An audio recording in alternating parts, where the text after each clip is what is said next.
basically have got Jamie Porter back in the ranks, and a couple of changes to mention.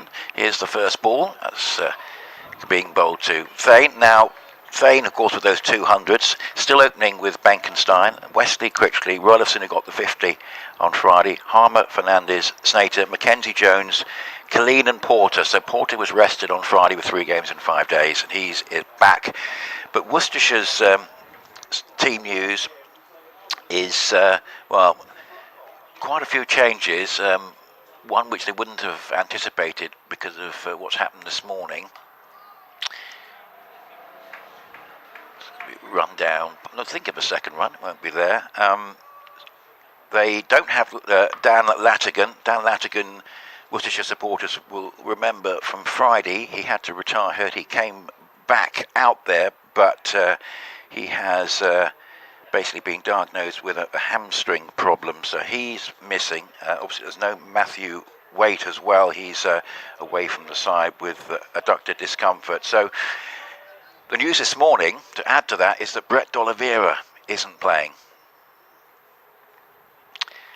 He had an injury in the warm-up. So what we have for Worcestershire is a young opening pair of Rehan Edelvath and Isaac Mohammed, who you might remember from last year when he got 63 on this ground in this competition. And then the experience of Roderick and Libby, who got the 100 on Friday, Kashivali, Henry Cullen, so a very solid-looking batting lineup there. Ben Gibbon coming in, Tom Taylor, Ben Allison, so both Allisons playing, or would have been playing, but for the fact that Charlie's had to go back to the 100, which is a bit of a shame, because he was available on Friday, and now Charlie Allison's here, but then away again, and Ben Allison's here, but they're not both on the same day. And then Bayer Swanepoel and Fatty Singh, who's been very much in the wickets. Well, it's a nice start from Swanepoel. Even with the first 4 balls, looks a good pitch.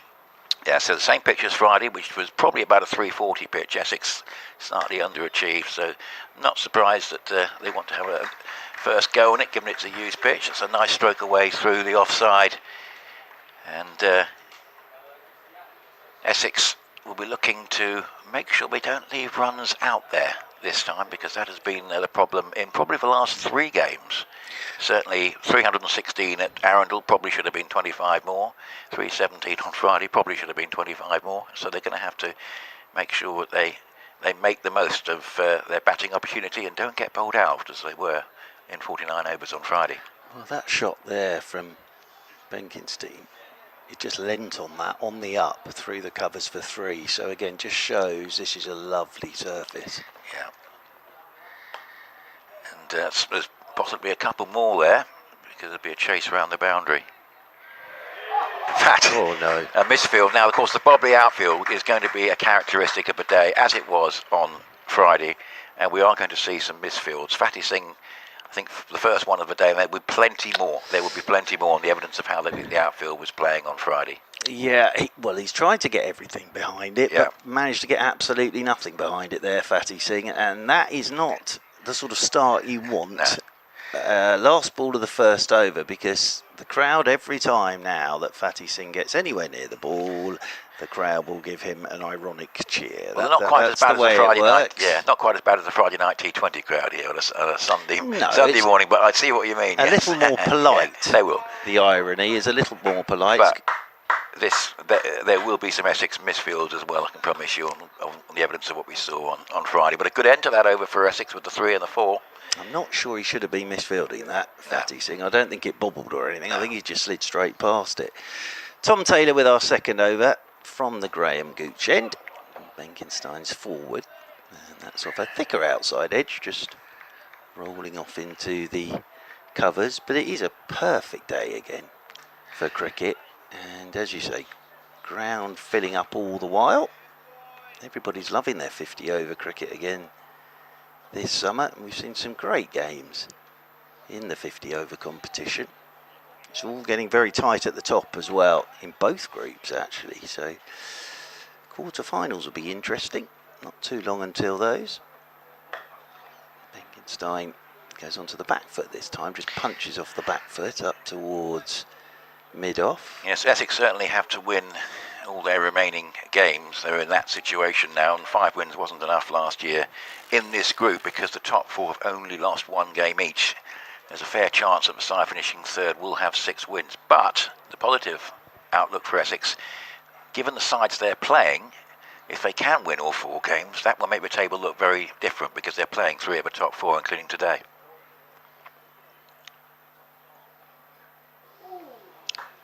Oh, now Benkenstein walking down the pitch, looking to go over extra cover. Big shot, and that beats the edge and taken by Gareth Roderick there. Really did advance down the pitch. It is a bit of a shame that after Charlie Anderson, who got a naught on Friday, was released back to the side, he's not available to play his brother today. That is a bit of a shame. There's also no Charlie Bennett today. So Clean Porter back. Well, having JB Porter back, yeah, it's not a bad fella to have in your ranks. Benkenstein just turns this one off about middle of the leg, straight into short mid wicket, and there is no run as Swanepoel does the fielding. But yeah, it looks the sort of pitch where you're going to get value for your shots. And Benkenstein, that walk down the line of his leg stump and looking to go inside out over extra cover, of course. First 10 overs, the first power play. Just the 2 fielders allowed outside the 30-yard circle. So there's acres of coverage over the top of the covers. As he's gone for another big shot here is Benkenstein. That beats the inside edge of the bat and taken by Roderick. Just on the theme of Benkenstein, he hasn't quite come off yet in this opener's role this season, whereas Noah Thane certainly has. The feeling perhaps that at times he's playing a little bit like a T20 opener's role rather than the 50 overs, where he's just sort of obviously wants to take advantage of the power play, but can be a little bit more selective. He was actually dropped a couple of times on Friday before he got out, so he was looking good, but he was giving chances. Well, he's already tried a couple of enormous shots in this first over from Taylor. As forward he comes here, that's a better shot. The on drive, beautifully played. And interestingly there, Benkenstein didn't walk down the pitch and try and smash it over the covers. He's just pushed forward, full face of the bat, and just a lovely on drive down the ground for 4. So nice start this for Essex. 2 gone, 12 without loss. Yeah, I'm not sure he needs to be forcing it too much on a surface like this, because you can already see you're going to get value for your shots, and it was sort of all summed up there with 2 where he tried to do something, and then when he just played with the full face of the bat, picks up 4 runs. Swanepoel again. It's a good quick single, and yeah, these 2 have looked pretty good together, except for the fact that it's been Thane that's really been delivering the runs. But you felt that if Benkenstein can just get himself in and not take undue risk early on, as you mentioned, Mark, there, when he was more selective, it came off for him in that last over. And there's runs for him in this role as well. 7 for him at the moment. There's a slightly loose shot to a useful delivery. So Worcestershire, as we mentioned, giving a good defence to their title, and as I say, with those top 4 teams having only lost a game each, it is going to be a real scramble. And as I say, Essex have to win their remaining games to have a chance of getting involved. It's a little bit of lift there. So Yorkshire on top, looking very, very strong, I have to say. 16 points from 5 games, Middlesex 12, but effectively that's worth another point because of their superb net run rate. And then Worcestershire 12, and Durham, who lost for the first time, on 12. They lost for the first time on Friday, and Hampshire, with that win on Friday, have 8.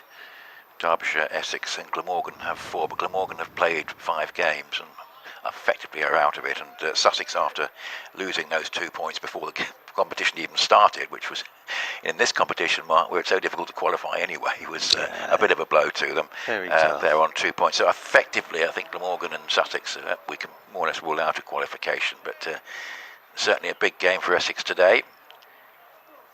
Yeah, And very, indeed very for tough. Worcestershire, who had a very good win to end Middlesex's 100% record on Friday.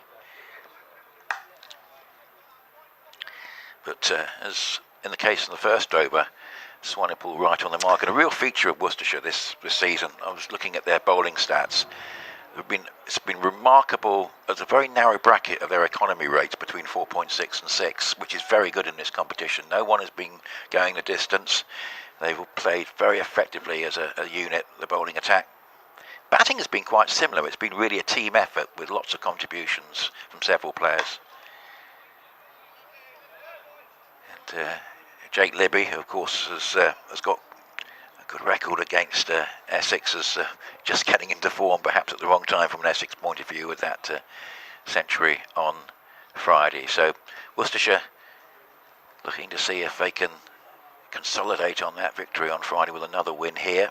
It's a big game for both sides, but it has been a competition that's captured the public's imagination, and I think it's going to be eagerly followed over the next couple of weeks as we get towards the end of the qualification period. I think what you've already seen from Swanepoel in particular is he's going to bowl straight. And there were some nice shots in that over, but kept hitting the cover ring. Fourth over, and Taylor is in, and Thane's behind this one, playing it with soft hands towards backward point. But I think you've seen already there isn't going to be a great deal of margin for error today. Looks an absolute belter of a pitch, it really does. And with the sun out today and perfect cricket conditions, really good cricketing conditions. Ground's looking a picture. Much like all the grounds though, the outfield a bit parched at the moment. This heat wave continues. As this one's just nipping back a touch at Thane. Nicely played, just turns it into the leg side. Will pick up a couple of runs. And 2 more to the Essex total. But yes, a lot of the outfields now looking like deserts. Yes, I did mention jokingly that Guildford's outfield become the second official desert in England after Dungeness in Kent. But that did look very parched, didn't it? Yeah, it was. But it actually played really well. Because it did look like there could be balls sort of flying at fielders. But actually nothing really misbehaved. But yeah, it's nice to have this weather. I know the garden needs a bit of rain. As again, Thane's just turning this into the leg side. Quick singles taken. And good running from Thane and Benkenstein. The other thing is, Mark, I think some of the outgrounds, Radlett and possibly York as well, with some lower scores, it's probably quite tricky for the curators there to get the ideal surface given the weather conditions that they're working with. So I think the ECB have to be fairly lenient. I know that the Radlett pitch for a recent game was marked as below average. That was the one where Glamorgan were very below average themselves, actually being bowled out for 66. Yeah, it's difficult, isn't it? Yeah. It really is. It's not easy with all this cricket. As this is a gorgeous shot. And it's exactly what I was talking about with Benkenstein. And no margin for error. A little bit of width on that from Taylor. And Benkenstein just rocks forward and then puts his hands through it. And that has whistled through cover point to the boundary rope.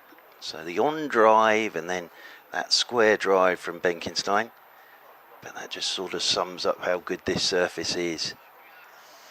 It wasn't that far off where he wanted it, Taylor, but that little bit of width. And Benkenstein able just to put his hands through the ball. Sped off to that cover point boundary rope.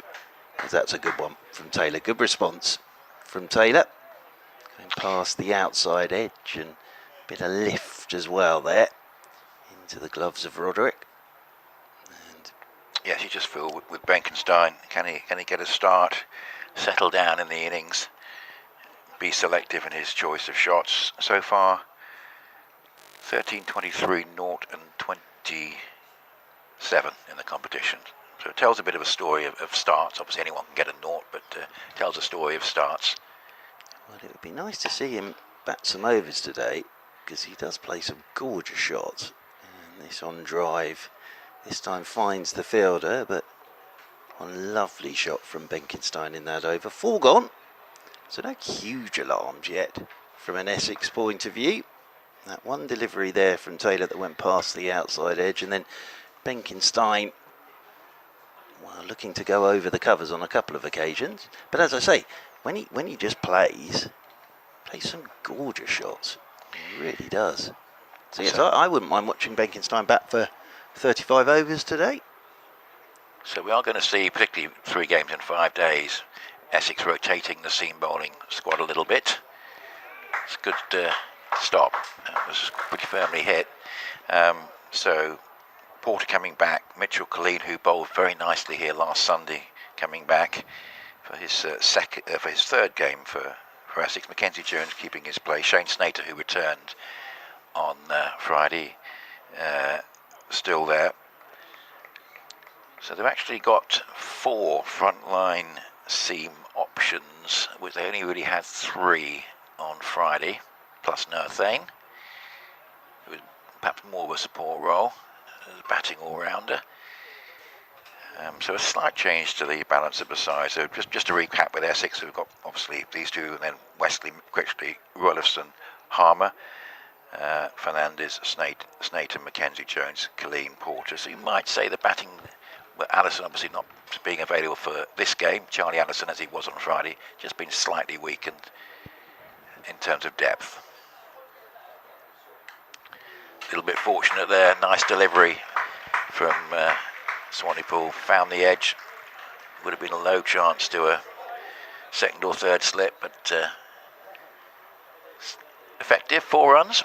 Yeah, it would have been a third slip there. Yeah. I was on first sighting, thought, oh, has that gone through second slip? But that flew through where a third slip would have been. And that's actually sort of typical of the way Benkenstein has been sort of giving a few false shots in his outings in this competition, and he got dropped a couple of times on Friday. But when he hits the ball nicely, it's very impressive. So I won't say he got away with that one because there wasn't a fielder there, and actually, if you can hit it through that area in a one-day game, it's quite effective. But I'm sure actually as the ball gets softer, if he can just stay around that long, it might get a little bit easier for him. Well, he might think it's his day. Yeah, that's another thing. They found the edge and gone past his outside edge 3 times. But I have to say, it's impressive stuff from Swanepoel. I mean, obviously his figure slightly damaged by that 4, which was useful for Benkenstein, but certainly shouldn't be counted against Swanepoel. But he's coming towards the end of his 3rd over and done for 14, and as I say, economy rate of 5 in the competition this season, so it's very much in line with that. That's been typical of a very solid bowling unit for Worcestershire. Well, that one has gone to first slip, and you sort of felt that there was always a chance of that happening, because at times he's looked good, but he has been sort of threatening to offer the odd chance. It was the one that went through third slip earlier in the over, and that was a nice bit of disguise from Swanepoel, because the ball actually travelled quite gently off the bat. It was a looping catch to first slip, quite an unusual one really. But the end of Benkenstein, who's well, he's got another start, but he'll be disappointed with that, and I think that's a deserved wicket for Swanepoel from his efforts in the first 3 overs he's bowled. 25 for 1 after 5. It's a cracking delivery. Cool, that did get big on him. Yeah. That really got big. I think that's hit the back bottom glove. I think that's come off his glove. Yeah, heads the loop. Yeah, and well, I'm not quite sure what he could do about that, because Swanepoel there has just got that ball to lift from back of a length. Yeah, that's, I think, come off his glove and loop to first slip, and that's a very good bit of bowling from Swanepoel. Really is, and sort of that's come from nowhere. That did get big on Benkenstein, so that's a very good bit of bowling from Swanepoel, who started well here, because he's just gone stump to stump, and then he pushed one a little wider where Benkenstein had the drive and it was edged. Yeah, it's one of those things. We thought it might be his day, and then actually he gets such a good delivery that you only get on a really bad day, don't you? It was one that, you know, you think if you can avoid that sort of delivery, it's very, very handy, because that could have got many batters out. That was, I say, it's just a nice disguise, a nice change there from Swanepoel, with the ball just short of a length that really bounced up, and I say it looks like it's looped off the glove really into first slip's hands. Yeah, it's just a very good bit of bowling.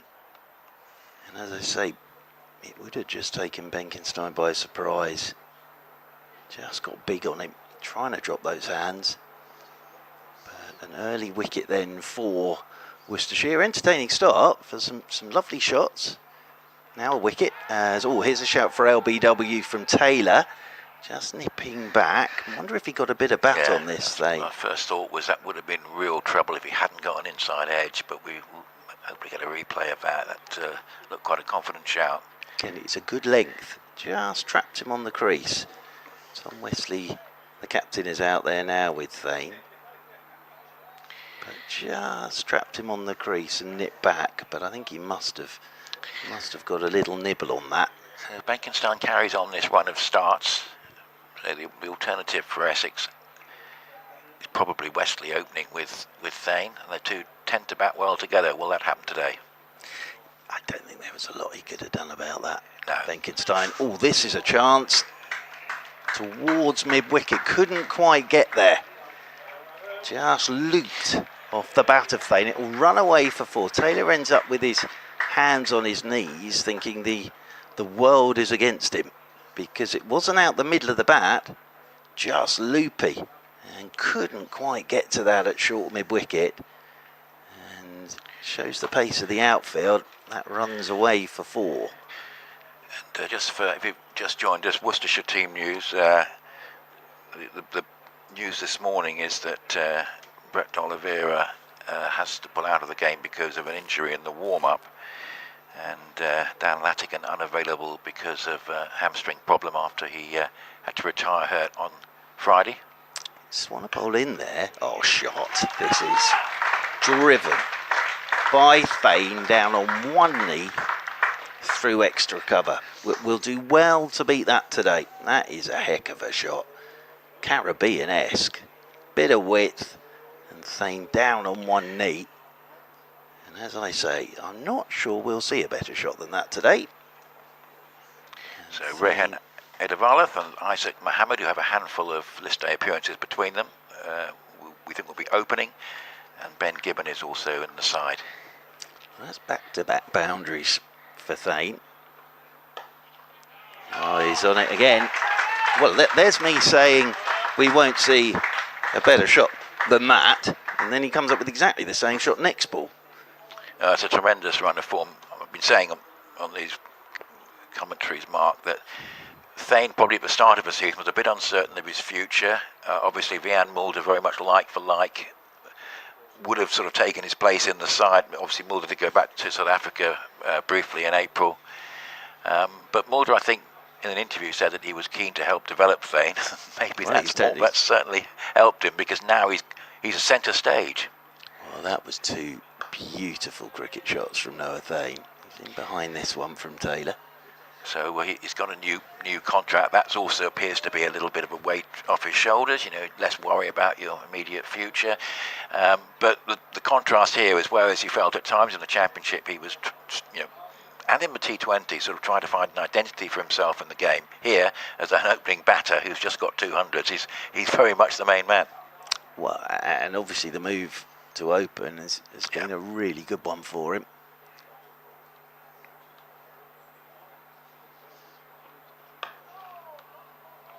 This time he's just turning Taylor off a goodish length into the leg side and won't get a run. As the fielding's done in there at short mid-wicket by Swanepoel. But yeah, the shot through mid-wicket in that over wasn't too far away from Swanepoel. And then those 2 drives, as I say, well, I said to the first one, we won't see a better shot than that today, and then he plays it exactly again after that delivery. So, yeah, he just looks a man in form, Noah Thane, he really does. So Thane has overtaken Will Luxton as leading run scorer in the competition. Luxton will doubtless have a bat later. But, having a terrific tournament. And Wesley getting his account underway. So these two have been really to the forefront of the Essex batting effort in this campaign. Thane with 325 runs going into this competition, as they average in the low 80s, with 200s and a 50, and Wesley on 207 runs with 150. So another partnership between these two will be very much welcomed by the home crowd.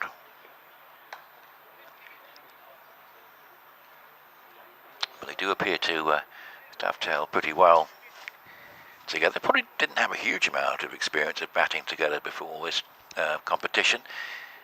It would have happened from time to time, but they spent a fair amount of time in this tournament batting in tandem and developed a good understanding.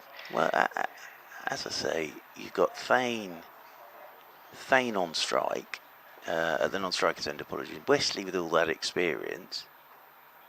Now, Thane's in wonderful nick, you can see that. Wesley, huge experience. Yeah. They certainly missed him in the first game. He's on leave with his partner giving birth to a third child. It was one of those things for Essex, because without Harmer, without Snater, who were both being rested. I think Harmer was having a bit of a jab as well, so they were very depleted in the first game at Radlett. But a few resources coming back, and Wesley one of them, and he's certainly prospered, and that's a nice stroke away through the offside, and I think that's the second three we've had, so there's plenty of space out there to be found, particularly in the early stages. That's a nice stroke again, take him up towards 4. Yeah, and again it just shows the true nature of this wicket. Swanepoel, nothing wrong with that delivery at all. It's just that Wesley trusting the bounce and just easing it through the covers for 3.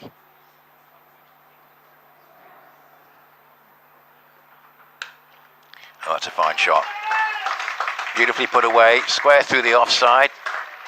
And just another example of Noah Thane's confidence at the moment. Sized that one up early, slightly over-pitched, and beautifully struck away. And once it was passed backward point, it was always going for 4. Well, he is in prime form, Mr. Thane. He really is. So he's got 102 and 109.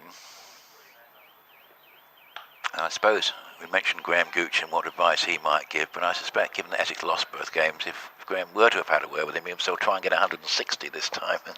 You might make Essex bulletproof. I think it's a case of, when you're in this sort of form, to cash in, fill your boots, because there could be a good one with your name on it round the corner at any point. But it's a delight to see, Mark, because you'll remember when we were together at the Oval, you made a nice 60-odd in that championship match, and interviewed him at the end of that day. But I say his role in the side, was he was sort of going in and out of the side depending on the availability of others, and slightly depending also on whether Essex were home or away. So he had to take his chances, but it's been a good month for him, and I'm sure there's many more runs to come. Well, he's a talented boy, there's no doubt about that. Start of the 8th over. Wesley is down the pitch, and that bottom hand comes into the drive, and that has whistled down to the long on boundary rope. That's the 50 up in the 8th over for the loss of Benkenstein. It's a typical Wesley shot, really, that bottom hand coming into it. Well, this is certainly a very positive approach. I say these two bat well together. Essex supporters will be thinking, well, the problem comes for Essex in the second half of the innings, not the first, on recent evidence. But they've still got to make sure they get the first half of the innings right, and certainly these two looking in good form. They might get 400 today. That would give them something to defend. It's nicely bowled by Taylor, solidly played by Wesley.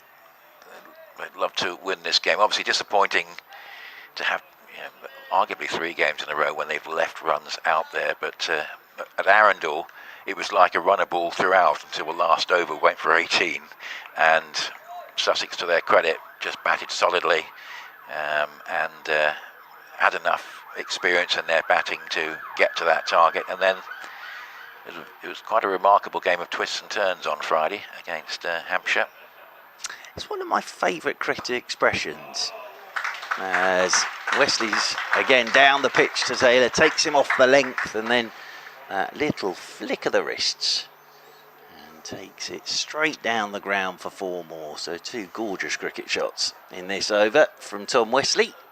Just that flick of the wrists, taking it to the leg side and then straight down the ground for 4. But leaving runs out there is one of my favourite cricketing expressions. It'd be very nice if you could go back and pick them up at some point, wouldn't it? It's a bit of a cliche, but it has. I know it's. I think it's been. Tom Wesley's probably used the phrase himself, I think, in a couple of interviews.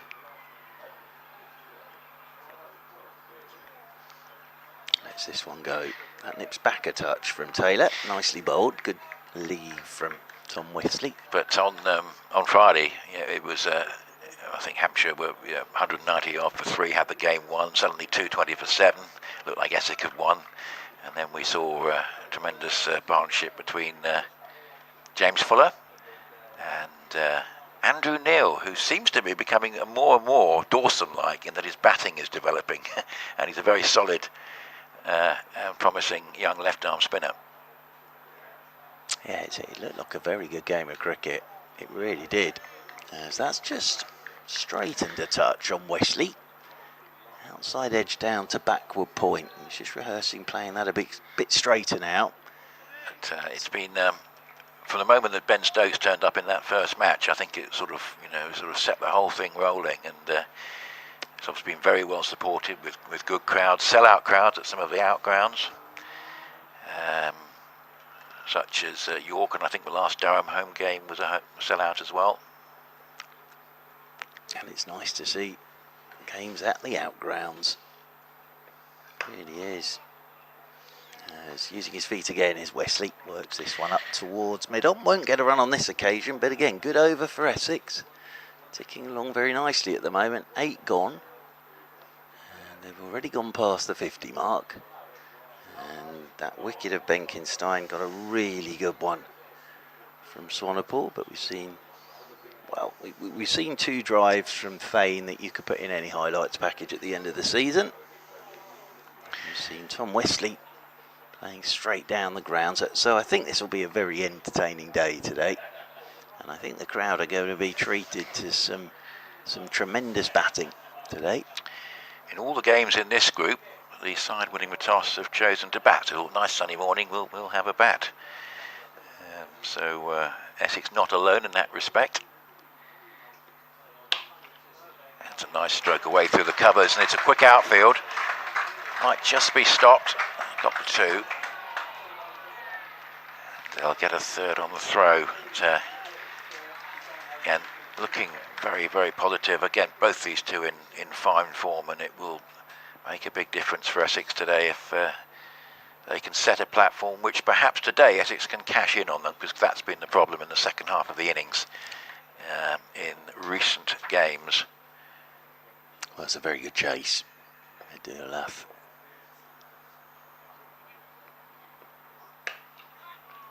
Could be important. That could be a big moment.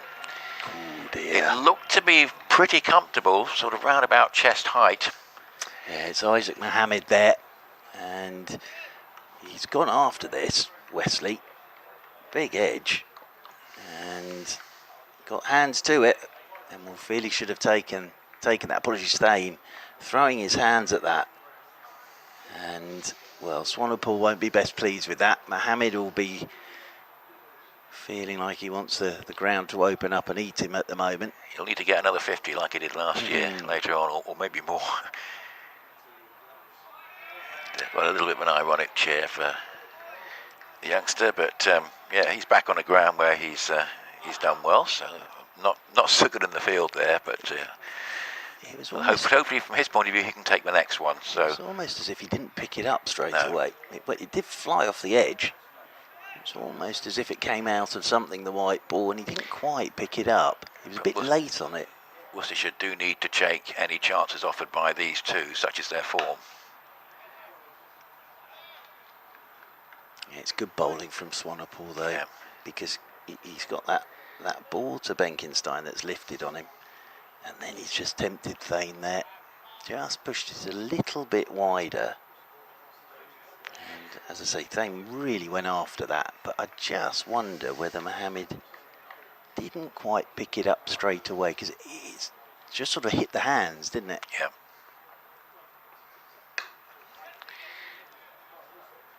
Nice quick single.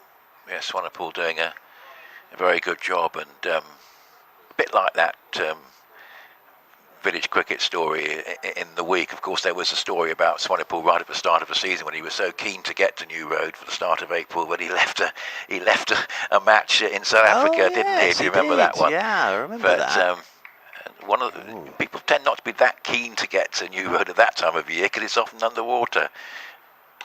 It's a good sign, isn't it? It was, but it was a good sign, and actually the way he's played since, obviously playing a very important role for the team. He looks a very handy bowler, and he's obviously enjoying his time here. But of course, from Worcestershire's point of view, it's sending all the right signals. I want to get there as quickly as possible, and so that was one of the nice stories from the start of the season, and actually it's a good sort of pat on the back there from Isaac Mohammed for Swanepoel, just as a sorry, and I'll get it next time. 60 for 1 after 9. A good start for Essex. You do want your overseas to be keen to arrive, but sort of leaving a game halfway through to arrive, yes, but might have not been the best move from him, really. It was quite a funny story, so I was, but perhaps less so for the South African team. Yes. So, 10th over, last one of this first power play here on the Essex live stream. And Essex winning the toss, having a bat first, and solid start this. Got a lot of boundaries already. 10th over, and Taylor from the Graham Gooch end, and quick singles taken as it's just pushed into the offside by Wesley. It's good running from Thane. Wesley responding to the call. I went and saw the statue of Mr. Gooch this morning, as I always do when I come to Chelmsford. Birthplace of the radio. Yes, of course, Chelmsford. And also the statue of G. Gooch. He did score a lot of runs here as well, didn't he?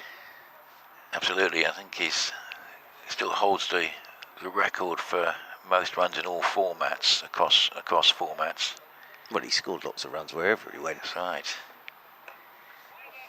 Being just pushed onto the back foot this time. Would have been a very fascinating to have seen him in T20 and see how he would have approached it. But he would have, I think, been quite a player to contain once he got going in that format.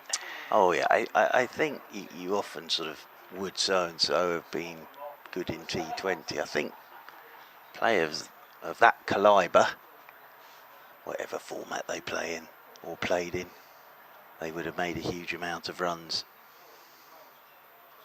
I think the modern phrase is Graham Gooch had an all-court game.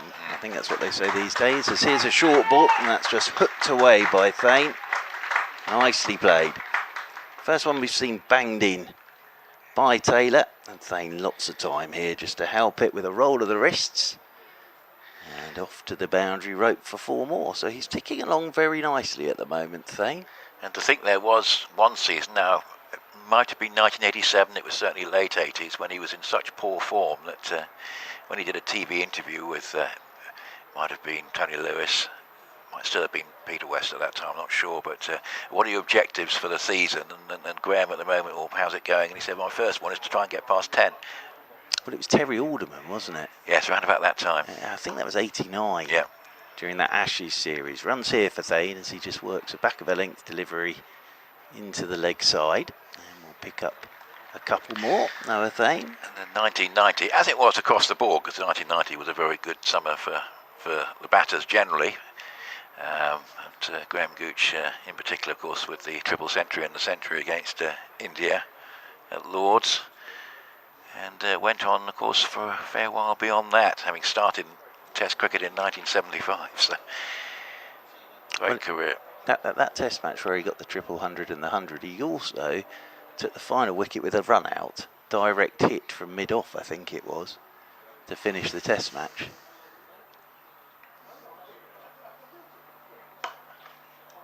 They won't get a run on this occasion as he drives in towards short extra cover. But despite that wicket of Benkinston, I think Essex will be pretty happy with this. 67 for 1 in the 10th over. So, as I say, we've had a lot of boundaries so far, but I suppose with the weather like it is and the quick outfield, and they're not the longest boundaries straight here at Chelmsford. And in this first power play, as long as you get it past the fielders on the edge of the 30-yard circle, although we have had 2 threes. Lane here just loses his shape a touch. Takes one hand off the bat as he looks to drive. So that's the end of the first power play. So 10 gone. And, well, Essex ticking along okay. 67 for 1 they are. Well, it's nice Middlesex playing at Lords, and as we mentioned, everyone's chosen to bat in this group. So Middlesex 65 for no wicket, and Josh DeCaris is in again, 38 not out. He's been in terrific form, hasn't he? With Nathan Fernandez, so big game that, both sides with just the 1 defeat. And Middlesex, of course, their defeat came on Friday against Worcestershire. Hampshire playing Durham, 50 for 1, Hampshire in that one. That's at Southampton. Ben Stokes is in the lineup again. I'm sure there's a good crowd at the Utility Bowl for that one. And Derbyshire, Sussex. Derbyshire really have to win. I think Sussex probably, it's a little bit beyond them already, but Derbyshire 69 for 1. That one going on at Derby. So we have one, Alison. We had one on Friday, but now we've got another one, but playing for the opposition in brother Ben, who's made a pretty good move to Worcestershire, hasn't he? And I think he was originally on a loan spell and then signed permanently, and very much settled in as an important member of the side. Yeah, it's a shame the 2 brothers aren't going head to head. I looked at the scorecard when I mentioned that, and then realised that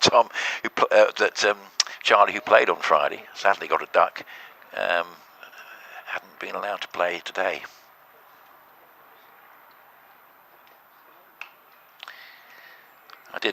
Don't know what you think, Mark, but my impression this year is obviously with more overseas players in the 100, and generally when you get these any team change, well, captain says we'll bowl, and then says no team changes. So there's quite a few established county players who are sitting out on the sidelines who might have been playing in previous seasons. A couple of good examples for Essex with Walter and Pepper, who would have been sort of quite regular members of 100 sides in terms of actually playing in previous seasons. So they're just sat in the dugout watching? I don't think they've played, yeah.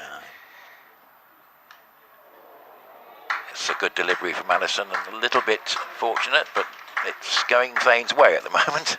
Well, it really is, because that's a big outside edge at catchable height, but now we're out the power play, no slip. So it's a very effective edge. It's raced into the 40s again. Well, at least they've all got new kit to wear in the dugout. That's something, Absolutely. Isn't it? That's nice for them. When Hampshire were here on Friday, we mentioned the fact that their young seam bowling stocks had very much been raided. So good that Charlie Allison was released. Good that Dylan Pennington and Ed Barnard, who got 100 when he was released to play for Warwickshire. It might just be, Mark, that some franchises are going to release players and others aren't, but we shall see. A pattern may emerge. As I understand it, it's if you don't play 2 consecutive games, you can then go and play in the 50 over. But it depends where you are, really, and how long the journey is. The franchise has the final say. It's a pretty good start this from Allison, because the 4 runs he's conceded don't really deserve to go against him in the 5 balls he's bowled. He's a tall lad, isn't he? Yeah, when he was with Essex, the feeling was that he probably wasn't taking enough wickets.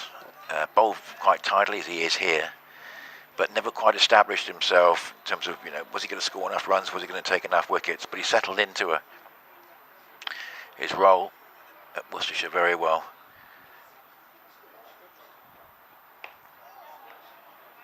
He's finally going to concede a run, but a very good opening over and backing up Sonnypool very well. So probably fair to say that it's been tougher going for Essex against the bowling from the Alistair Cook end than from the Graham Gooch end so far. 73 for 1 after 11. It'll be interesting as well when spin comes into this.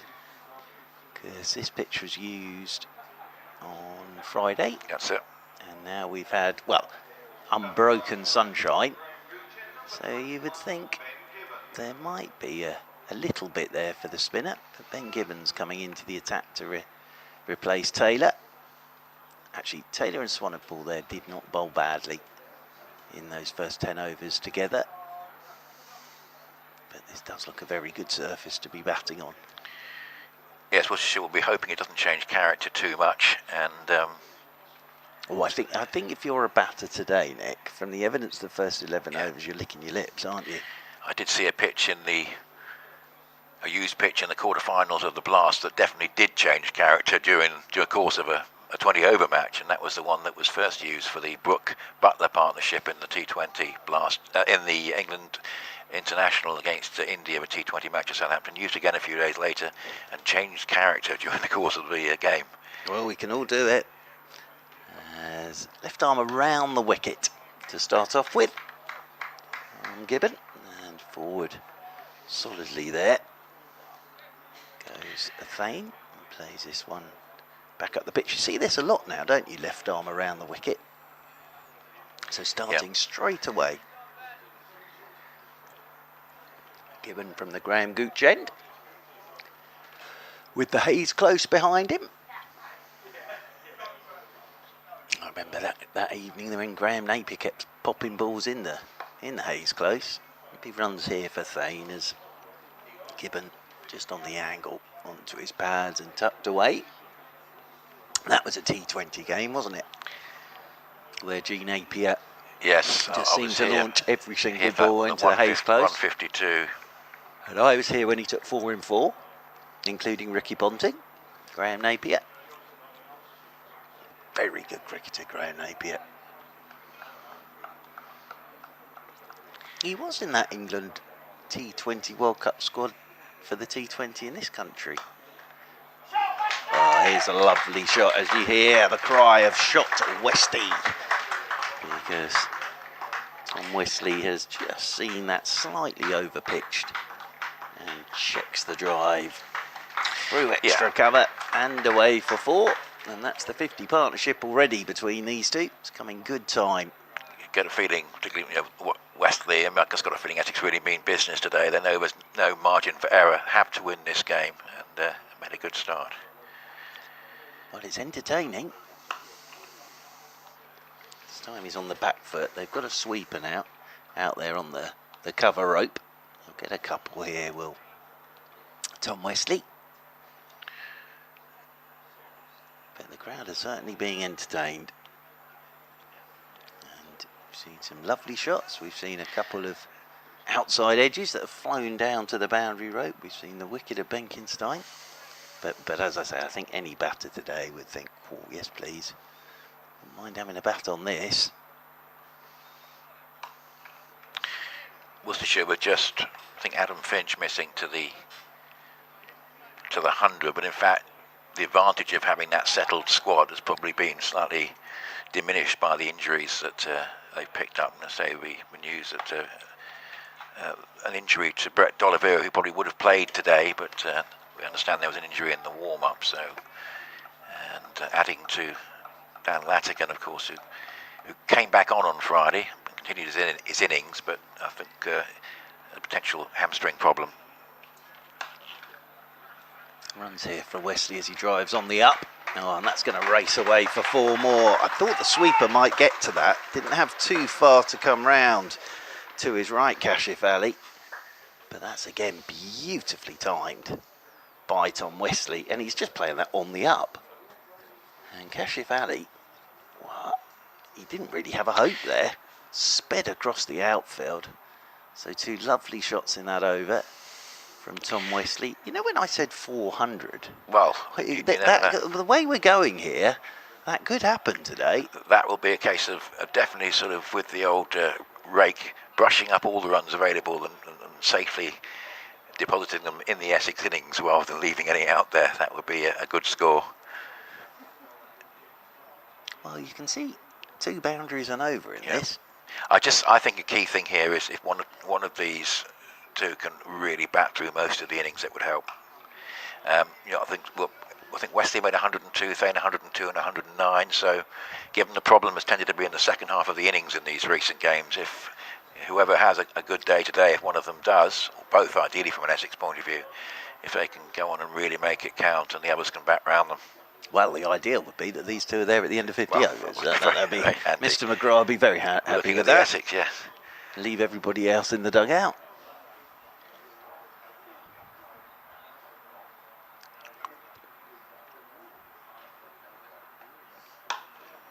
But there's plenty of talent in that Worcestershire side, despite the injuries. A couple more runs there for Noah Thane, just nicely tucked away through the mid-wicket with great comfort. And he's heading for, it seems, possibly for a second 50 to add to the 200s. Well, Essex will have already realised on here, and they'd have known this at the toss. They're going to have to put a big score on the board. Yeah. And already Worcestershire will be saying to themselves, well, actually on here we could chase down anything really.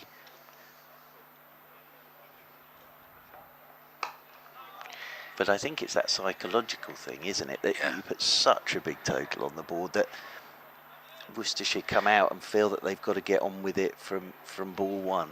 Well, they got bowled out for 317 on Friday here against Hampshire, but well, half of the reason for that, because he got 5 wickets, was Ashu Sharma, who bowled with great disguise and deception, a lovely spell of bowling, but of course using skills that he would have developed in the IPL, and looked a bit of a class apart, and did quite a lot of damage in that game for Essex. But I'm not sure Worcestershire have got a sort of direct equivalent. No, it's fair to say, on the spin bowling front, they do have Fatih Singh, who's been very much in the wickets. I think he's the starting this round of games second or joint second in terms of leading wicket takers. So he'll be interesting to watch later on. Yeah, and I think as well that today you're going to have to go to all your bowlers probably, aren't you?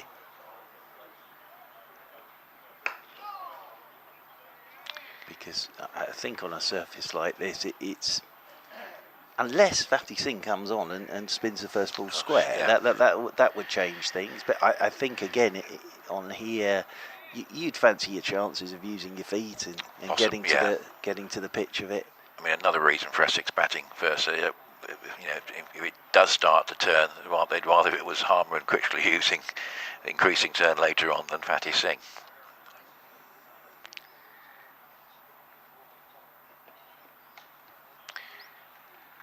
Got away with that one slightly, Allison. I think attempted slower ball, but just down to fine leg for a single, but not a bad over. 87 for 1 after 13. Essex would certainly have settled for that. And now Thane continuing this great run of form. And so he's looked as though he's just carrying straight on from how he did on Friday, really. It probably helps him. These games are coming so close together at the moment, such as his vein of form. Yeah, I think if you're in good form, that's great. I think if you're out, Nick, it isn't. And with D'Oliveira picking up an injury in the warm-up, there's not a lot of time to sort of get yourself fit again, is there? So, yeah, difficult to get everybody on the park. Given left arm around the wicket, and this is hitting the pad of Thane, I think, and running away out into the leg side. And signal there from G. Lloyd, who is stood at the Graham Gooch end. Wesley comes back onto strike. Everybody very sensibly in the crowd today have got their hats on, baseball caps or straw hats. But a very pleasant day for watching cricket. It's warm, but it's not too warm today. Single here for Wesley, just running that one down with an open face to third man. Yes, the sun when it's out, of course, very strong. Strangely, on Friday, it was pretty warm in here for a couple of hours around the middle of the game, and then the sun rather went behind cloud, and we noticed the difference in the last couple of hours. But around about mid-20s, it'll get warmer tomorrow and on Tuesday. Is it meant to be getting warmer again? Little heat spike. Another heat spike. Driven by Fame, well fielded in there at short extra cover. That was struck pretty firmly, but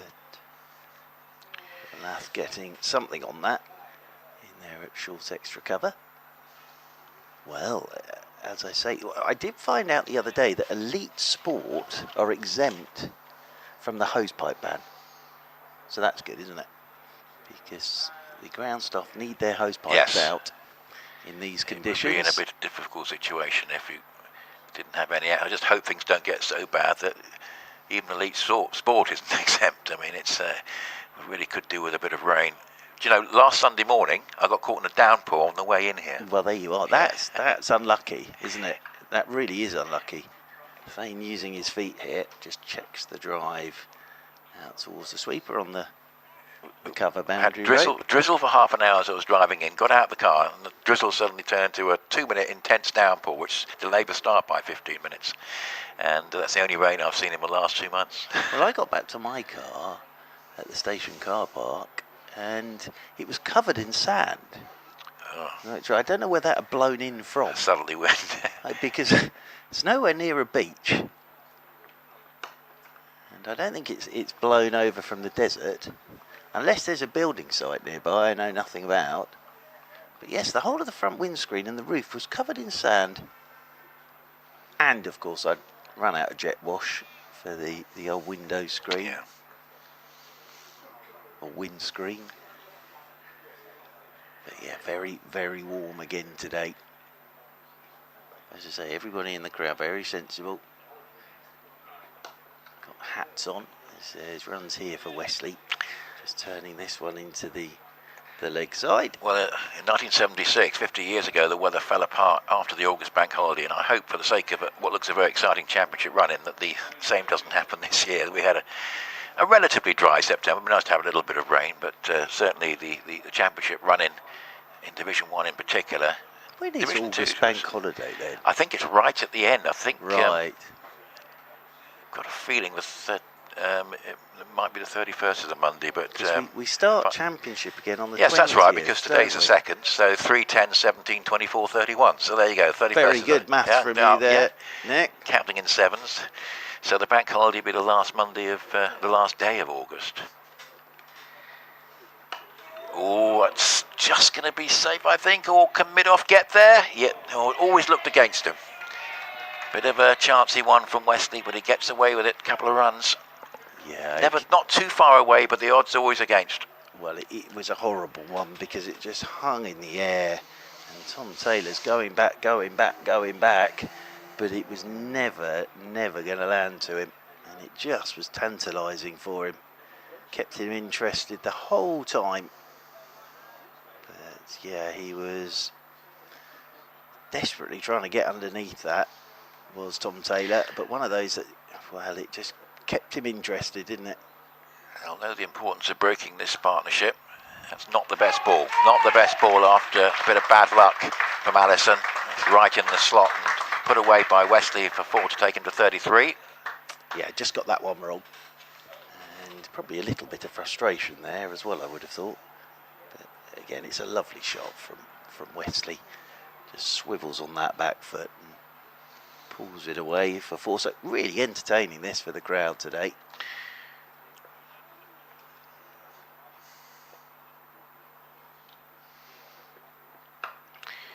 Joint leaders in Group A in terms of the fact they've played one less game than the other two sides on 12 points. So Lancashire and Notts both with 12 points from 4 games. Lancashire have chosen to field at Northampton, and Northampton 66 for 1. And Nottinghamshire do look very strong, I have to say, 62 for 1 in the 13th, having chosen to bat at Beckenham, which is probably worth a few runs. So Kent might have done quite well to keep them down to that. That could be very hard work for bowlers today. Throwing it back a little bit in this over, Wesley, but getting away with it. Again. It was, they're thinking of a third, it's not there, but credit to Allison because he's produced 2 full shots. One not very good ball, but 2 that have produced full shots from Wesley, and in Wesley's form, that's quite an achievement. Yeah, well, he's eyeing up the river at the moment. He is the captain. But poor old Tom Taylor again there. It sort of looped over him at mid-off. So he's had 2 in this over that, as I say, have certainly kept him interested.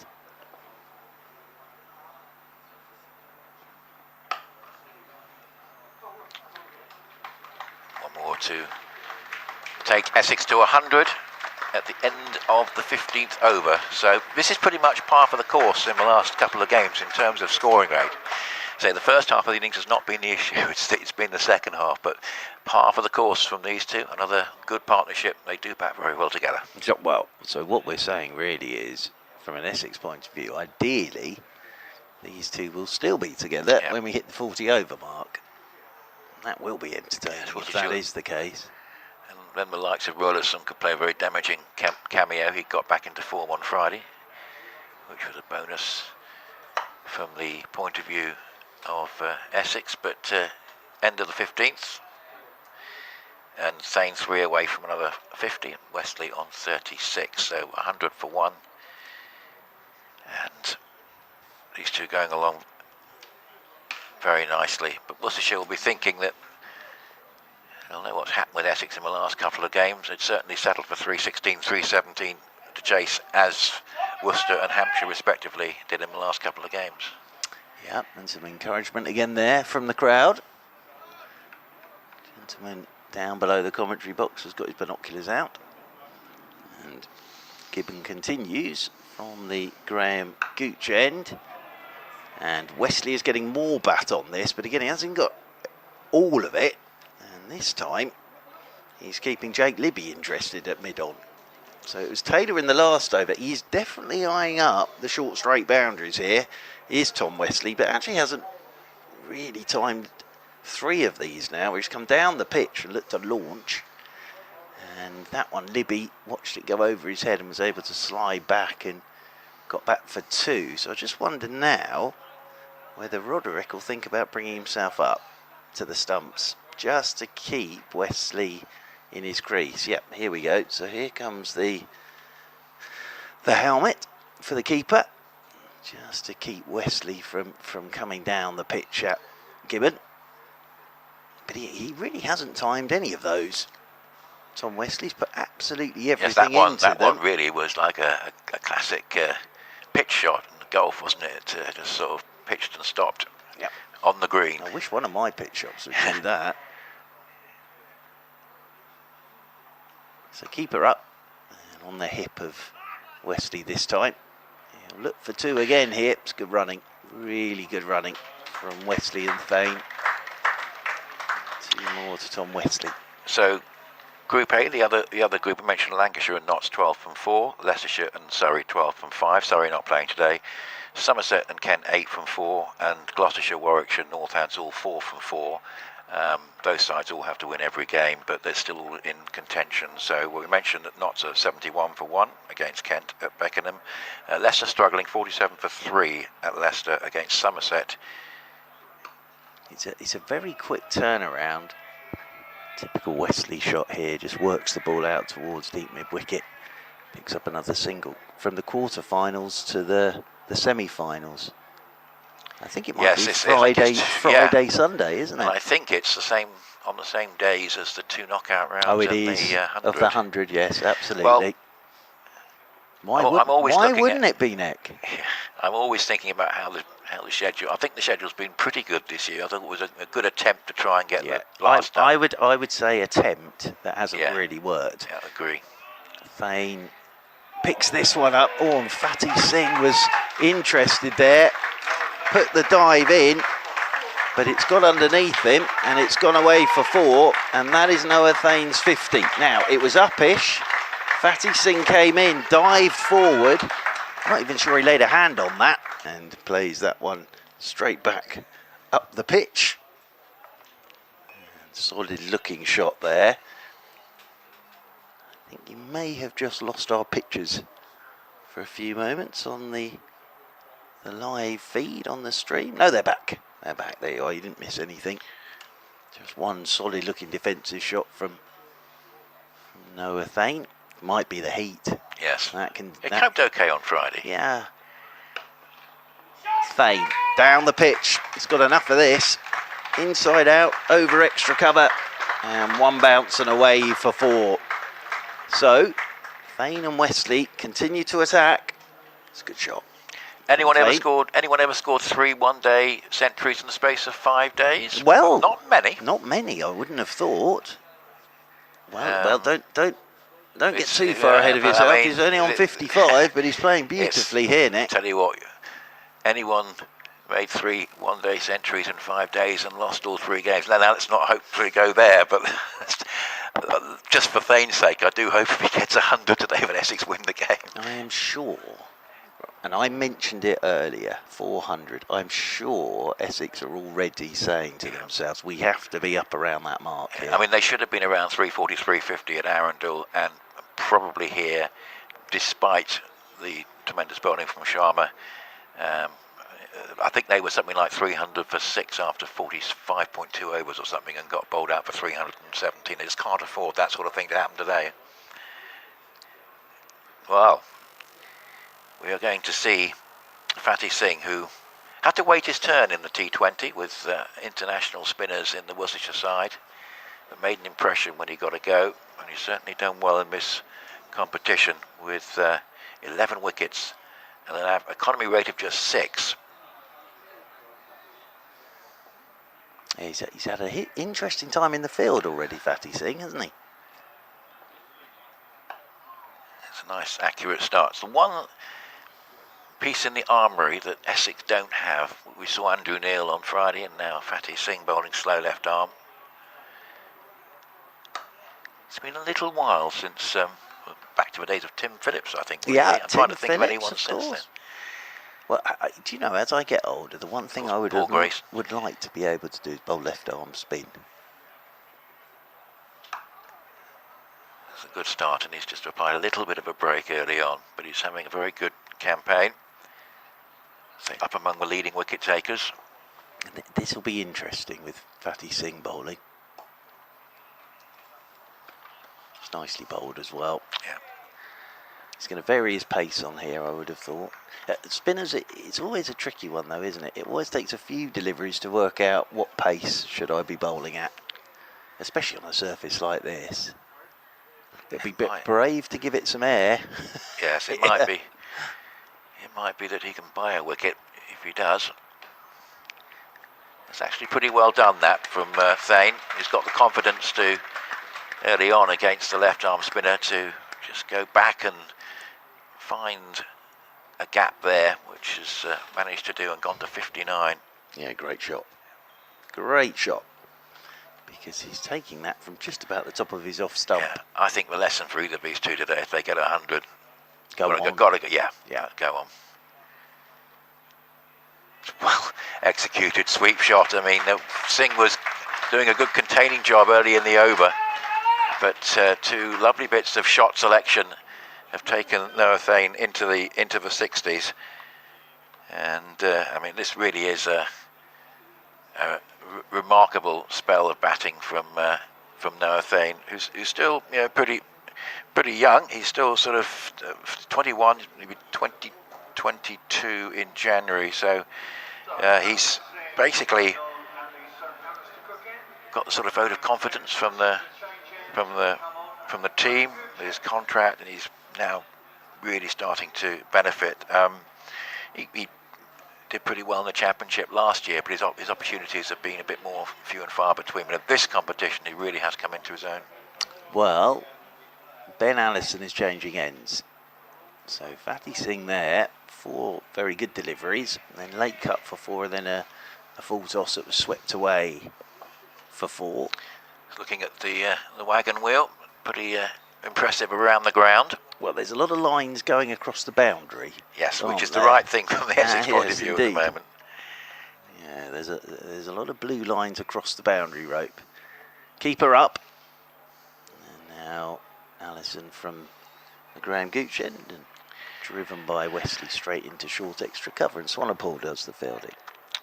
There was a terrific blue for Bakes day in memory of Josh Baker at New Road on Friday, and a very good game to go with it, where Josh DeKerra's century wasn't enough as Jake Libby responded, and it was a very good day, and I'm sure earned a lot of money for the foundation. Everyone wearing, or a lot of the spectators wearing blue for the day. Single here for Wesley. Just gets up on his toes and works it into the leg side. And just to mention that there is actually a women's One Day Cup League 2 game going on today at the now renamed Josh Baker Oval in Redditch. Very good. And so that's continuing to raise money for the Blue for Bakes Fund. And there's also a link on the Worcestershire website if you'd like to contribute to that. But yeah, what an emotional occasion it was when Worcestershire won this competition last year. Yeah. In his memory. Yeah. And as I say, making a very good defence of their title at the moment. Under the pump a little bit here, as that's well driven by Thane. But very good work in there at short extra cover. And there is no run. Ben Gibbon diving away to his right hand side. So we've had that one drop chance of Noah Thane. That backward point. As you can see, 63 not out now. Noah Thane.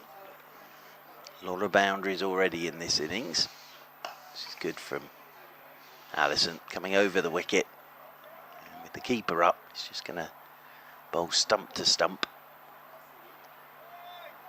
No margin for error on here. Absolutely no margin for error. Gentleman now in front of us has got his Critchley shirt on, sporting the number 20. Watching away.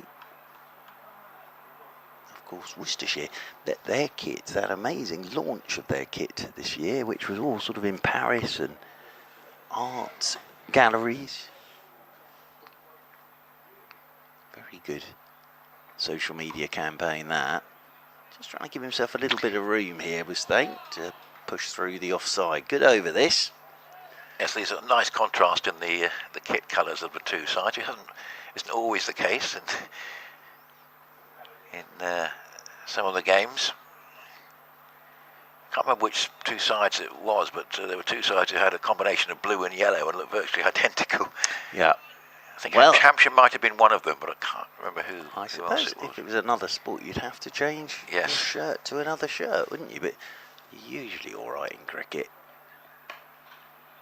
Get runs here, will Thane, just punching away out towards the sweeper on the cover boundary road. That's Kashif Ali out there, who does the fielding and picks up a single. That's a good over from Allison, quiet over. I think he's bowled pretty well. Yeah. Just one or two deliveries ill-directed, but yeah, Fatty Singh, it's an interesting battle because he did well for 4 deliveries, and then we had that very good shot from Thane down towards third man, and then that excellent sweep off the last ball. But Singh, it seems to be seeing it like the proverbial football, but I'm sure Fatty Singh has got a few options of his own. It's going to be a very interesting battle.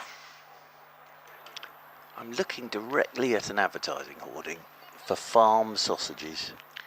It's making me very hungry down there at the Graham Gooch end. Nice placement just to rotate the strike for a single down to Swanepoel, who's got a nice conventional white sun hat on.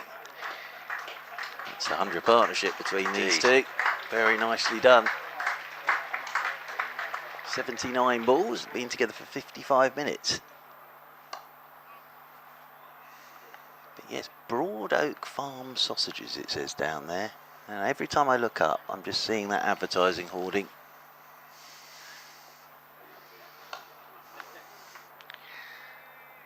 Yeah, quiet start to the over, and now Thane's back on strike, whether he might again try and find the boundaries. Essex will want to keep going at this sort of pace. The scoring rate pretty good at the moment. Around about probably around about 6.5. Well, that's what I mean about the 800. The 400 is you could go easily at 8 and if over you've got on wickets this, in hand, couldn't you? Yeah, which Essex haven't really had towards the end. particularly on Friday. They did keep wickets in hand on Wednesday, but they just couldn't accelerate at Arundel. Sussex bowled pretty well in the second half of the innings. That was a lovely bit of cricket all round that single, because Thane used his feet, wasn't quite to the pitch of it, and didn't try and go down the ground, so nicely bowled as well by Fatty Singh. And just making sure they rotate the strike. Tidy over from Singh, 128 for 1 after 19. So as I say, good scoring rate up around the 6.5 mark, and they'll be pleased with that. So yes, 6.7 actually. Looking at the exact maths there, pretty good, and a very good partnership between these two. Yep, and they're having a bit of a chat about everything out there in the middle. Just keep going. I'm pretty sure will be the messaging from the captain to Noah Thane. But as I say, it has been a bit like this in the last couple of games, and it's just a question of carrying it on. Allison it will be to bowl the 20th over. Down the slope from the Graham Gooch end. Solid looking defensive shot from Tom Wesley. Shame that Charlie Allison not able to play a second match for Essex, recalled by the Sunrisers. Oh, Leeds. he's with the Sunrisers Yes. Leeds, is Well, he? I think we'll maybe rename the Northern Sunrisers next year, because apparently the other towns in Yorkshire, some of the spectators perhaps slightly put off by the fact it's a Leeds name because of all the rivalry, you see. Oh dear, oh dear. So that's maybe it affected the crowds there. That's well beautifully taken as well by Roderick behind the stumps. What a lovely piece of keeping that is. But this competition, you know, the strength of the competition is gradually increasing. Obviously, there are some players, as we've said, who are still with 100 teams, but not playing the games that they would have done last year. But you just get the feeling that this competition is a lot stronger in terms of its depth than it was in its early years. Well, as I say, they get new kit. Oh, shot from Wesley again. Just the straight drive, slightly overpitched by Allison. Full face of the bat from Wesley. Straight back down the ground for full. Gorgeous cricket shot from the captain. He's on to 49 now. Allison did his best to try and get a boot on that, but it was past him. Middlesex in this group have slipped to 97 for 3 in the 19th at Lords against Yorkshire, and all 3 wickets to Benjamin Cliff, who was up among the leading wicket takers going into this round. Here's the 50 for Tom Wesley. It's been a very nice one. Just wristily as always, turning that into the leg side, so the captain moves to 50. Gets a cry of well done Westy. And lovely innings, 41 deliveries. And raises his bat there towards the dressing room. Gets a shake of the hands from Noah Thane. That's nice, because these days it's the old fist pump, isn't it? Yes. In the modern cricket, I do like to still see a shake of hands in everyday life, really, Nick, not just on the cricket field. It's a nice recognition. It certainly is. As this one's hitting the pads of Thane, run down towards Fatty Singh, who should get round to this. He will indeed. And they'll come back for 2 leg byes. 37th this day, 50, and it is his second in this competition to go with the century.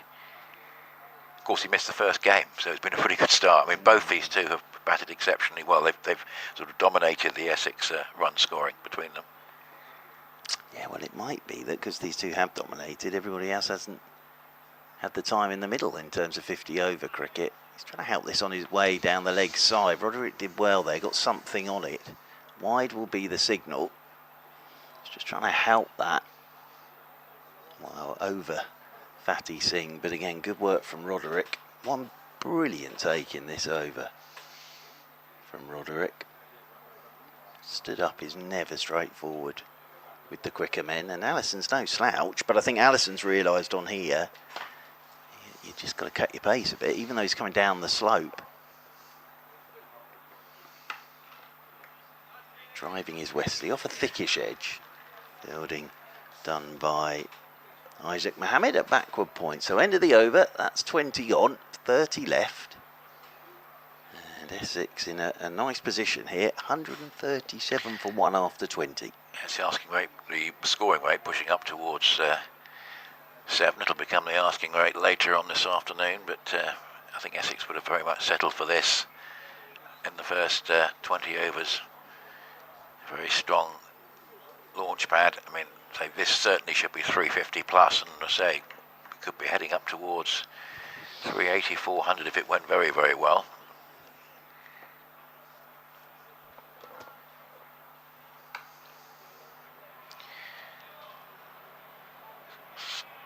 Nice fielding just to make sure there wasn't a second there.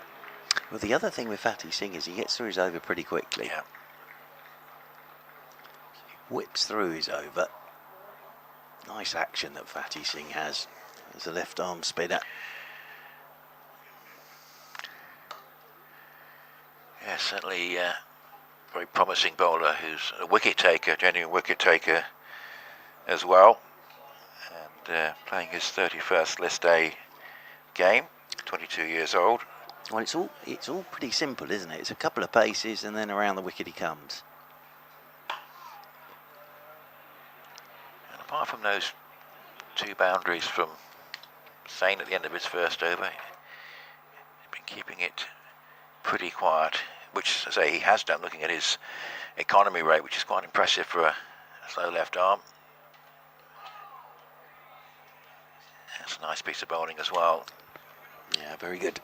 Nicely taken again by Roderick. Behind the stumps. Plays and misses have been few and far between today. That's good placement. That's the key thing there, the placement, because of the offside field. 3 saving 1.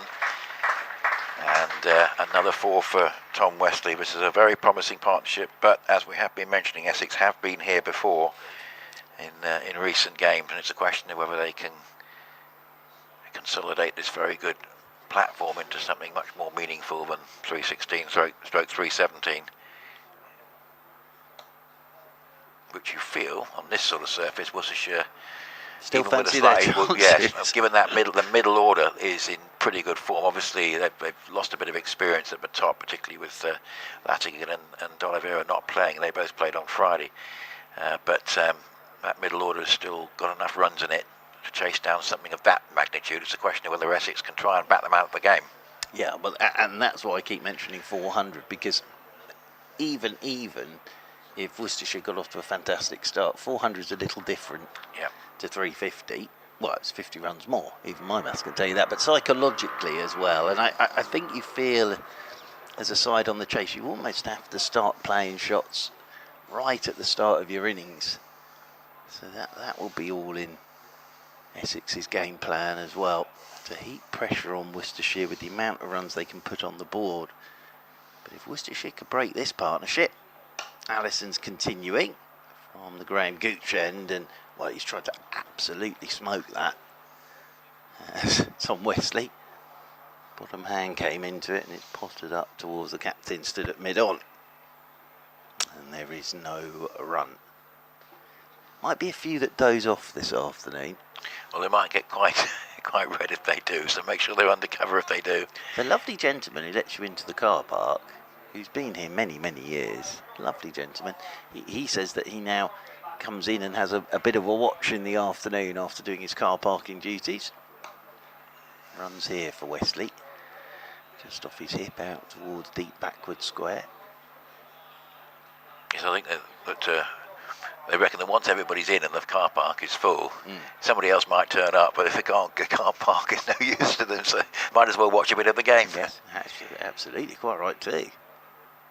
But we're not completely full today in terms of spectators. No, I'd say similar crowd, maybe just a touchdown on Friday. Friday was very good, but not much to choose between the two, I think. Well, people might come in this afternoon. Yes. Other things to do on a Sunday morning.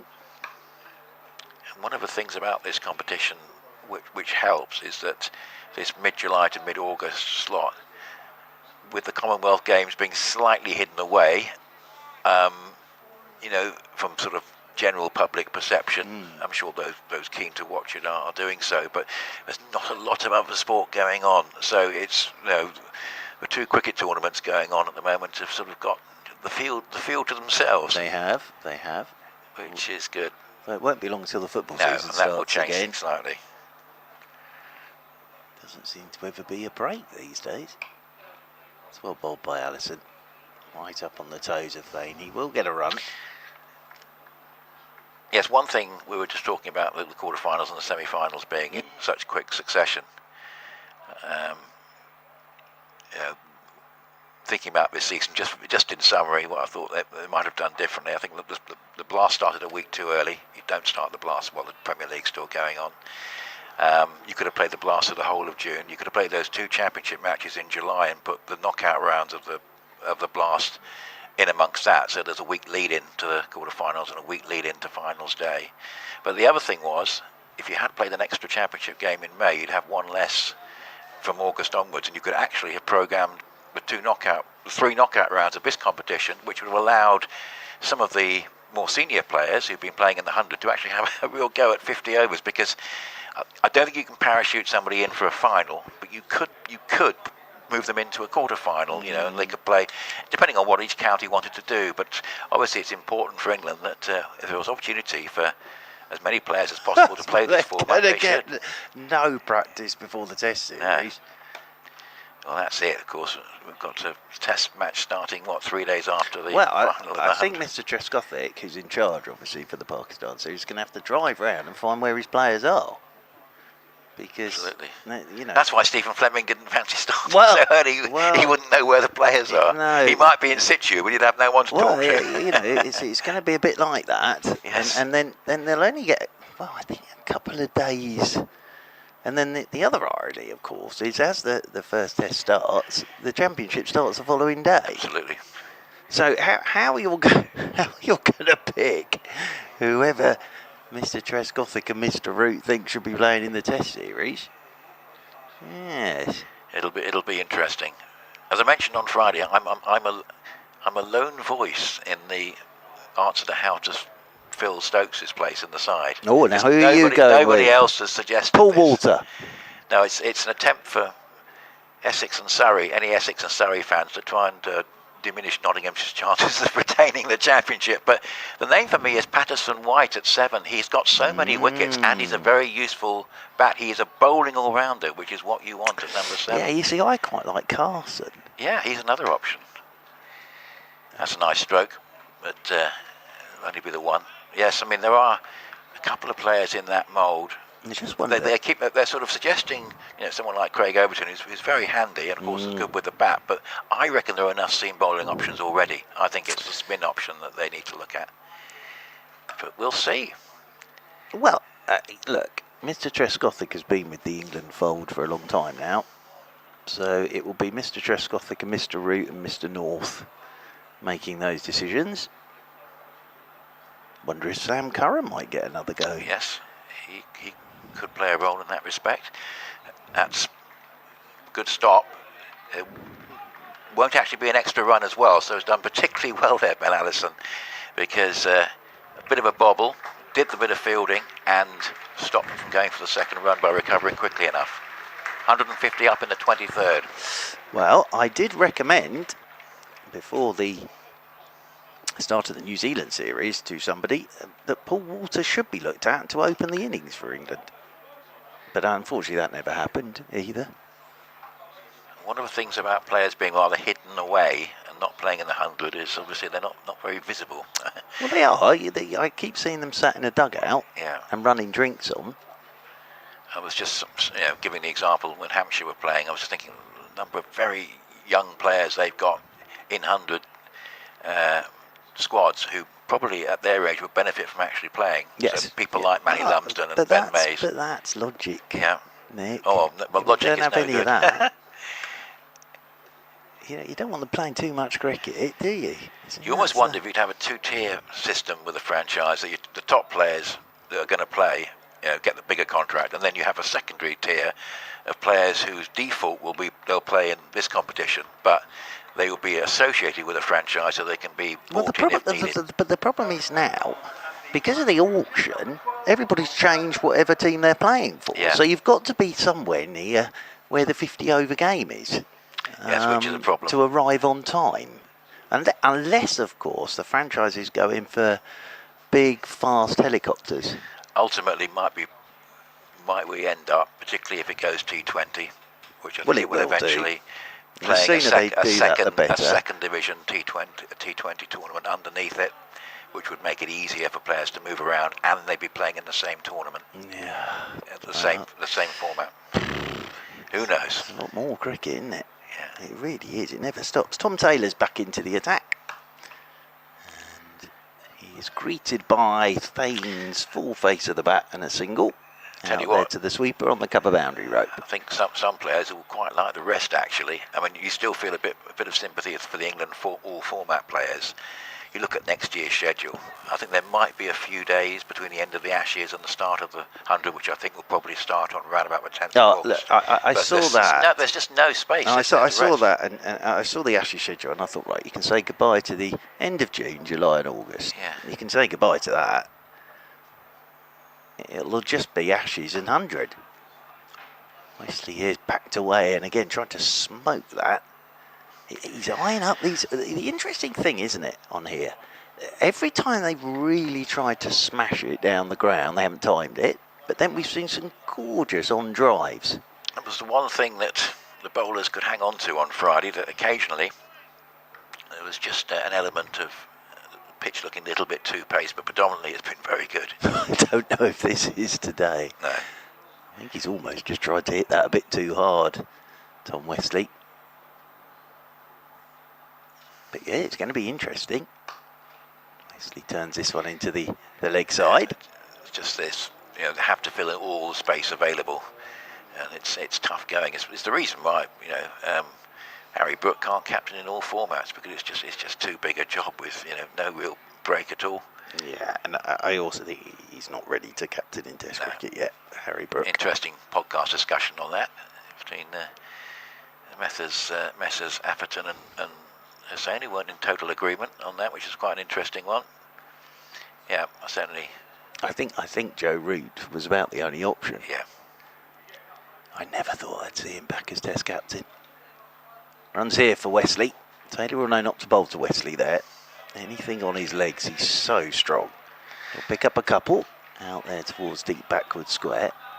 So still they carry on, these two, batting so well together. I mean, it was quite interesting to see what the cumulative total has been of their partnerships. But this one started at 25, didn't it? So 131 so far. Well, they're in a good position because we're not even at halfway yet. They must make over 350 here. Well, I think these two, as you've said all along, have to keep going. It's a hot day, though. It's football by Taylor. No room for Wesley on that occasion. Just nipped back a touch at him, I think. Yeah, and Wesley just indicating that back towards Noah Thane. Just as by way of comparison, on Friday, actually, yes, Wesley got in and then rather got out on Friday, so it wasn't that big a partnership, but they put on 63 on Friday. This has been a lovely partnership so far. It's full of good shots. Another one for Wesley, but a single at the moment. Feels like a bit of a victory for Worcestershire, but Essex know they're going to have to bowl on this as well, and it's a tremendous pitch. It really is. And the partnership on Wednesday at Arundel was 151, so that's a slightly better example, but it just shows that these two together, sort of north of about 300 runs in partnerships in these three games, and of course Wesley didn't play in the first one, so they didn't have a chance to bat together. Well, Morecambe and Wise, Strauss and Cook, Thane and Wesley, Bradford and Bingley.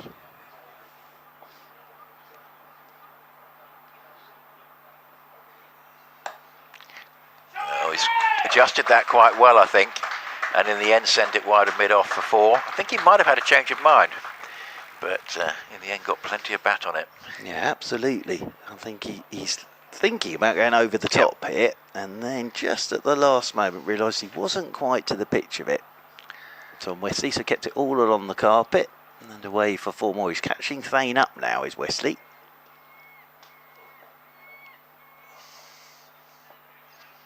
I think Wesley will be quite disappointed with the Essex position in the table, given the way the top order has performed, and the fact that obviously they have been leaving runs or being short by 25, 30 runs. Up for debate really on how much on which occasion, but certainly it looked a 340 pitch on Friday, and that might be a conservative estimate really, and looking worth even more at the moment.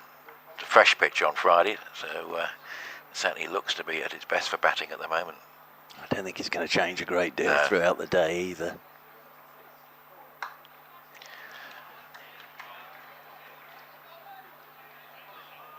Going to run the second quickly. Not much that Worcestershire could do about that. That was well judged. Yeah, very good running. Thane on 75. Absolutely tore the first there, didn't they? And then I don't know, Lath out there had to get round and get the throw away, but they bat for 2. That's going up to deep mid-wicket. Well, in the end it was a good catch, but it's a disappointing end. And that is a wicket that Worcestershire very much needed. And, well, it breaks the run of hundreds for nothing, but it's still a very good contribution. But Fatty Singh has done the job. He just managed to produce a slightly full shot there. Probably wasn't intending to hit it in the air that far. And very nicely taken at deep mid-wicket. 164 for 2, very much what Worcestershire needed. Yeah, it's a good catch from Ben Allison. I think Thane will be thinking to himself, why didn't I try and stick this in the pavilion? Because it was sort of a half sweep. Yeah. And I think had he really gone through with that, it would have probably gone straight over the pavilion for 6. But as it is, it's a very good catch from Allison diving forward. And lovely innings from Noah Thane, but he's having to drag himself off. Yeah, I mean, you knew though you could have doubled that score. But just Fatty Singh there, just maybe producing the full shot. As I say, in the end, it seemed to be sort of between shots, as you're indicating there, Mark. And playing the shot he did, it was probably in the air for far too long, and very nicely taken at deep mid-wicket. And a drinks break comes at a good time for Worcestershire. That'll be tasting a lot sweeter than had they not taken that wicket. So that's a really very good breakthrough. So Thane goes for 75 from 68. Wesley still there on 66. Benkenstein out for 15. And it's been a pretty good bowling effort all round still by Worcestershire in this, and as has been the case really this season. It's been a pretty good uniform effort, given a little bit expensive. Allison impressive, and Fatty Singh, who's been in the wickets, gets his 12th in the campaign, and a very nice spell from Swanepoel at the start. Yeah, and an opportunity now for Worcestershire just to calm it all down a touch, because with Thane and Wesley together, 400 didn't look too far away actually if those two had kept going. But now it's an opportunity for Worcestershire if they could pick up another one quickly. So Critchley and Wesley having a little natter. Just hearing about on the, I think it's the 22nd of August here. It's the Stars of the West End. Yes, with there we Queen. There it is. There it is. Oh, I'd enjoy that, Nick. I really would. The thing is, if you do have a Moet and Shondon in a pretty cabinet, are you allowed to bring it along? Well, yes, very good That's from the question you there. Scaramouche, Yeah, are you allowed to do absolutely. the fandango? But there you go. What an evening that will be a great evening, yes. What an evening that will be. Well, I have to admit, I am a big fan of the old Queen. Yeah, that'll be a marvellous night.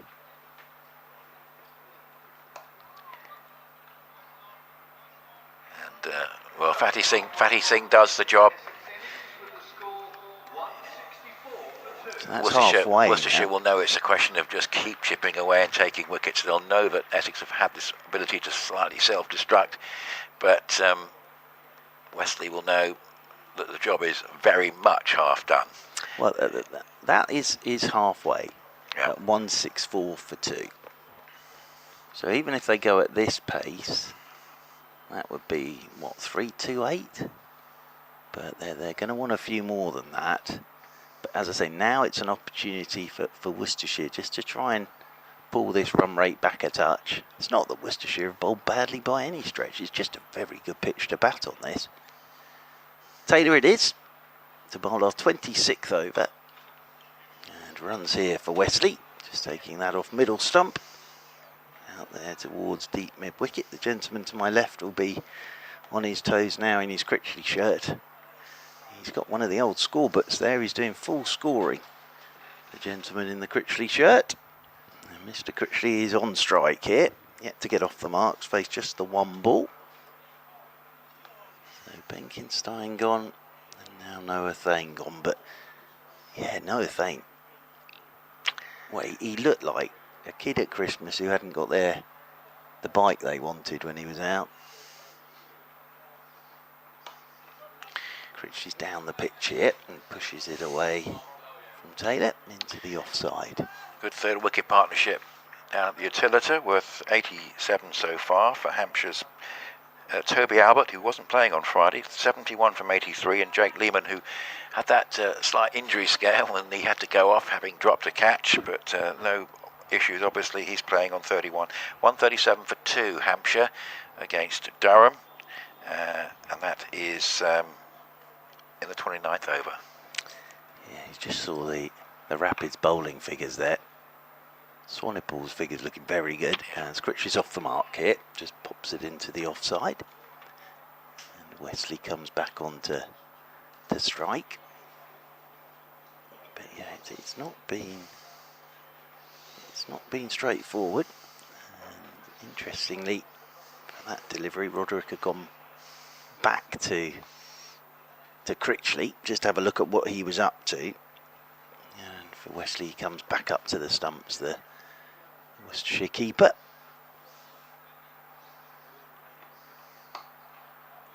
Typical Wesley shot this. Just whips it leg side. Picks up a couple. 2 more to the Essex skipper. How many times during his career he's played that shot? Well, there is some cloud cover around, but there's plenty of blue sky, and the sun is shining fairly consistently. And, very much a day for sun hats and sun cream. Very much so. There's a plethora of hats. I don't know if that's the right word for a collection of hats. This is slightly uppish from Wesley. Again, was trying to whip it leg side. Just got through it a little early. I think Taylor took a bit of pace off that. Essex playing the extra seamer, so they've on occasions had 5 seamers, 3 seamers and 4 seamers, frontline seamers. I'm not counting Thane in that respect, because his job is really with the bat, it seems, in this competition. He's done it very well, but they've got Snater, Mackenzie Jones, Killeen and Porter, plus of course Harmer and Critchley and Benkenstein and Wesley, so they've got plenty of bowling options. That was a very scary sight, because I just turned to my left and you're halfway through putting sun cream on. Yes. I wondered what had happened there. Punched away off the back foot by Wesley, and he'll get a couple again here. Just swings the sweep around. There's a little misfield out there. I think it's Kashif Ali in his sun hat. Little misfield. Took a bit of a bobble on him, but no damage done. 2 more to Wesley. So 24 overs remaining here for Essex. But yes, Nick very sensibly during commentary is now looking like Alan Donald in his prime. But yes, it will. We'll have the sun coming in here probably in the next hour. I think or it so. is now. Yeah, I'm so beginning to we'll roast feel slightly that. here. But we've got some absorbing cricket to watch, which It's is very good, good, isn't it? Turning into a good game. I think Worcestershire will just think we've just got to keep this as something chaseable.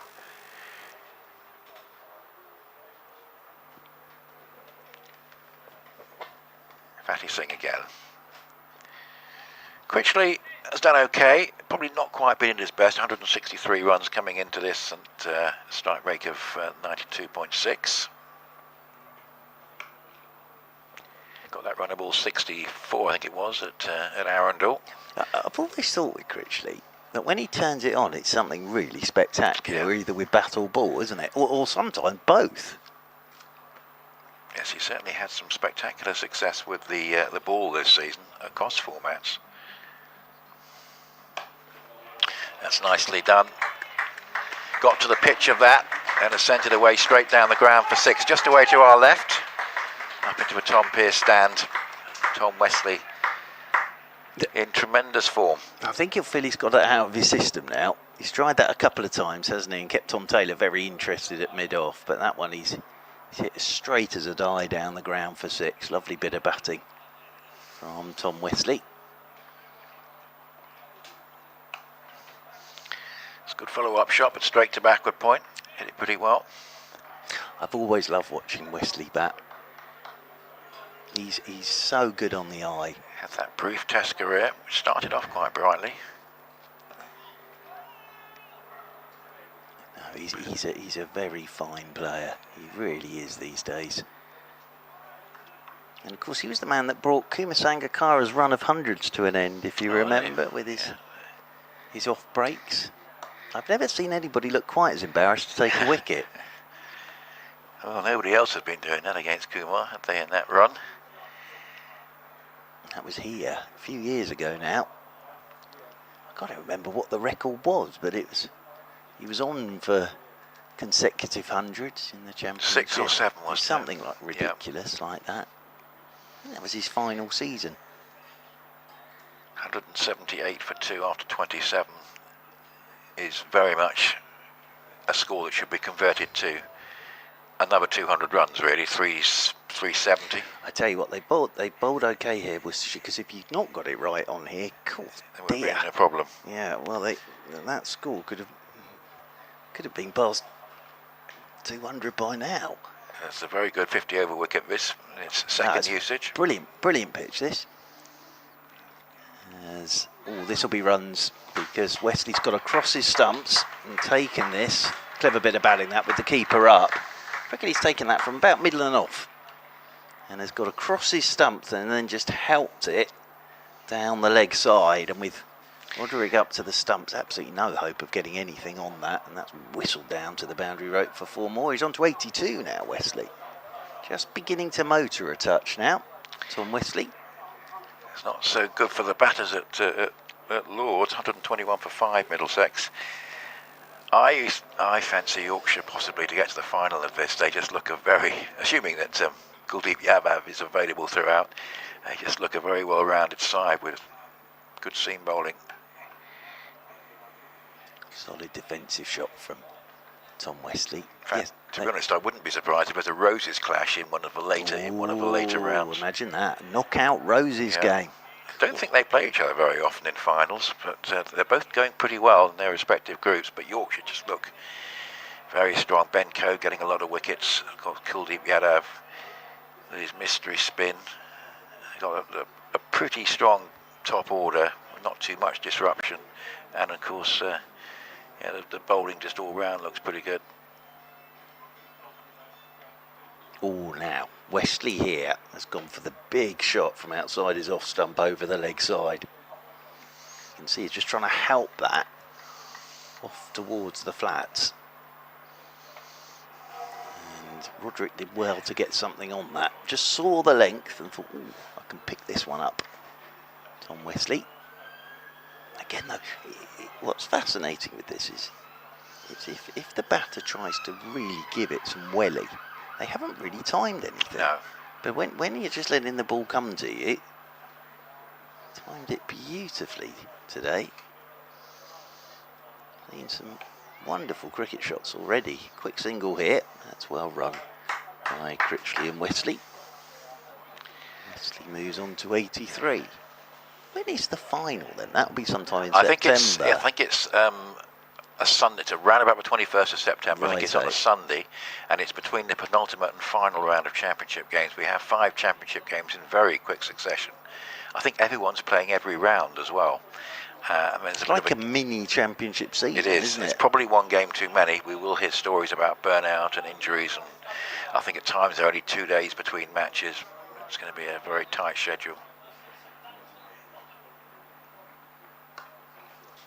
Single here for Critchley. Just checks that one off the front foot out towards the sweeper on the cover rope, Cashew Valley. A lot to look forward to from Worcestershire's point of view. They still feel they've got a chance in Division 2. Most of the division still in contention. Obviously, Durham probably out of sight. Northants and Kent pretty well placed, and Division 1 certainly very much all to play for, you feel?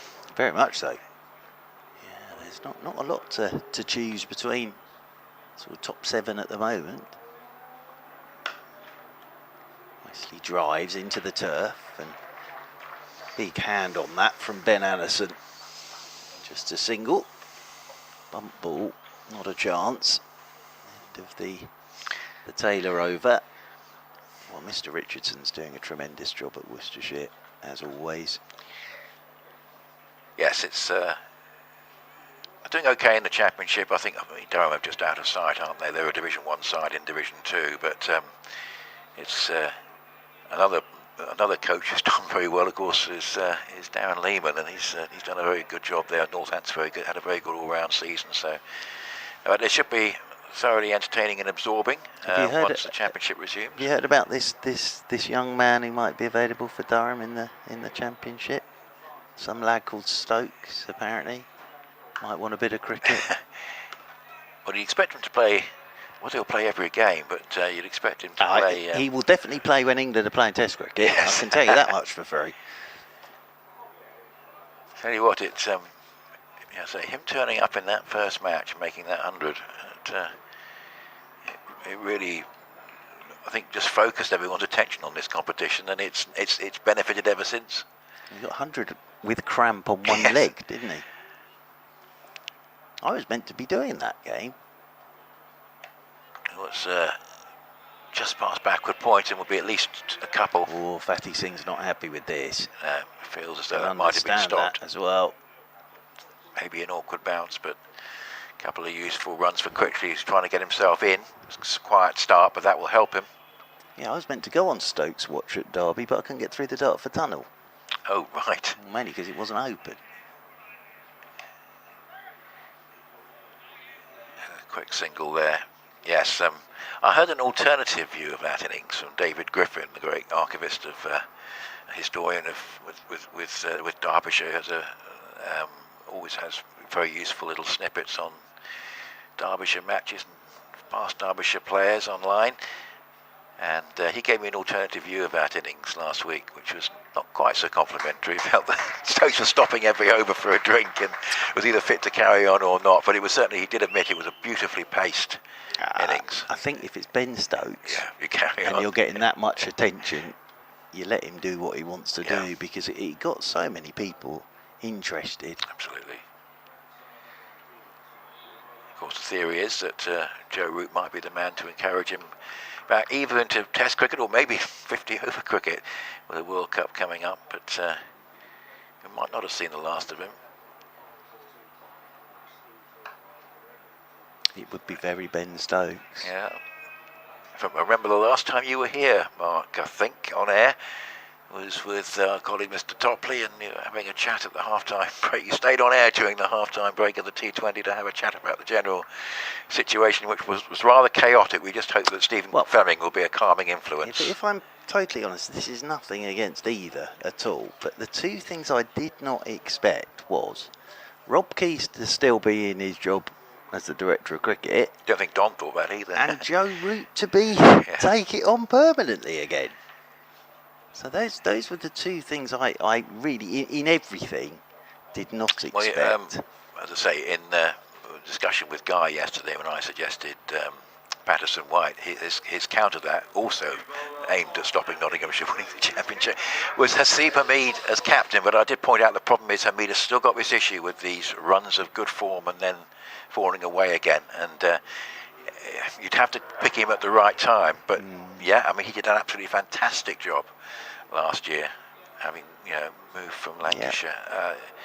Played a critical role in Nottinghamshire winning the championship. Swanepoel's back into the attack here. And starting this 30th over. And Wesley trying to whip round that front pad. Got a little inside edge on that.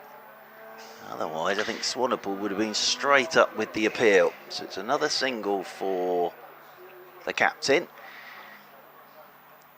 Yes, looking good in this competition, and I think they'll certainly be up and around the top by the time we get to late September. Can anyone dislodge them? We'll see. Nottinghamshire. Yeah. I think anyone could go on a run. Yeah. There's not a lot between any of the sides really. As using his feet here is Critchley, but nicely bowled by Swanepoel. Slower ball. The problem for Essex is that injury to Jacob Bethel, because it makes it more likely that Jordan Cox is going to be unavailable for longer periods of time, assuming that Bethel's not able to come back into the Pakistan series, but he's obviously out of the entire. Assuming that Root and Fleming want Cox, you see. Yeah. There might be They might pick Sibley. Well, short ball is pulled away by Critchley.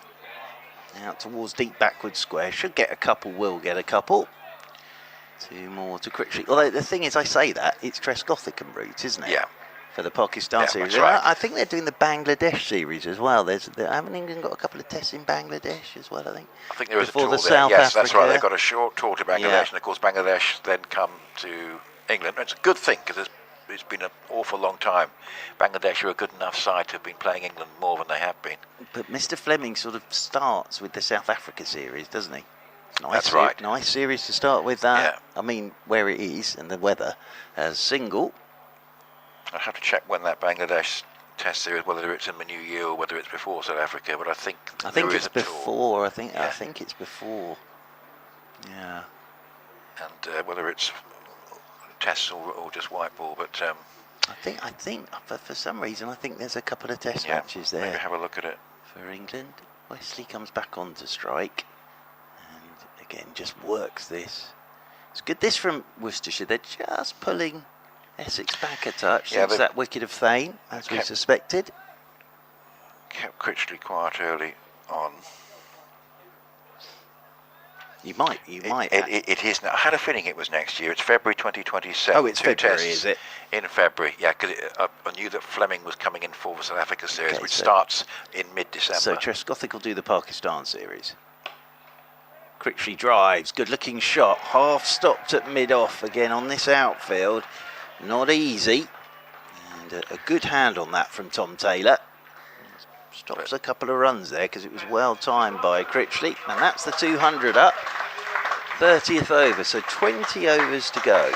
Yes, I'd say good to see Bangladesh getting a test in England as well, even though they were, I think, a replacement for Pakistan, but it's quite right that they're invited over because they've been in good form recently. Their seam bowling is much improved, and fond memories of the 1999 World Cup, where Chelmsford staged two matches, one of which saw England actually getting knocked out, even though they weren't playing, because Zimbabwe beat South Africa, and the other one involved Bangladesh, and of course brought great colour to the ground. That place was absolutely packed with a lot of spectators supporting Bangladesh who didn't live too far away, and absolutely tremendous atmosphere. I think that was the World Cup where England released their World Cup song the day That's after right. they'd been knocked out.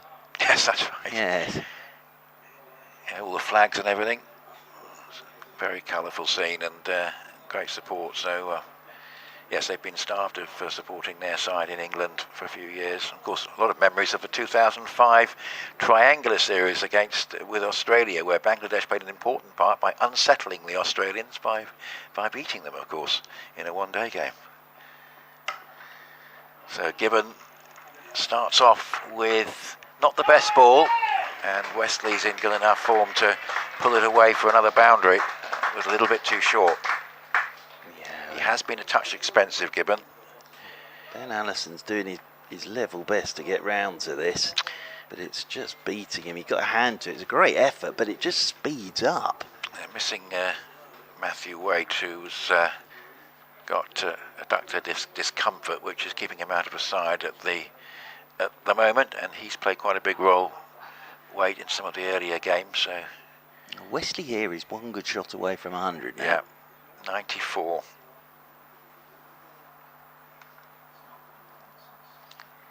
So Gibbon needs to keep his line tight and see if he can grab a wicket from the Worcestershire point of view. Yes, it was nice to have Chelmsford being used for World Cup pitch. Sliced away for probably just the one. I think I'm right in saying that 99 World Cup, Essex played England in a warm-up game here. I'm pretty sure England had some warm-up games against counties, and I think one of them was here. So I'm pretty sure Essex played England. Yeah, I do remember one game being at one of those games when the top England players failed. It might have been a bit later than 1999. I think Craig White got 100 or something like that. They would say, I haven't come to watch Craig White, I've come to watch Kevin Peterson or that sort of thing. It's a nice stroke. That's a good one. A lovely shot. That really is a good one from Critchley. That will get him going a little bit. Yes, Gibbon, who is just struggling a little bit, and Worcestershire can't really afford a weak link this afternoon with the pitch playing the way it is. Just not quite putting it in the right place. Yeah, and he knew he got that one wrong. He's coming over the wicket. We saw him left arm around the wicket to start off with, but he's coming over the wicket. But that was more a leg stump half volley than anything, wasn't it? Singh, Swanepoel, Taylor, Waite and Allison have been a formidable unit in terms of economy rates, as we mentioned earlier. And Gibbon's got to try and keep in that sort of range, but struggling early on. That's a better one. It's nicely bowled, good comeback. So yes, I think, and also England then, of course, they'd open with Nick Knight all the way up to the opening game of the World Cup, and then they decided to open with Nasser. All right. Yes. Wonder if they still talk about it. Nasser. Oh yes, I've seen Stuart and Hussain discuss that. Yes. Yes, it wasn't a very successful competition, but it's really remembered for the opening ceremony. The semi-final. Yes, and also the opening ceremony, which was dreadful. Oh yes, that wasn't good, was it? It rained. Then I think Tony Blair potted out and said something. All the fireworks didn't go off. I mean, for me, you've dropped the World Cup. That semi-final. Bill Lawry, for me, still the greatest big moment TV commentator. My favourite. On with Mike Proctor at the end of that match. That's just such a memory. Yeah. Mike Proctor was he was quite a really quiet man away from the ground. I remember talking to him once, and that was 4 runs. Critchley, nicely done. Expensive over from Gibbon, but I think he was quite sort of a quiet, unassuming chap away from when he was tearing in at people and taking hat tricks. But that was a wonderful moment. Bill Lawry with Mike Proctor. Bill saying it was all going terribly, and then Mike Proctor saying it was all going well, and then having to change round. But Lance Klusner, wasn't it, who'd had a terrific tournament, and I think that's still available online. Absolutely wonderful. 213 for 2 after 31. That was, but apparently Steve Ward didn't say it, but you've just dropped the World Cup, Herschel. Yeah. Apparently that's a bit of an urban myth, that one. The other thing about Bill Lawry, remember, one of his phrases was, "That's a big wicket," and he'd say it when Phil Tufnell got out, when it wasn't really a big wicket. But every wicket was a big one. He'd have done well in the 100, wouldn't he? Yes, because every wicket in the 100's a big wicket. I think he'd have. Yeah, I'm not sure if he'd have enjoyed commentating on that quite so much. But I'm not sure. We'll see. We don't know. Swanepoel continuing here to Wesley, and Wesley will move on to 96. It's the start of the 32nd over. So the Essex captain 4 runs away from a second 100 in the comp this season. And that's the 50 partnership to add to the 100 partnership between Thane and Wesley. So Critchley's just kept Wesley company here, but Worcestershire, since that wicket, have kept Essex pretty quiet, but they're just beginning to up the rate. That's well bowled by Swanepoel again. Just hopped a touch, didn't it, on Critchley. Played that one out into the offside. Yeah, because Australia were terrible at the start of that 99 World Cup, and then they just went on and won every game, and then Hammered that a semi-final, terrible wasn't it? final, wasn't it, against Pakistan, I remember. Yeah, in fact, there were 2 in a row, weren't there? Very one-sided finals. Yes. Critchley drives. Doesn't really time this. He'll get a single up towards mid-on, and this will bring Wesley back onto strike on 96. Yes, the other game, I think one I was reporting on, I can't remember exactly what we were doing, but we were just doing news reports, and Neil Johnson of Zimbabwe reduced South Africa to something like 50 for 6, and it was Zimbabwe's win here that knocked England out. No, that was terrific, and then Dave Stewart of the Eurythmics released the England World Cup song. Wesley on 96 then, and that's hitting the pad. It'll be a leg by. One more to the total. Essex will still be eyeing up 350. I think they're going to need 350 here. I wonder to what extent that series victory over India sort of. There's still issues with England in a 50 over, in terms of having a decent squad to go to that World Cup. And winning one 3-match series probably doesn't, tell us too much. But they played some good cricket. It was a good win. And I thought they did do, because they've had a habit of being bowled out on the 34th over, haven't they? In some 50 over series recently, they seem to have got the hang of trying to bat for most of the time, which is quite useful. But I think they always talk about your identity in a side, don't they? And your brand of cricket that you want to play. I think they're probably just working that out at the moment. Here's a short ball from Swanepoel. That's pulled by Critchley. Fatih Singh gets round to do the fielding. And they'll get back for a couple of runs. So the end of the Swanepoel over. Again, good over from Swanepoel. No boundaries in it, which at this stage is crucial. 18 overs to go. You can see that Wesley and Critchley getting together for a bit of a natter. And Wesley will be on strike on 96. Well,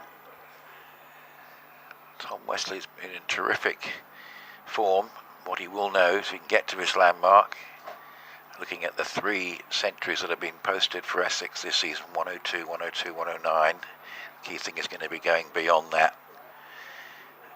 By quite some way if he can, but he's got to get to the 100 first. Here's Gibbon. That's a better ball. Just got to try and draw it back here, Gibbon, hasn't he? Number 40 off 4. We're talking about Worcestershire's 5 key bowlers in the competition having economy rates between roughly 4.5 and 6. And Gibbon's got to try and see if he can drag this spell back. Unlucky for Worcestershire, sustaining that injury to Latigan on Friday and then losing D'Oliveira today. It's just taking a bit of the experience out of the side. Yeah.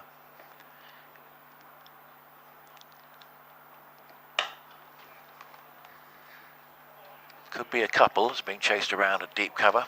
Go to 98. I wonder as well in the fact that they've just used Fatih Singh as the spinner, but of course Essex will have Critchley and Harmer. Yeah. So they've got the 2 spinners. Benkenstein and Wesley if they need. And they might well be needed. Yeah. Might well be needed. And I think Porter's experience will be very important up top. Wesley on 98. Nicely stopped at mid-wicket. So Worcestershire up against it here in the 33rd over. Actually going better than I think in the 2 previous games, Essex, and they're actually just taking it a bit deeper without losing wickets. So already this is better than Hampshire and Worcestershire.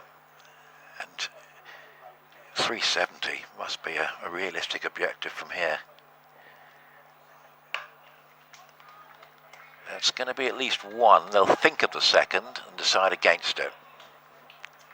Yeah, and the other thing they're doing is laying a platform for Mr. Rolofson, who can come out and try and launch it. Harmer was quite quiet on Friday, but of course he also come back quite explosively. Well, that's what you want at the back end, isn't it? If you've two laid the together, platform, you just want then. And this is the sort of pitch you can, from ball 1 go. Well, Critchley's going out to run a ball. He'll obviously want to try and increase that with time, but he's settled in well. That's a little bit uppish, but it's good over this from Gibbon. Yeah, it's a better over, isn't it? It's just gone for the 3, and very much needed from the team's point of view. And again, go back to what we said. There is no margin for error on this pitch. Yeah. And it's not going to change. When you consider having lost weight to go with Latican and Oliveira, it's a lot for Libby to have to deal with.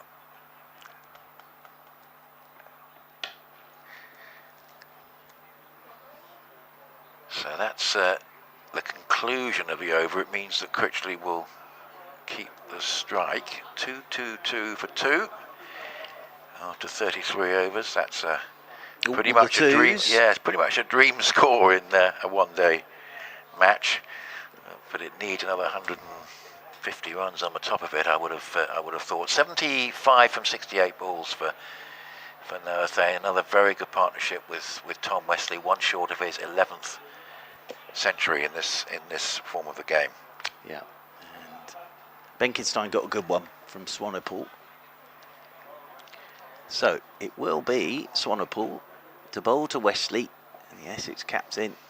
Apologies, Critchley on strike. The Essex captain stuck at the non-striker's end at the moment. This is driven by Critchley, and Isaac Mohammed does the fielding. He's had an interesting afternoon at backward point.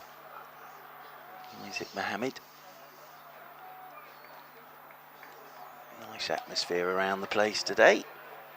Perfect conditions for cricket. Gentleman, when he arrived from Worcester, when I sat outside, said, I'm enjoying this weather for the cricket. As this is short, pulled by Critchley. 1 bounce, 2 bounces out towards deep backward square. So that will bring Wesley on to strike on 99. I am using that age-old phrase now with the heat wave when people say that to me, because I'm delighted about it for the cricket, but a bit of rain wouldn't be bad for the garden. No. That's what everybody says. Gardens always recover, but it might take a little bit while longer than normal. So, Tom Wesley on 99. And Tom Wesley moves to his 100, and he'll bring it up with a boundary, as it was banged in by Swanepoel, and off the front foot Wesley has just pulled this out towards mid-wicket for 4. Been a very fine innings this from the Essex captain. Gets a hug from Critchley, gets a breather, takes off his helmet, raises his bat, gets a standing ovation as well. Tom Wesley, 103 from 87 deliveries, and now he'll say to himself, right, I've still got 16.5 overs to bat here. Yeah, that's the critical thing. That's what hasn't happened in the previous games. But it's been a fine innings from the captain. It really has, full of very good shots from Tom Wesley. And as I say, he's a lovely player to watch, Tom Wesley. He really is. 11 list day centuries, 2 of which have been made in this campaign. And he's leading from the front here. Absolutely. He'll be a bit tired because it's a very warm day. I think he's just signalled to have a drink brought out to him at the end of this over from Swanepoel. That's well bowled. Ooh, to beat the edge on this surface, that is a good bit of bowling from Swanepoel. He's definitely been the pick here. Yeah. Swanepoel. Yes, his figures in earlier games really sort of back up the way he's bowled here. He's certainly much needed. He's a strong man, isn't he? You can see he's probably bowled on a few surfaces like this at home, but yeah. Worcestershire on a spot of bother here. They do need a wicket. Short ball, that'll be 4. Critchley's just waiting for that. Anything short on here. And Critchley's just waited for it and then pulled it away out towards that mid-wicket rope. Exactly the shot that Wesley brought up his 100 with. So, another 16 overs to go for Essex. Handily placed at 2-3-2 for 2. And quite rightly now, Mr. Wesley's getting a drink and a change of gloves. And Critchley's also having a drink, and the towel there for Tom Wesley. That's a well-deserved drink for Tom Wesley. Notice he's wearing a headband as well under his helmet, Tom Wesley. Keep the sweat out of his eyes.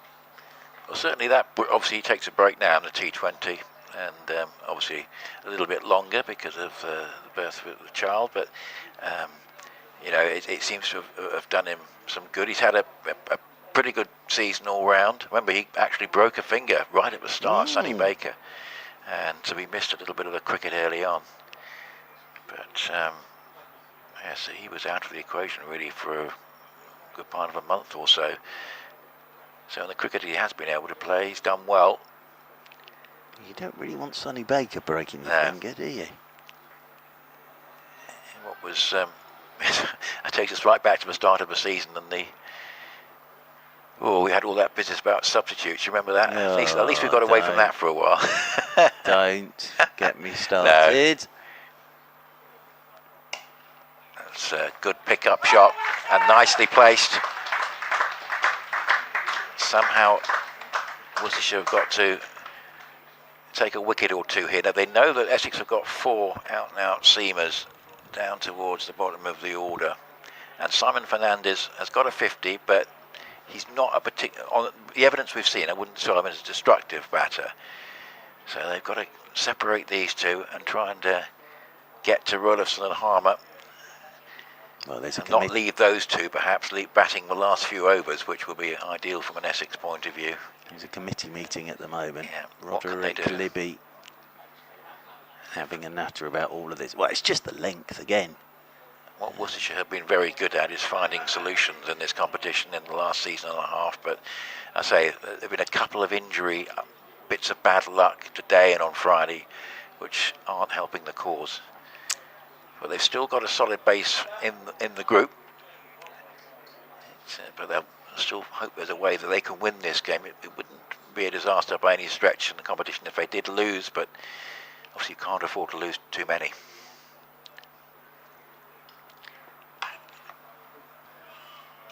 He might play a shot of ball here, Wesley. Yeah.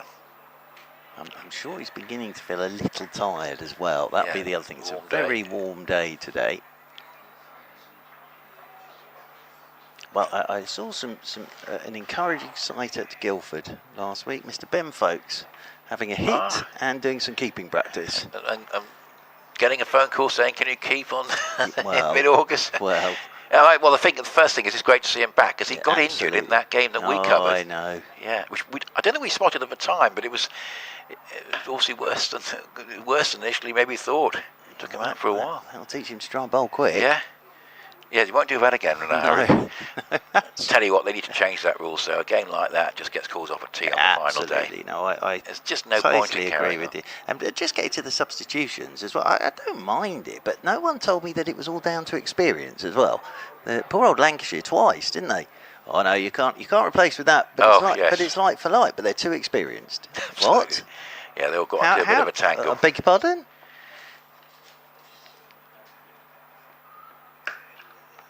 Well, actually, you have to be honest, the like-for-like thing hasn't happened. Because a couple of times hasn't sort of a right-arm quick bowler been replaced by a left-arm seamer. Yeah. Now, even I know that's not like-for-like. But then, yes, Tom Bailey wasn't able to play because he was too experienced. And my argument was there's no like-for-like replacement for Lewis Kimber because no one could do what he did in that innings at Hove. Which was quite incredible.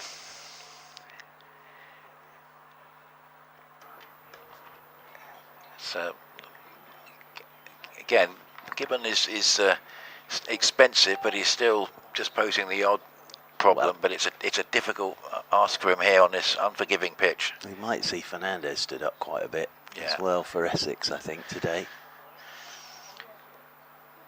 So Tom Wesley's 109 equals Thane's knock from a couple of days ago. It's been a lovely innings. Yeah, it really has. I wonder if he is getting a bit tired because it is hot today. Yeah, that's just another indication, maybe. Well bowled, Gibbon. Because I say it's a tough ask for him today. 1 for 50. I don't think he's bowled badly. As I say, I just think on here your margin for error is so slim. tell you what, Roderick's kept beautifully standing up. He really has. None for 50, I should correct myself, because interestingly, Swanepoel's figures have just come up there, and he's also gone for 50, but he's actually taken the wicket. So the wickets have gone to Fatty Singh and to Swanepoel. And Ben Allison bowled pretty well earlier on, just going at 4.5 and over. I'm sure he'll be back. And in fact, he's going to be back right now, just looking up. Ben Allison. Literally right on cue. Mr. Simon Ward, the dulcet tones of, is on the PA announcement. He could get on stage with Queen with his tonsils, I tell you. Wonderful singer. Mr. Ward. Very nice to see him this morning. So, it's going to be Allison from the Graham Gooch end. Critchley is on strike. Happy just to take a single to the first ball of the over, just pops it out into the offside. And that will bring Wesley back onto strike once again.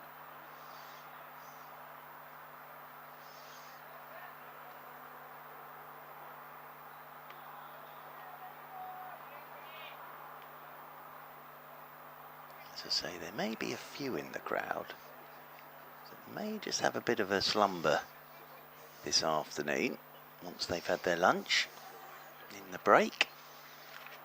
I should think the park behind us is popular today. Single here for Wesley. Playing that one back up the pitch. More to the captain. He's on to 110. It's always a nice sign, isn't it, when your score is ahead of the number of balls that you faced. 110 off 94 deliveries for Tom Wesley. I suppose Worcestershire will be saying to themselves, realistically, can we keep Essex below 350 from here? Oh, that's going to be tough. I think it is, but I think that'll be a tick in the box from a Worcestershire point of view. Shot from Critchley. Very nicely played, just the open face, guided down towards the man. The chase is good and the dive is good. And they'll pick up a couple more as the throw comes in. Two more to the total. 2 centuries and 2 70s for Ben, for Noah Thane in this competition, and reporting, of course, these basically the 2 centuries is his first for Essex. So he's in tremendous form. And another maiden centurion to report, Gus Miller of Northants. Fairly new name to me, though he has been around, I think, for about, this is his 18th list day game. Well, that's the great thing, isn't it? Seeing these young lads get an opportunity. There's a single here for Critchley. I'll tell you what, Gibbon did well, the previous delivery coming round. Because diving on here today, and Gibbon's wearing the tuber grip. But there'll be a few grazed elbows and grazed knees after this today. But yes, it's tremendous. Was it a funky piece of fielding in honour of Bill? I knew it was going to come at some point. Yes. That was sad news, wasn't it? It was. Mohammed half stops it at backward point. As I say, it's had an interesting day in there today. There's Isaac Mohammed. But it's not easy because you're sort of stuck on the cut strips that have already been used, so it can take a bobble or two. Quite interesting doing one of those wildlife programmes at the moment, because I expect a lot of wildlife probably in hiding, or it must be quite difficult for him, but he was a great enthusiast in that, of course. I was reading about the bumblebees are struggling at the moment, I believe. Gus Miller 102 not out at a run of ball. Northants 205 for 2 after 35 overs against Lancashire, and again Northants have to win. Critchley just chips this with an open face up and over the top of Mohammed at backward point. Great hands from Critchley. Just let that come to him, and then has just opened up the face of the bat and just guided it over the top of Mohammed, and that's rushed off to the boundary rope for 4. Lovely bit of batting that from Critchley off the last ball of the over. So 14 remaining for Essex. Critchley and Wesley, good partnership forming between these two. And having a little chat again there mid-over Critchley and Wesley. But that was just a super piece of batting from Critchley, that last shot. Yeah, what a great platform this is. 14 overs to go. 248 for 2. And Gibbons' 7th over. Was launched down the ground. So it was quite easy for Wesley just to line that one up. Ball not doing much. Just crashed back past the bowler. What can Gibbon do in response here? It's tough. 250 up, 37th over. I think he enjoyed that one, Tom Wesley.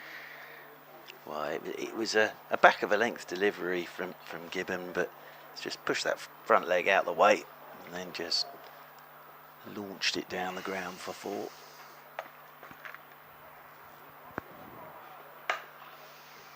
Didn't quite get that one, but he'll get a single. 3 quick wickets for Durham at the Utilita. Hampshire 186 for 5 in the 39th.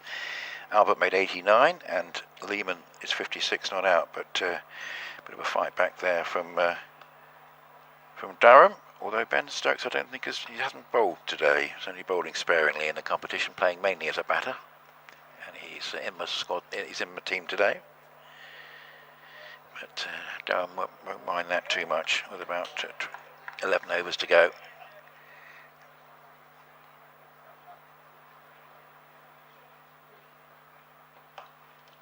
That's good placement. And actually, so well placed with the speed of the outfield, but it was able to go away for 4 on a lush April day. That probably would have been stopped at third man, but such is the nature of the outfield that just the placement was good enough there for Critchley to get the boundary. Yeah, and Gibbons done everything right there. Saw him coming, so pushed it wider outside the off stump, and he's played it one-handed, Critchley. And that, well, again, sped off to the third man boundary rope. Gibbons not done a lot wrong there, really. No.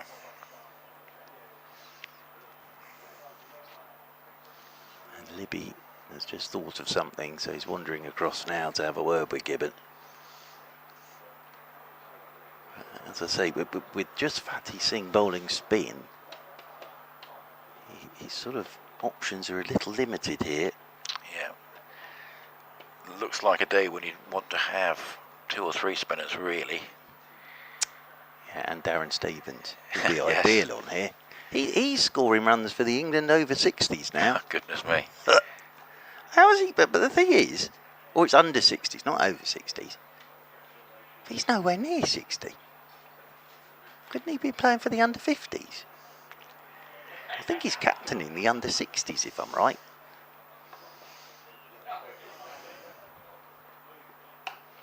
I remember right at the start of the season there'd been an article in one of the broadsheets about the most influential county players of the century, and I was sort of running this past Kevin James at Southampton in the opening game and seeing how many he could identify, and sort of going through them, and the one he struggled with, was trying to give loads of clues, was actually Darren Stevens. D. Stevens. So the clue I eventually given was they tried to get rid of him, and he then got the double 100 at a run of ball. Was Ravi in that?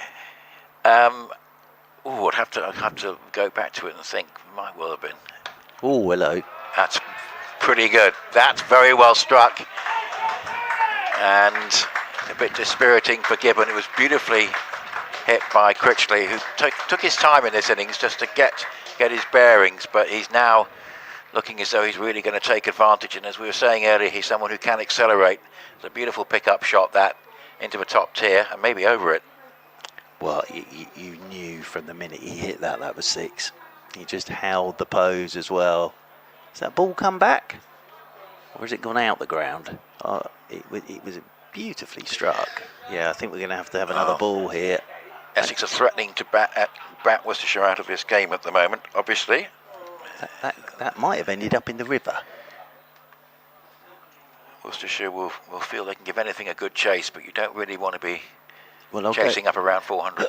I'll go back to psychologically, for some reason you feel you've got to go from ball 1, when actually you haven't, but you just feel psychologically you've got to play shots. So Critchley 3 short of his 50. And it's over the top of backward point, and that'll be enough. And Matt Critchley really going on to the attack. And Yeah, it's turning into an expensive afternoon for Gibbon, but Critchley, it's been a rather different innings to the one he played at Arundel, which has run a ball throughout. This is 51 from 36, and actually he was a runner ball early on, but he's moved far ahead of that at the moment. And real problems here for Worcestershire. They're on a flat track, so they've had one or two injuries to contend with, and they've got a lot to do here. 267 for 2, with still 13 overs to go.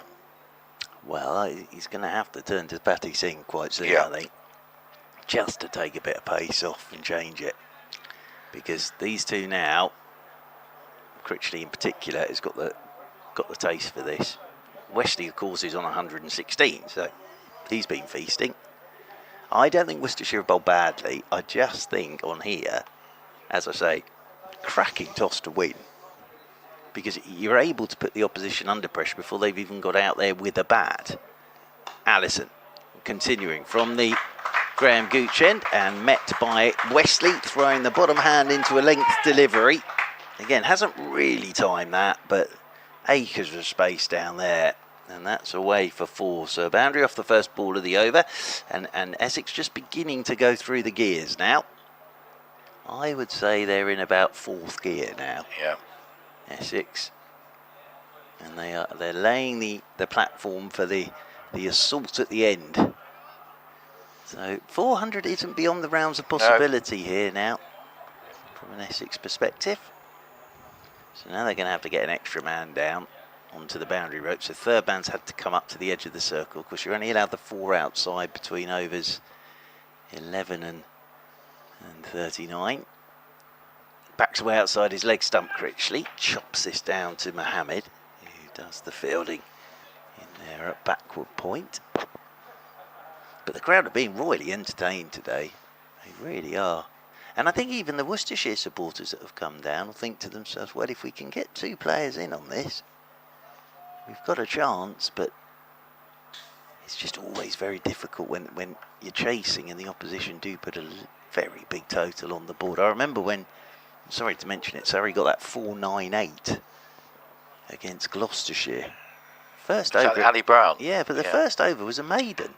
As this isn't timed by Wesley. Bowled by Ashley Nofke. So it's actually off. Did he bowl any more after No, nobody did. Nobody did. But the only reason I mention that is Gloucestershire came out. They were all out for about 250, but they just had to go for it from ball 1. Well, I'm slightly surprised to see that Essex's highest list day score against Worcestershire is only 287. Well, I think they might go past that. They should get past that. That does surprise me. I'm just checking to make sure that's true, but it seems a very low score. Well, it could be a record-breaking day today. Backs away again as Wesley drives firmly out towards the sweeper on the cover rope. Will just be a single as Kashif Ali comes round to do the fielding. So after that boundary off the first ball of the over, it's a good response this from Allison. Returning to Chelmsford. Yes, I think they'll go past that today. It was actually 287 for 3. So what year was that? 1997. Different game back then. Stuart Law got 100. It was actually, to be fair, it was actually chasing a target, so they couldn't get any more. It was 57 and a half overs in the old NatWest Trophy. Runs here for Critchley. Out towards deep backward square. Probably true to say the two sides haven't met particularly frequently in list day competitions, but certainly a little bit lower than I would have thought. Well, again, the old net run rate's important, isn't it? It is, because obviously the key thing for Essex is to win 4 games, but they could do with one pretty big win in amongst them. They're going to have to overcome 2 of these top 4 sides who've only lost 1 game, one of them being Worcestershire. Last ball of the over, and looking to pull this, gets nothing on it. Tom Wesley, that'll be a wide signalled by umpire Lloyd. Umpire Burns stood out at square leg. Allison goes trudging back to the top of his mark.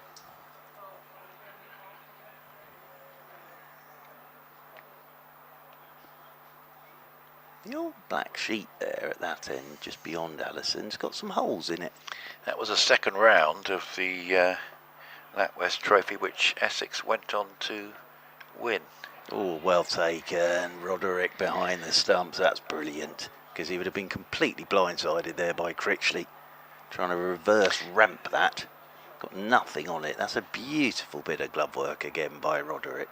He has been exemplary up to the stumps today. As Roderick ended the over, 12 to go. I suspect that the pitch wasn't as good as this one because Worcester, in making 286 for 9, Graham Hick got 146. I suspect, you know, this pitch is probably slightly better one than that one, because you'd imagine that they might have got more runs altogether, and he might have got more runs. But Fatty Singh, as you were indicating, coming back in, yes, Worcestershire. That was a second round match, and of course the famous semi-final against Glamorgan here, which went into a second day. Oh, I remember that because my dear old mate Tim Hodgson was getting a game, and then Mr. Croft and Mr. Eiler had a big old row, didn't they? That's right. Yes. And then, of course, the delayed final. Well, Tim Hodgson, he had to come out and face Wacker in the dark. Not much fun. But yes, do you remember Eilert and Croft? Yes. Oh, blimey. So, yeah, that's a significant match because Essex got through, you know, a tough Worcestershire side, and went on to win the competition. They won it the next morning, didn't they? In the Glamorgan game, yes. Yes. Not quite got that, but being more expansive now against Fatty Singh. But this would have been about the worst case scenario that Worcestershire would have imagined when they went out there this morning. 276 for 2. I don't know. I think they'd have looked at the pitch. I think they'd have batted as well.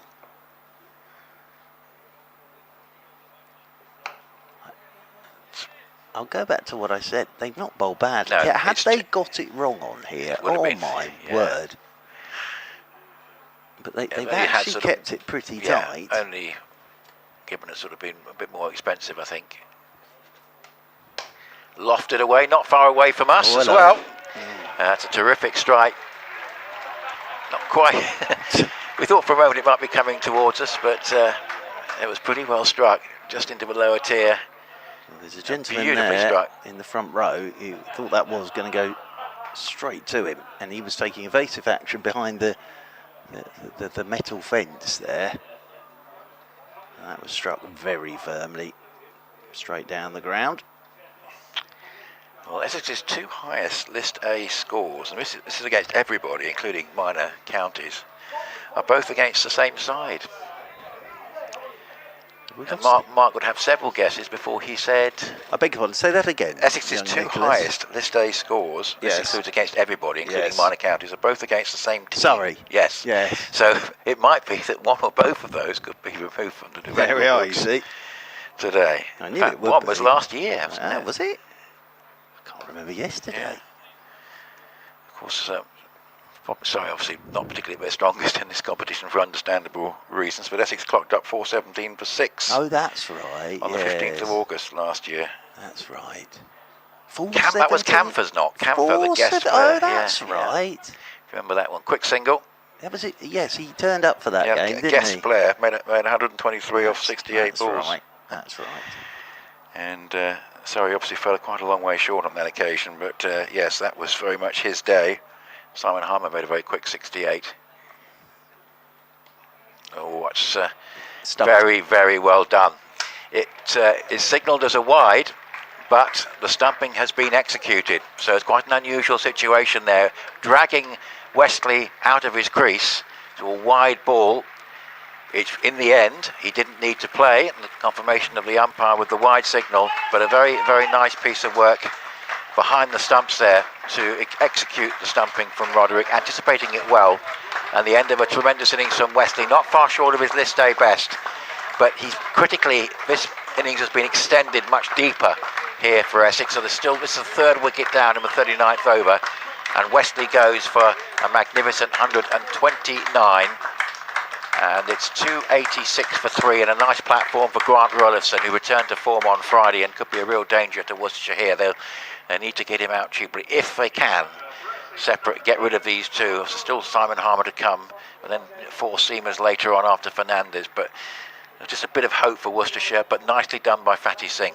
Yeah, wonderful innings from Tom Wesley. 129 for the Essex captain, but a terrific piece of bowling. And watch the glove work here from Roderick. He's got so far to come back. Brilliant, absolutely brilliant, and very well bowled by Fatty Singh. But what a fine innings that was from the Essex captain. Shots all round the ground. Certainly led from the front. He was probably a little tired as well, I think, to be fair to him. It is a very warm day today, very hot day, but he's certainly done his job. And now, as you say, Nick, Rollison's got a platform to launch from.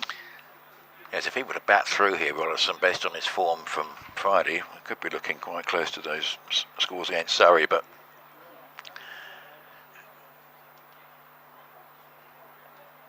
Worcestershire will just hope that 1 wicket can bring 2 here and can just give them a little bit of a toehold. At least a new batter at the crease will help them initially anyway. Thank you to Simon Ward, who's just messaged me to say during that innings Mr. Wesley went past 22,000 career runs in all formats. We were able to interview him on the day he went into the top 20 of Essex all-time leading run scores. I think that might have been at the Oval, actually. Yes, I think it was. So he's continuing to break records. 286 for 3, but a much-needed wicket for Fatty Singh, who continues to make important breakthroughs for Worcestershire. But, well, can they keep Essex down to something chaseable? They take 370 now, I'm sure, but it's still got quite a lot of work to do. Certainly have, but they do have a fresh batter to bowl at. Critchley's looked like he's got a taste for this in the last couple of overs. Wesley stats 129 off 104 balls with 2 sixes and 14 fours. Earlier Thane 75 from 68 with 11 boundaries. Critchley going well and certainly upping the rate in the second half of his innings. He's gone past 50. Yeah, and he's played some very nice shots. So Tom Taylor back into the attack down there from the Graham Gooch end, and then after this over it'll be the final power play, which will be something of a relief for Worcestershire. Get an extra fielder out on the boundary rope, they might need it. Al Richardson's doing a circuit of the ground at the moment, just keeping his players going as Critchley uses his feet to the first ball from Taylor, just tucks it into the leg side. Thought about 2, but there's only 1 there, and this will bring Rollison on to strike for the first time. So is that draw Essex level with their highest score now against Worcestershire in his form of the game? I think it was 287, wasn't it? Yeah. So they're gonna go into the record books today. There's a few more to come, you would think. So the right-handed Rollison. Long chat up there between Libby and Taylor. Rollison's first ball, he just pushes down to Mohammed at backward point, and there is no run on this occasion. Rollison goes for a little wander towards square leg. Crowd have enjoyed this today, though. It's a great pitch for 50 over cricket, because we've seen, haven't we, with Swanepoel got that one to bounce a touch more on Benkenstein. Just got to work out a way here.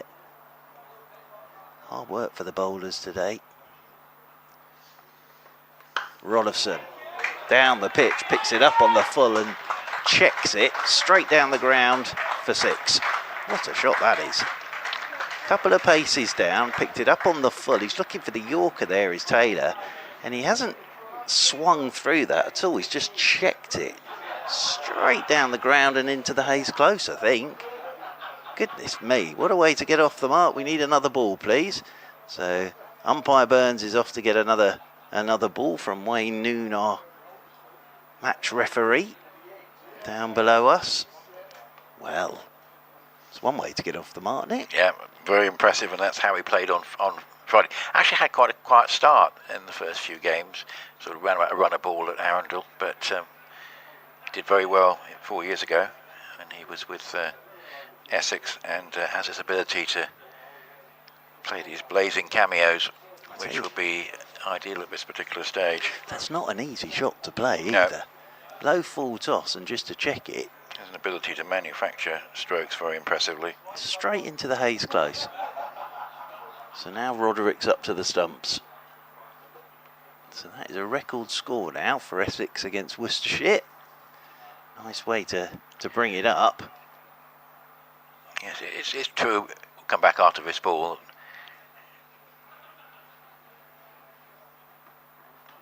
It's well bowled by Taylor. Yeah. Beats the edge. Nicely taken again by Roderick. Been Yeah. a masterclass this from Roderick up to the stumps today. Yeah, done very well. Nice stumping that a little while ago. Yes, you discover new names. Now, Jack Nelson really is a new name to me. He's 73 not out for Middlesex, 215 for 6 in the 42nd over against Yorkshire. He's probably made a load of hundreds, but I just can't remember hearing about him before. Is Caleb Falconer playing in the 50 over comp? He must be, unless he's injured. For Middlesex. yeah. He's a talented boy, that one. Oh, now Rollison could go here. He will. That's really well bowled by Taylor. It's a slower ball, and he was through it far too early, and he's chipped it to mid-wicket. Now that's a good wicket for Worcestershire.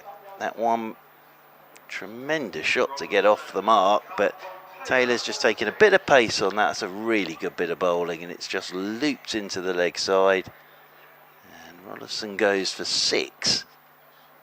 Well, that's 6-4 down. That's really helpful from a Worcestershire point of view, because it was looking pretty bleak before that lovely disguised, albeit a wide, it was still a nice disguised delivery from Fatty Singh, and a very good bit of work from Gareth Roderick to see off Wesley and to get Rollison out cheaply. Now Harmer's coming ahead of Fernandez, but if Worcestershire can break this partnership, they may feel that there's one end that they can start to work a way at. So can Worcestershire find a way? I was saying they'd accept 370, probably still would, but if it were to get another wicket quickly, they might even have ambitions of keeping Essex below that. But certainly it's the first time that Worcestershire have done a double strike, and it's come at a good time for them, and they'd have liked it earlier. But Harmer has had a very good season with the bat, played within himself on Friday. But if he gets in, he could be very dangerous over the last few overs. Henry Cullen with the catch at mid-wicket. That was a good bit of bowling from Taylor. I saw that Simon Harmer was the South African Test Cricketer of the Year.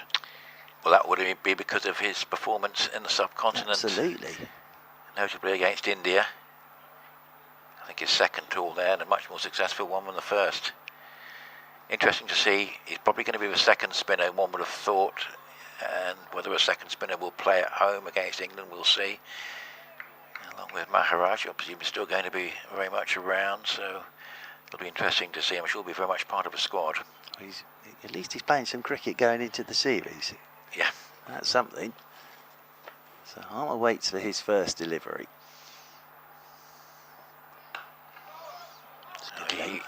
Taylor. I mean, it was just a massive triumph for the team and for Harmer individually. And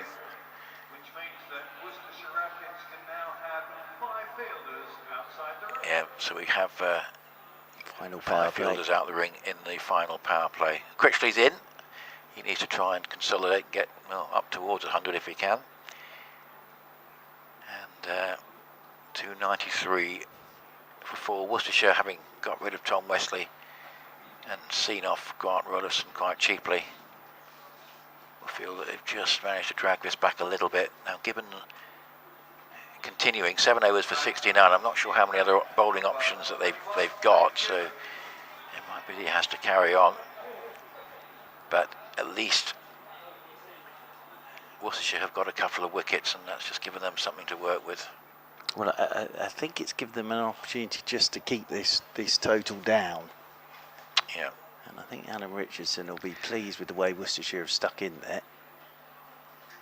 Important for Essex not to fall in a heap, of course, which happened on Friday. Don't think it's going to happen here, but I'll tell you what, if Worcestershire get another wicket, then they might be thinking, well, we could turn this round quite dramatically, but certainly 350 must be the minimum for Essex. That's a stylish shot, and it's well placed as well for a couple down to third man. Critchley going nicely. So elsewhere in this group, we mentioned Middlesex 218 for 7 now in the 43rd over against Yorkshire. So Yorkshire on top at Lords, and Durham definitely on top at Utilita, 208 for 8. Hampshire in the 45th over. They've had a couple of batting collapses in the competition this season, and looks like today is another one, with the wickets being fairly evenly shared, although Ghaffari, the leg spinner's got 3. That's a nice stroke off the back foot. It's well placed as well. It's 4 runs. 4 to Critchley. Just using the delivery just to find the gap and hit it away very sweetly to go to 61. Well, we did mention that when Critchley gets runs, they tend to be fairly spectacular, don't they? Yeah. He's all of a sudden slipped into 5th gear now. And he does play some lovely shots. What is it with Essex and wrists? Think of Dan Lawrence and Critchley's wristy, isn't Wesley certainly wristy? Is there something in the water? Quite possibly, but that's not a bad ball from Gibbon. Anything that goes for a single is a bit of a moral victory. With 300 up. Now that's happened in the last 2 games. The problem's been there haven't been too many beyond that. But there's 9.5 overs left for Essex to get beyond 350. 400 is probably out of reach, particularly with Rollison out, but Palmer can get in. What's your favourite Queen song, Nick? Thinking of the Queen 22nd of August right. here. Well, actually, probably the song I mentioned, actually, Killer Queen. I think that's absolutely brilliant. And the album Sheer Heart Attack is probably my favourite. Do you know what I would like them to start with here? One Vision. One Vision, oh, the beginning of that is amazing. Yeah. When the guitar solo and Brian May. Cool.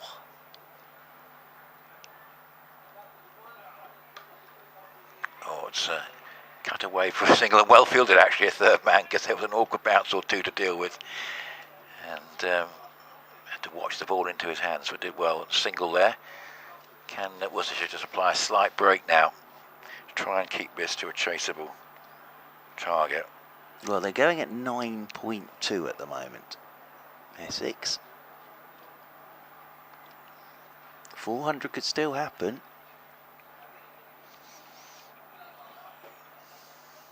Roderick's up to the stumps again now. For Critchley. It's well bowled.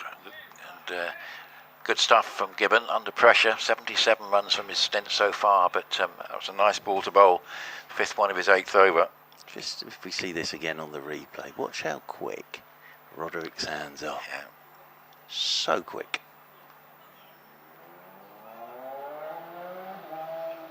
As I say, it's been a masterclass of standing up to the quicker men today from Roderick.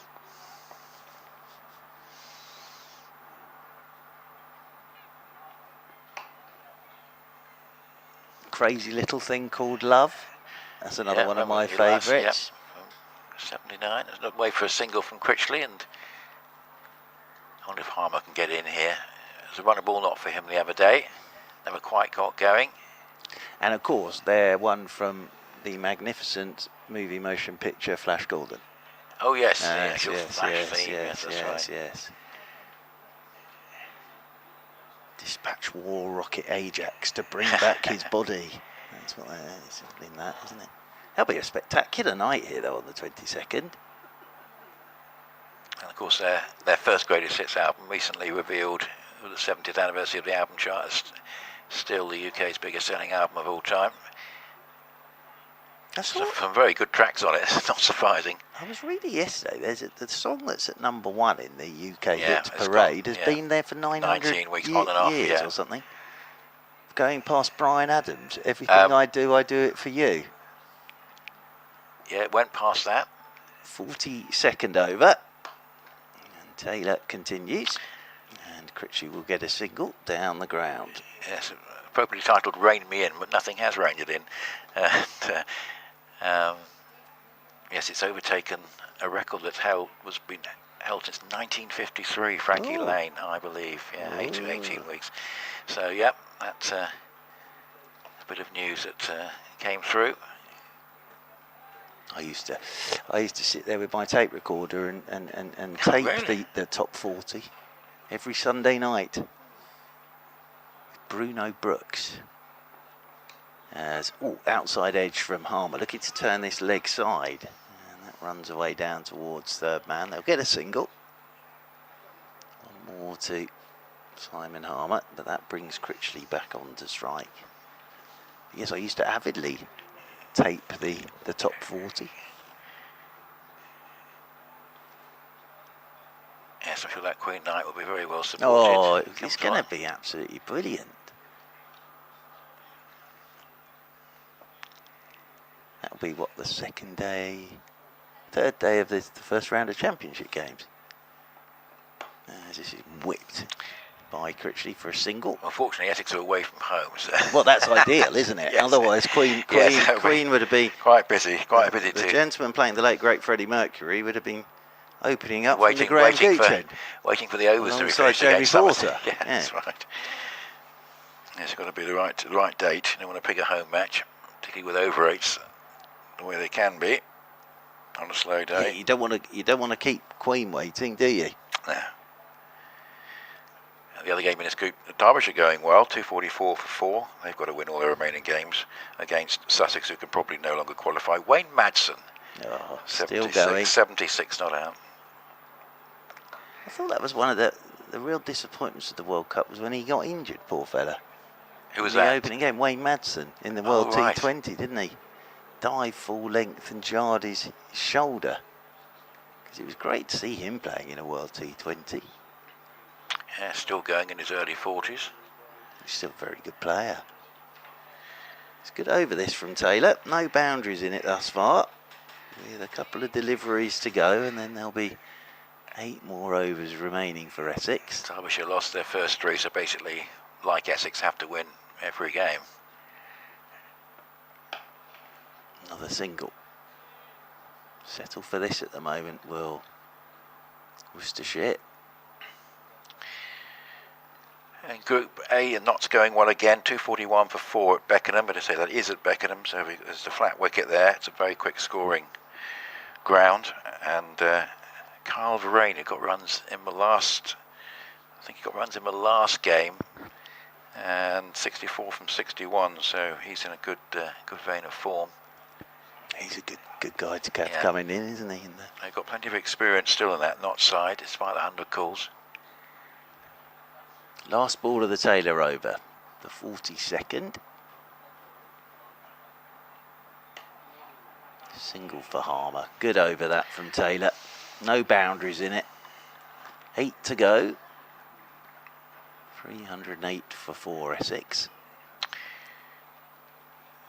Pace setters in that Group A, Notts and Lancashire, with 12 points from 4 games, so they played a game less than Leicestershire and Surrey, who also have 12 points, and Lancashire up against it a little bit at Northampton. Northampton's 253 for 4 in the 43rd over in that one, and Leicestershire against Somerset. Leicestershire 231 for 5 in the 44th at Leicester against Somerset in that one. 72 not out for Ben Cox. So that's a good recovery, because Leicestershire were, I think, three wickets down quite quickly in that one. So, Fatty Singh, an impressive 2 for 61 in 8 overs in the context of what's been going on here. Essex 308 for 4. Just got to make sure they keep going here and don't allow Worcestershire to find a way back into the game.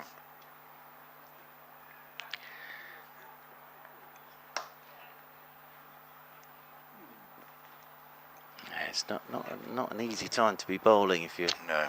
Fatty Singh, but I think he's bowled really well today. You can see why he's taken the wickets he has. Absolutely.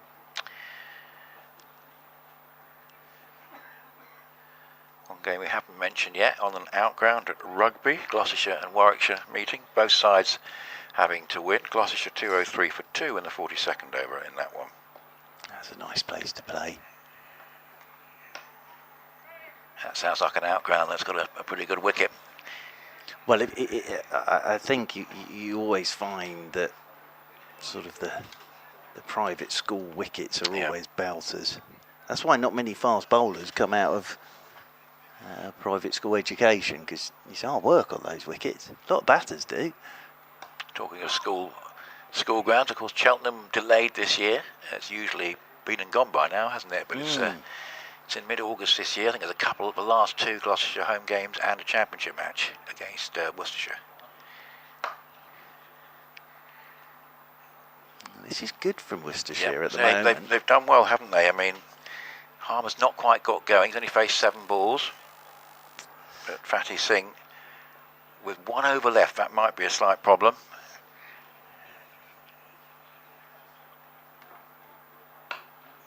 But singles at the moment, Worcestershire will be quite happy with. Yeah, I think every over that Worcestershire can get through without a boundary is a tick in the box for them at this stage. Very much so. It was looking a little bit gloomy just for them just before Wesley got out, wasn't it? But they have just fought back a little bit here. Singh with 1 over left. Only used the 5 bowlers. So Singh with 1 left, Gibbon with 2, Allison with 2. Taylor has bowled out 1 for 68, and Swanepoel has 2. So that's how they'll go. Essex certainly with rather more bowling options available later on. 312 for 4 with 7 overs to go. Critchley 68 and Harmer 6 from 9 balls. We're looking to accelerate. Oh, that clapping you could hear was a lone Worcestershire fan sat in front of us. There's 2 of them wearing their Worcestershire caps. Quite rightly, big round of applause for Fatty Singh. But yeah, they're just keeping it quiet at the moment. 7 overs to go, so at some point Critchley will have to push the button again, you would think. Yeah. You wait for the right delivery to do that. Now Gibbons coming back into the attack, but this time from the Graham Gooch end. It's been a little expensive today. 8 overs, no maidens, none for 78. But I think on a surface like this, that can happen. He'll come left arm around the wicket to Critchley.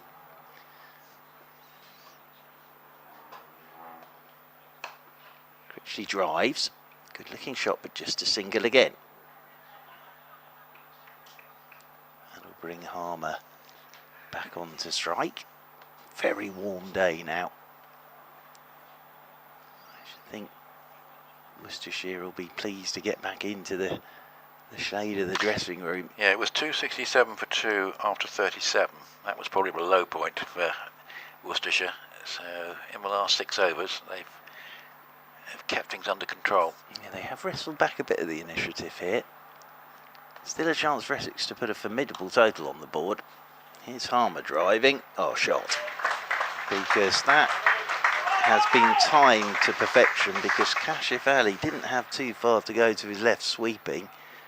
But he's managed to thread that past Mohammed at backward point and away to the boundary rope for 4. So they've equalled what they got the other day. They've got to go some way past it.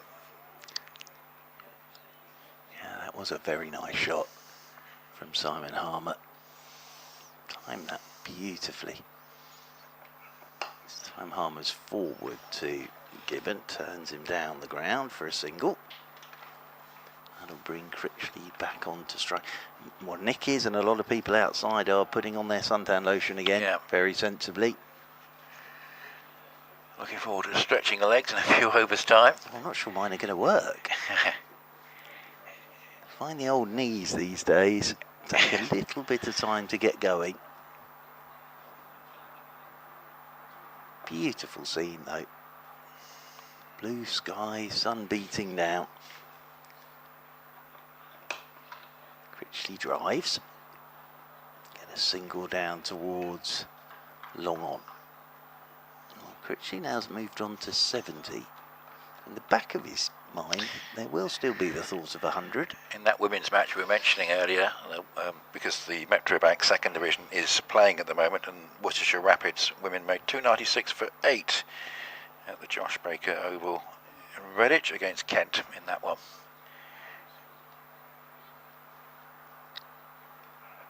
Harmer, oh, he's gone after this. So Simon Harmer, he's got a massive outside edge on that. And Roderick, safe as houses. Huge outside edge on that from Harmer. And Roderick making sure he's been lovely to watch behind the stumps. And, well, Gibbon has his wicket. But to say Harmer threw everything at that would be an understatement. And it was a massive outside edge. So Harmer goes. And Essex 319 for 5. Yeah, and Worcestershire benefiting from just being able to create a little bit of pressure, just producing a slightly loose stroke. Critchley needs to try and take control of things out there. Now, Fernandez has had a 50 in the competition, but you would have thought that the more strike Critchley has in his closing overs, the better. Just a few slightly worrying signs from an Essex point of view, given the history of the competition this season, but they got in such a tremendous position. We mentioned the position after 37 overs. It was also 286 when Wesley was out to the 5th ball of a 39th over. Well, so they really have done pretty well since then. They have, but Essex are in danger of making a slight Horlicks of this. Yeah. Having done all the hard work. Very important for Critchley to take command. He's got a proper keeper batter out there with him, so, but I think just with his experience and with his clear ability, the more strike he can get, the better.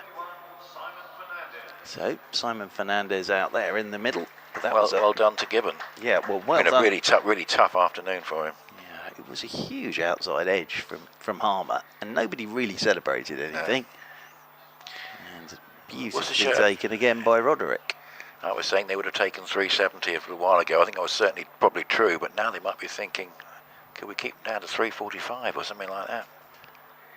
Last ball of the over. Fernandez first delivery. Plays this from the crease, hopping a bit behind this. That's a good over from Gibbon. And yeah, he's come back well there, because has taken a bit of tap today, but it's not been straightforward. Now, Fatty Singh has 1 over left, 2 for 65 he is so far. What factor are you using there, young Nick? Probably about 3, but it's officially 30. Well done, well done. That's a cheap one. No, I think it's 30. But funny thing is, you sort of try and work out with the weather being the same all the time. You gradually became acclimatised to this, but you still need to put sun cream on. Yeah, definitely. Otherwise, you end up looking like me. Yeah.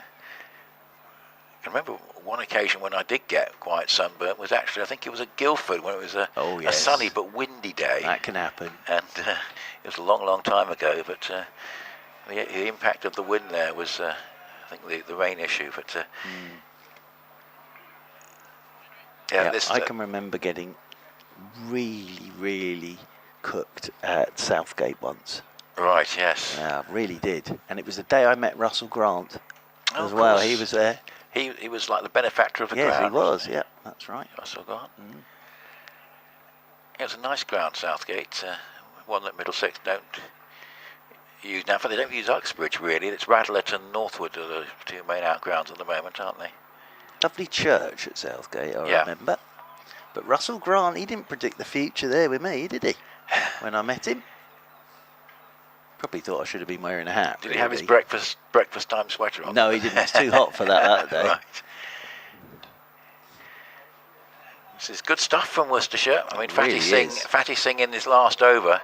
Tell you what, he's got some good figures given the nature of this surface. But it's Worcestershire showing with their championship credentials in terms of the fact that they're the reigning champs in the comp. And really keeping it quite quiet at the moment. Where will the acceleration come from? We've just seen the occasional boundary. Well, it's almost as if Critchley's setting himself up for the last 4 overs here. Or the last 5 overs. Again, well bowled.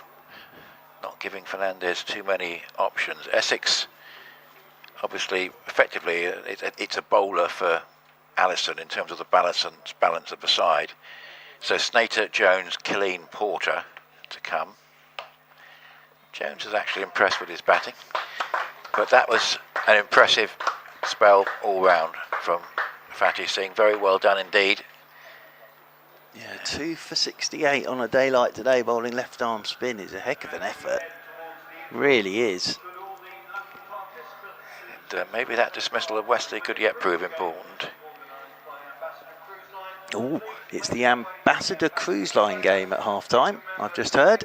Here at the Ambassador Cruise Line ground, of course. Well, half-time shows are more appropriate in this competition than a natural half-hour break than maybe in the half-time of World Cup finals. Well, but that was a right old that was strange, wasn't it? But yeah, so maybe something for the crowd in the break. So Gibbon with his last over coming around the wicket, and Critchley doesn't time this. He'll get a single up towards mid-off. This is very, very good from Worcestershire. They've hung in there. Critchley's moved on to 73. Fernandez comes on to strike. Yeah, if they could keep Essex below 350, they'd be over the moon. Yes, I thought 370 was their minimum chance a little while ago, but things have changed a bit. Maybe the ball getting softer is a factor that we need to keep into consideration. Yeah, could well be. As Fernandez throws the bottom hand into this, and the fielding's very good. Up at mid-on, keeps it down to a single. One more to the total. Impressive from Gibbon. To come back, get that wicket of Harmer, and he hasn't conceded a boundary. As he was looking a bit ominous for him about halfway through his spell, but it's been an impressive comeback spell, this. Yeah, it really has. Roderick, outstanding behind the stumps as well. Libby has captained it very well. And as I say, had you not bowled well on a day like today, it could have been past 450. It's a very good effort, this, from Worcestershire. Sets it up very nicely for the second half. Sound of the seagulls. Swanepoel's being brought up from third man now. So he's on the edge of the circle, fine legs on the edge of the circle. Critchley looking to run this down to third man. Swanepoel just wander across to do the fielding. Yeah, you might well be right with the ball going a bit softer. Run scoring's looked a little harder. But as I say, Critchley, the assault's got to come at some point. He's played very nicely, but Essex need to start finding some boundaries. There are 4.3 overs remaining for them, having won the toss and batted, just a reminder. Worcestershire just have lost a bit of experience in their batting. They still have a strong middle order, but obviously no Latigan and no D'Oliveira. It's well bowled by Gibbon. He's followed Fernandez there. Fernandez can only push the ball out to extra cover. Well, Gibbon's going to come out of this, and his figures are not going to look too bad, because in the context, he's bowled a very good last spell here.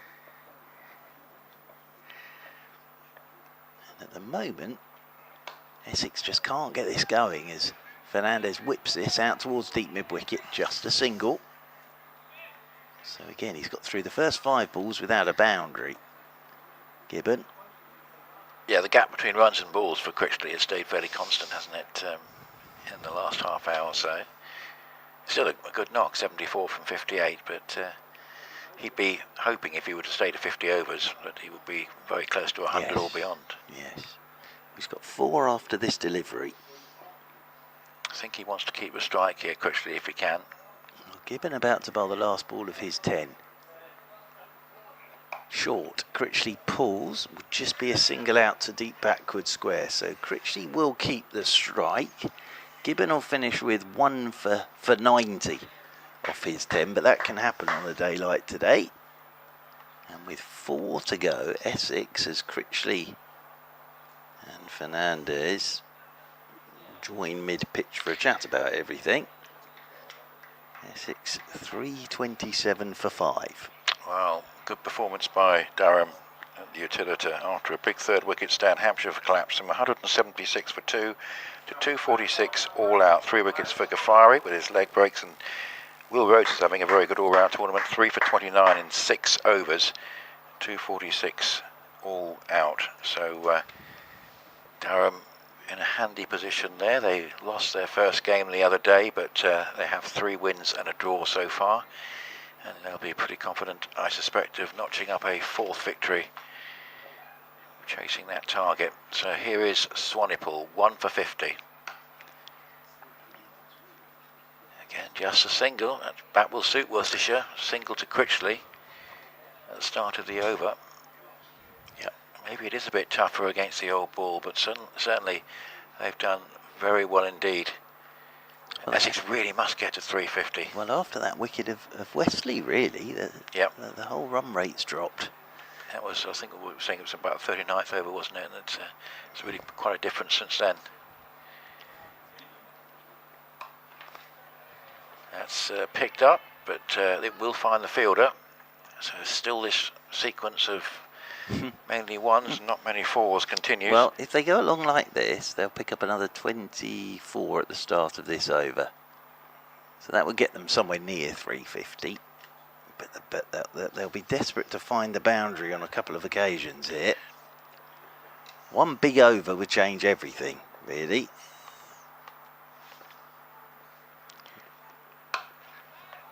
That's in the air, and it's just going to fall safe, I think, on the bounce. Again, sequence continues. It's almost as if their timing's gone. Yeah. So, yeah, it's been a very good effort, this, from Worcestershire. Because at one stage, 350 looked odds on. Absolutely. They should still get there, really, with 3.5 overs to go. But they're doing it in singles, and if they did get a single off every ball, they're pretty much just about there. But their ambition would be a bit more than that. That was actually well struck, but straight to the fielder. Just shows how your fortune can change. That was a nice stroke from Fernandez, but he's stuck on 4 from 9 balls. Produces a fine cover drive, but straight to the field. Yeah, that was struck firmly. Critchley, you can see at the non-striker end, is having a little think about all of this. He's going to have to pick his bowler here. Here's Critchley. Not sure it's Swanepoel. That's a wide. We mentioned Hampshire 246 all out, Middlesex 246 all out, and they actually left 2 overs unused. Nelson 76, but really the honours to Yorkshire, I think. Cliff, who's really been in the wickets, 4 for 39, and Hill 3 for 40. So Ben Code not playing in that one. He's been doing well as well. Might break the run of singles. No. We can hear there's a little bit of frustration in the crowd now as well. I think they were expecting to see 4s and 6s at this stage. We haven't had a boundary. Funnily enough, it's a bit like Friday in that Rutherford's dismissal, albeit he got a lot more runs on Friday. The innings fell away quite dramatically after that. We had Harmer's boundary. That was the last boundary, I think. 47th over. It's more like That's a better hit. And long on won't get across. So Critchley connects. And he could well become the second Essex centurion today. But they haven't put this game out of Worcestershire's reach, which looked very likely at one stage earlier on. 81 Critchley, Fernandez 5, 336 for 5 and 3 to go. Well, it's not the most elegant shot that Critchley's played, but boy, it was effective. Plenty on that wagon wheel, you can see. Yes, look at the wagon wheel. I like that wagon wheel. Not so much recently. Look. mainly the singles recently. Nice looking wagon wheel, that. A lot of the blue, I think, came from Wesley and Thane. My dad, when I was younger, went through a stage of doing wagon wheels for my innings, Nick. He used to sit there. Right. There were quite a few of them that were just the two sets of stumps. And there was nothing else on there. But he religiously did wagon wheels for me. He quite liked sort of maths and angles. Right. Yeah, so he took a great pride, had all his coloured pens. But as I say, there were quite a few occasions where it was just the circle and two stumps. Sets of stumps with no lines at all from me. But he kept doing it, bless him. So, 48th over now. And Allison it is, coming into Fernandez. And Fernandez just swats this off the front foot out towards deep backward square. Gets a single, so he's done his job in a way. Because he gets Critchley back on to strike. Going to be interesting to see how those two inexperienced openers, assuming they do open, go later on. Strong middle order, Roderick, Libby, Ali, Cullen.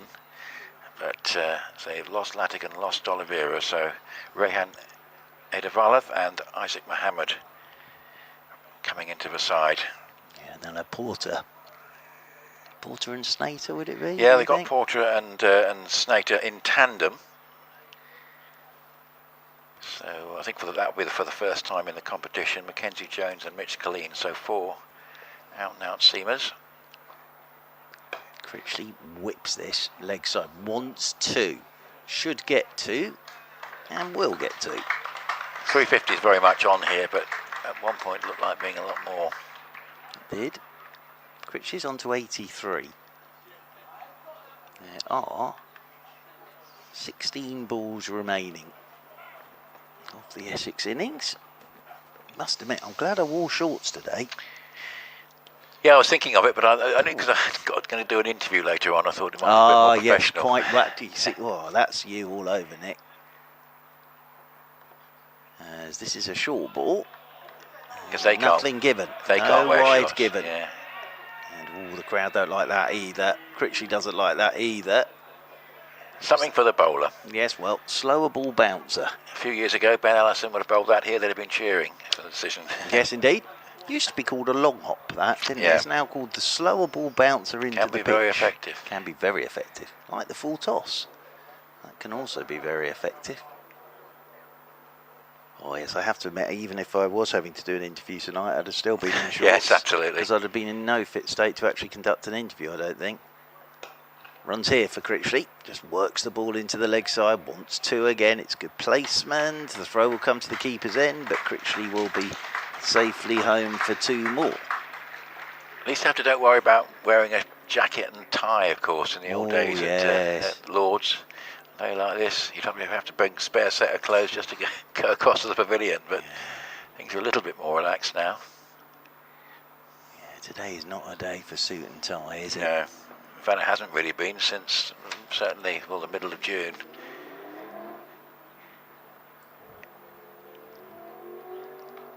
Down the pitch comes Critchley. He's got bat on this. It's beaten the dive at short. Fine. This could run away for 4. It will run away for 4. So again, it's not the most elegant of shots from Critchley, but it's effective. Yeah, the relief in the crowd of this little bit of acceleration, because this is a game that Essex have to win. You're not going to qualify with 16 points in this competition, and you may not with 20, but they have to win the game. And I think the sense of frustration that they were missing the chance to bat Worcestershire out of the game. I think Worcestershire will still feel they have a chance, but a little bit of acceleration and much needed coming now. Well, Fatty Singh did his best to get to that at short fine, but once it got under him, it was always going to run to the boundary rope. 89 for Critchley now, and he'll keep the strike. Off the last ball of the over, just turns this one down to long on. So 12 balls to go, 2 overs remaining here on the Essex live stream. And Essex winning the toss, batting first, as you can see there. 346 for 5. So they're going to get to the 350, Nick. And it's not, again, here we are, not beyond the realms of possibility. They could get up to that 370 now. 24 off the last 2 overs is a possibility. And Critchley will probably have to take a lot of a strike. Wonder if Fernandez can change gear. He's got 6 from 11. But he's going to be, when he faces, he'll be up against a pretty good practitioner in Swanepoel who'll probably quite like to get Fernandez on strike and see if he can keep him there. So a single here wouldn't be a bad outcome at the start of the over for Worcestershire. What I would say is there's going to be some tired bowlers by tonight. Yeah, there will be. And that's a pretty good start. It's even better than not giving the single. It's the dot ball. Bit of a heave. Yeah, 3 games in 5 days for Essex, and I think they've got that again coming up, including visits to Cardiff and Darlington, which are not exactly next door neighbours. No, they're not, are they? And that's before Kuldeep Yadav and that strong Yorkshire bowling attack come here for the last game. That should be a wide. It is. Maybe I see. Crowd enjoying that. Yep. Woken a couple up down in front of us. The gentleman wearing his Critchley shirt and scoring's getting nervous. Probably be the highest score of the day. The only other big one at the moment is Northants, who are 332 for 4 with 7 balls left against Lancashire. That's a very good score for Northants. Uppish but safe and well stopped, because that had to be judged by the fielder. Just a couple of runs. Well, I have to say, Mr. Edenlath has certainly made some friends down there, sweeping on the cover rope. Critchley, obviously the key thing is to get as many runs as he can, but he may well be able to get to a second list 800 on the way. If he can keep the strike, that will take him off strike, because there won't be a second run there. And now Swanepoel will be keen, I think, to try and see if he can stop Fernandez from taking the single. Well, it's still a good total. Yeah. But they've actually got that run rate down. It was 9.2 at one stage. It was. Around about the time that Wesley got out. 37th, 39th over, that sort of period, looking very bleak for Worcestershire. Oh, well, that's well done. Fernandez has not been able to really profit from conventional cricket in the innings, so what he's done is been unconventional, and he's got a bat on that and sent it through where first slip would normally be, and away very nicely where nobody is down there. He's adjusted brilliantly, because he was going to ramp that. Then he saw where it was and just opened the face and guided it off down to third man. So that was a really good bit of adjustment. And that was much needed, because he's just needs to see if he can get a couple of boundaries. He's managed to get one. Another one would be very useful. I think the crowd would quite like Critchley on strike in the last over, given he's on 93 not out, but we'll see what happens. Oh, that's quite high. Well struck by Fernandez, at least 2. The umpire, I think, is going to signal a no ball for height. It'll be a free hit. Yes, Swanepoel's apologised immediately. So that's a little bit of a bonus. Yep. That one came out all wrong. Yeah. He's probably got sweaty hands, I would have thought. Not surprising. So 356 for 5. Amazing, the crowd's woken up now. We've got free hit with Fernandez on strike. He's on 12 from 13.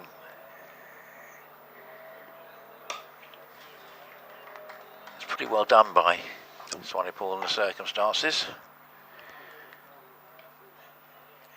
So Worcestershire, who've been very economical with their bowling figures in the competition generally, are finding this surface has been a bit more difficult to sort of keep the runs down, but Swanepoel 1 for 71 with a ball left, probably deserves better figures than that.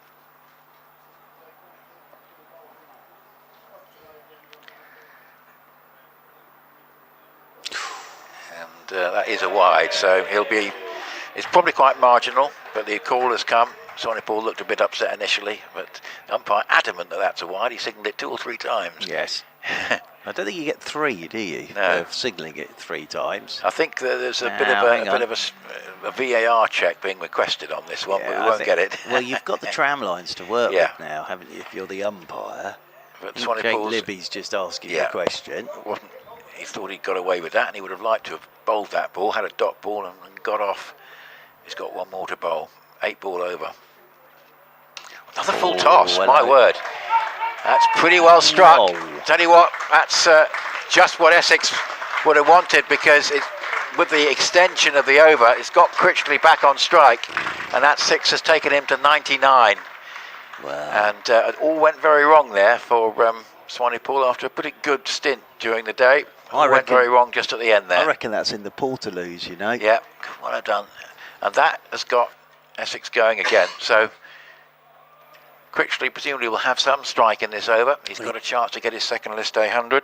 That 6 took him to 99. Yeah. Cool, he got hold of that.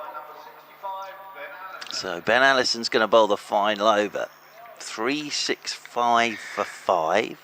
So we are back at that 370 after all. Been a good acceleration after a slightly wobbly 6 or 7 overs after Wesley got out. But it was Fernandez who sort of got it going again, wasn't it? After a slow start, he's that little 4 down to third man. Swanepoel will feel he ended up bowling more balls than he wanted to in that over, and of course the fact that sort of semi-disputed wide, the extra ball went for 6 could be important. Well, the ball's come back from the Portaloos. Hopefully not directly, but no, but it sort of headed in that direction, yes. didn't it? It was picked up as clean as a whistle. It's a low full toss, and Critchley just whipped it for 6. So, final over of this Essex innings. Allison it is to Fernandez, and Fernandez, oh my lord, he's almost taken umpire Lloyd with him there. He has smashed that back, and umpire Lloyd has done extremely well to get out of the way of that.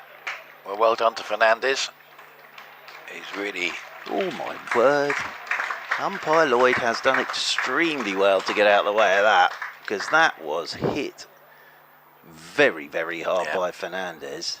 After a quiet start, he's really come into his own here. Well, Critchley's still at the non-strikers end on 99. It's 369 for 5. If he ever goes for 6 4s, he won't mind, I don't think. Allison's in. Fernandez will just get a single. That's well bowled by Allison. Gets it right up there in the block hole. Well, I think Graham Lloyd's innings he played for England and Lancashire probably flashed in front of his eyes there for a second. He did very well to get out of the way. That was travelling. 4 balls to go, and Critchley on strike on 99. We've already had 100 from Tom Westley today. He made 129. And Critchley 1 run away from a second list day 100. 370 for 5. And there he is. Moving to his 100, Critchley uses his feet, pulls it into the leg side, gets back for 2. Well played, Matt Critchley. And as I said, when he does make runs, he tends to score them in spectacular fashion. But this actually has been a very nicely paced innings today. And 101 from 72 deliveries. And the gentleman wearing his Critchley shirt in front of us is on his feet, applauding Matt Critchley. Second list day 100, and a terrific bit of acceleration, because he was slightly relatively becalmed, and that he wasn't particularly accelerating at one point, but he's really got going in the last few overs, and this is just what Essex wanted. It's dented that Worcestershire comeback, and they are left with a mountain of runs to overcome now. 102 not out now is Critchley. This one is pulled out towards deep backward square. He'll get a single.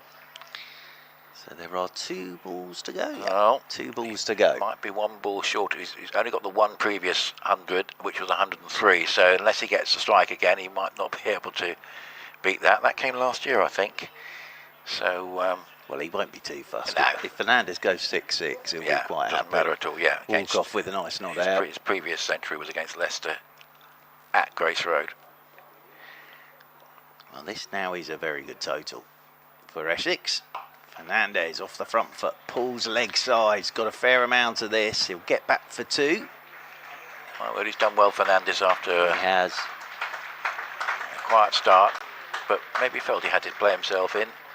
So he got a half century early in the competition.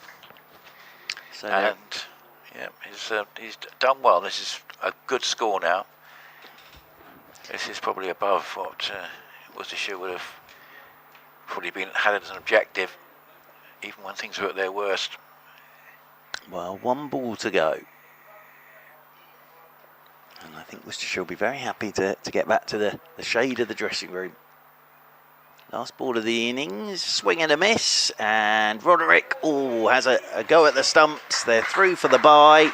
Roderick doesn't hit, so Critchley will finish 102 not out, Fernandez will finish 20 not out, and Essex, a very, very big total of 376 for 5. Yeah, that's should be match winning, and it's far more like the sort of score that Essex would have been hoping for in a couple of the previous games. It's a match win, or must win game, but would it be a match winning total? Well, it should be, and Worcestershire do have a couple of inexperienced batters, replacing pairs of rather more experience, so maybe Essex will fancy the odd early wicket, and that will really put them in the box seat. But 2 Centurions with Wesley and with Matt Critchley, and Noah Thane continuing his marvellous form. 129 from 104 for Wesley, and Critchley 102 not out from 73 with great acceleration. And Noah Thane 200s and 270s, 70 today, 75 from 68. Little cameo from Fernandez at the end, and well bowled, particularly Swanepoel 1 for 78. Taylor 1 for 68 was good, and Singh 2 for 68. Gibbon, bit of a struggle there, but came away with 1 for 90 in 10 overs. Those were the wicket takers, but Singh's 2 for 68 in 10 overs was particularly impressive. Very much so, and that's going to be a big ask, I think, for Worcestershire. Doable on this pitch, but they can't afford to lose wickets early. No, it's one of the bigger totals, I think, in the competition this year. I can't think of too many bigger ones around the country. But 376 for 5. We'll be back with you in about half an hour, and we'll see how Worcestershire get on.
county ground. Still very warm afternoon.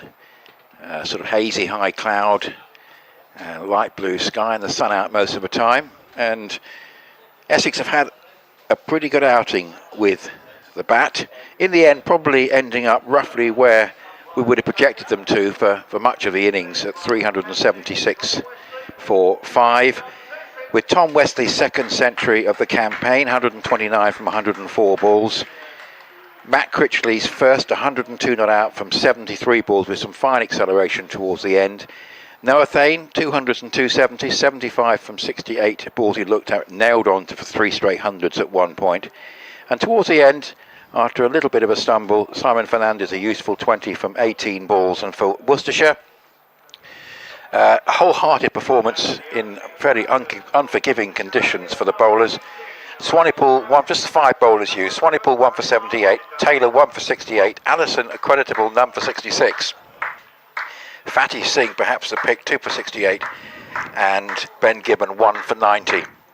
So it means this inexperienced Worcestershire pair coming out to try and get this 377. No Latigan, no D'Oliveira.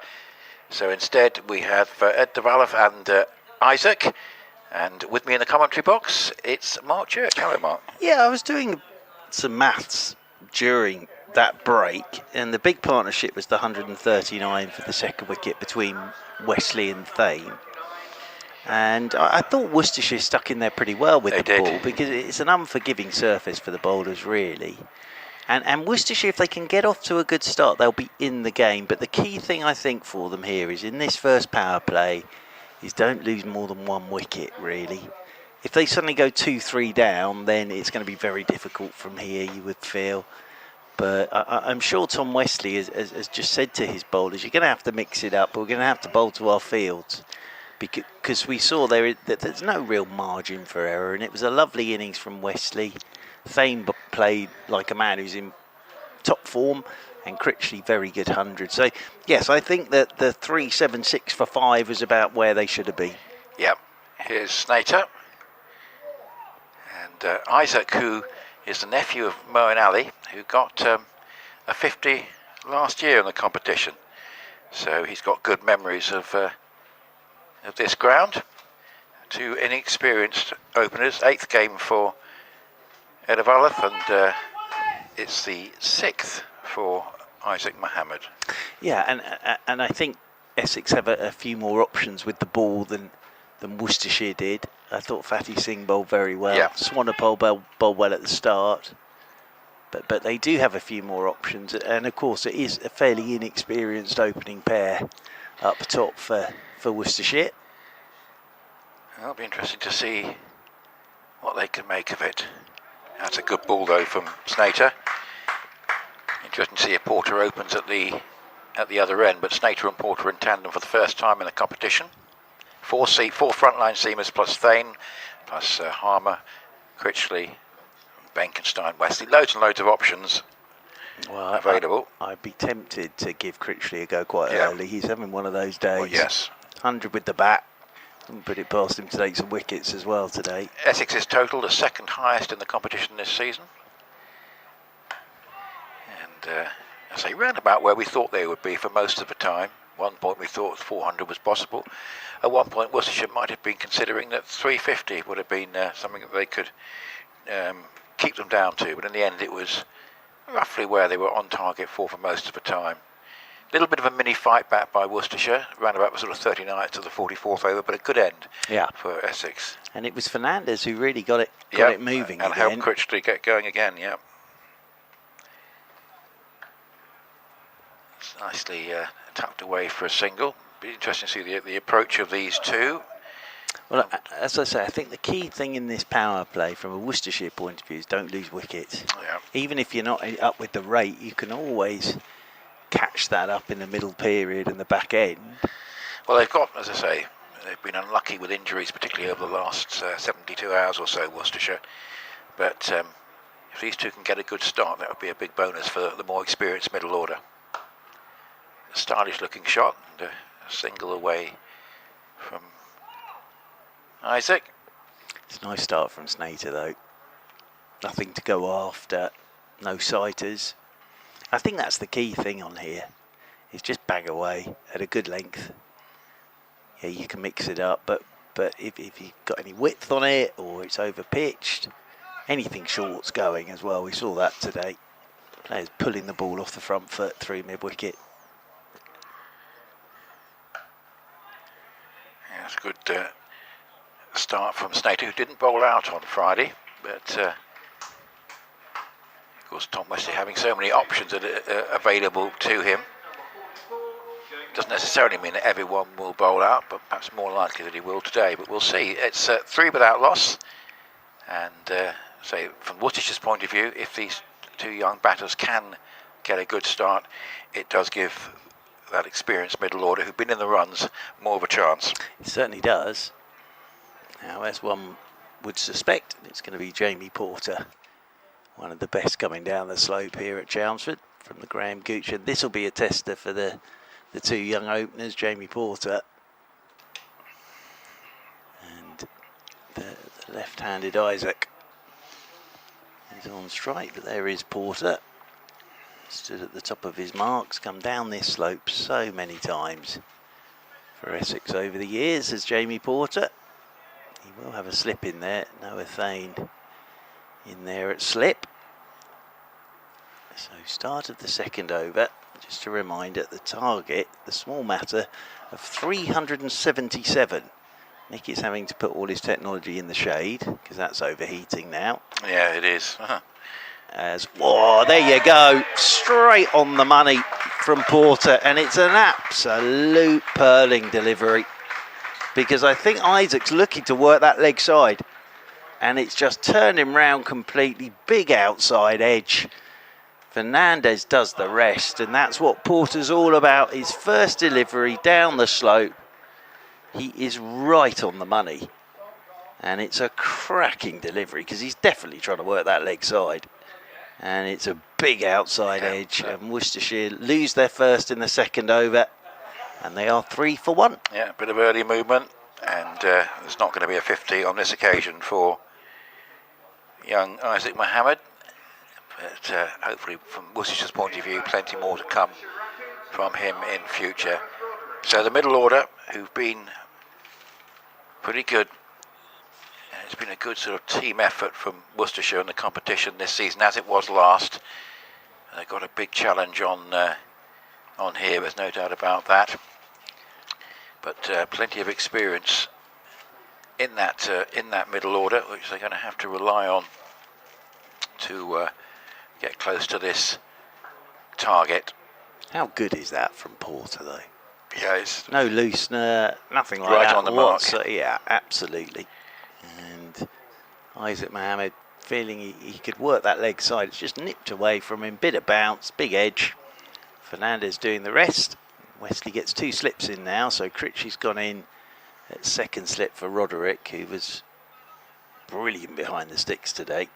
Just seeing that again there. It's a cracking delivery. Roderick himself hasn't particularly been in the run, but he does have plenty of experience. So, right-handed Roderick, 3 for 1 Worcestershire. 2 slips for him. Pushes this first one down to backward point. Benkenstein run out. Brilliant bit of work at backward point. And they have 2 in 2. And Benkenstein there, electric at backward point. And the throw hits the middle stump. And Adavalath has gone run out for 1. And all of a sudden, it's 3 for 2. I feel sorry for the 2 young openers. It's been a miserable few minutes for them. That one, very, very tight single, a brilliant throw, as you say. And it's going to have to be that experienced middle order that does it for Worcestershire. But Essex at the moment, obviously, that's nothing to do with the pitch, but there's an indication that, with the newer ball, particularly with this pair, they'll feel they can make a few inroads. Obviously, the run out is a bonus, an excellent piece of work. But Essex will right in the box seat now, and they might even be thinking, well, this is a game we could actually win quite big but they're still a long way from doing that. And Jake Libby is one obstacle. It's the perfect start for Yeah. Essex. 109 in the last game. It was a funny bit of running. Yeah, From a pair that won't Adavalath. be used to running together. No, but it wasn't the most desperate attempt to run your batting. No. There was no dive or anything like that. Probably And, thought he was going to make it, but maybe a touch of inexperience and not. well, Benkenstein just picked up, aimed, fired, and hit the middle stump. So, 3 for 2, 2 in 2.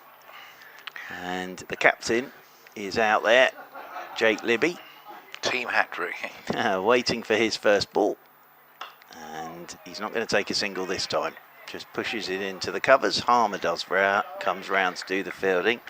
It is worth saying, but not only do Essex have to win their last 4 games, I suspect if they're going to have a chance of qualifying on 20 points, they're going to have to improve their net run rate. So they're going to have to get a big win, or 1 or 2 big wins somewhere along the line. So at the moment, they have a chance of not only winning this game, but winning it by a reasonable margin. Oh, that was me saying that the key thing is wickets in the power play. Well, they've lost 2 in the second over. Libby solidly forward. But what a start this is from Porter as well. Yeah, very much on the mark. Well, it's that whole thing of experience and having a stock delivery. And he will just hit a length. He probably, oddly, in the last game, he actually bowled, the first spell was from this end, which was unusual from the Alistair Cook end. He probably wasn't at his best. He was still tidy enough, but he's looking very much his more menacing self from the Graham Gooch end, which is where he typically bowls from. He's one of the best in domestic cricket. Because he will just bang away at you, ball after ball after ball. And there's a lot to be said for it, and I think he's going to be one of those, Jamie Porter, that when he gets to the end of what has been a brilliant first-class career, he will be very unfortunate not to have won a Test cap for England. Yeah, slightly forgotten in that respect. He was very close a couple of times, wasn't he? But, yeah, he's one of the best at this. Porter, and here are runs for Libby, just off his hip. And it'll just be a single down to long leg. So it's a pretty spectacular first over from Porter.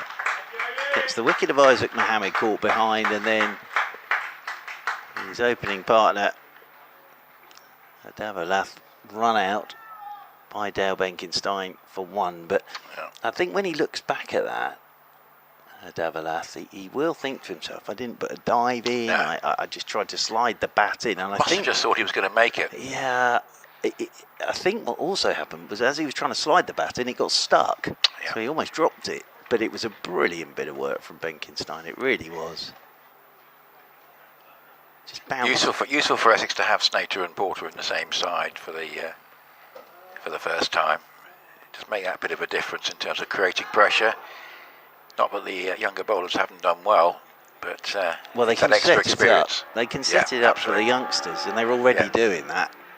You know, we're in the first power play, and they're 4 for 2, Worcestershire, and there was me saying, well, the key thing is don't lose wickets. Well, they've already lost 2, and it just makes that 3-7-7 seem even bigger now.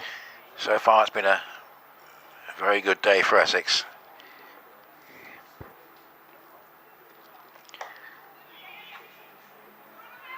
That's a more calculated risk as a single because Critchley had to move round and then pick it up. So no alarms that time. But yeah, the run out really a great blow just after the wicket itself going down. Yeah, and what a first ball it was from Porter as well.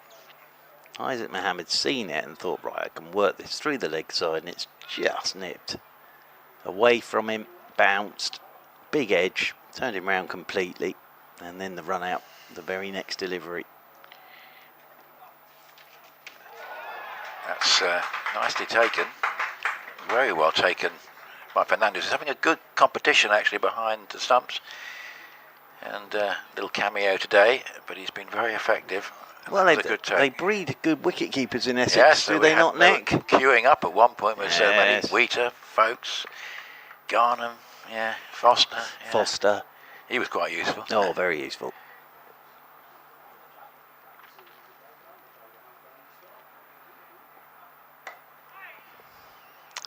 just a slight get out for the batter there, slightly on the pads, and Roderick will tuck it away for a couple. Elsewhere in this group, doesn't look a very good day for Hampshire, 246, and Durham 46 for no wicket in reply. Middlesex 246 and Yorkshire 40 for 2 in reply in the 7th over, so that's a bit closer with Lythe and Luxton already out. So that one could be interesting at Lord's.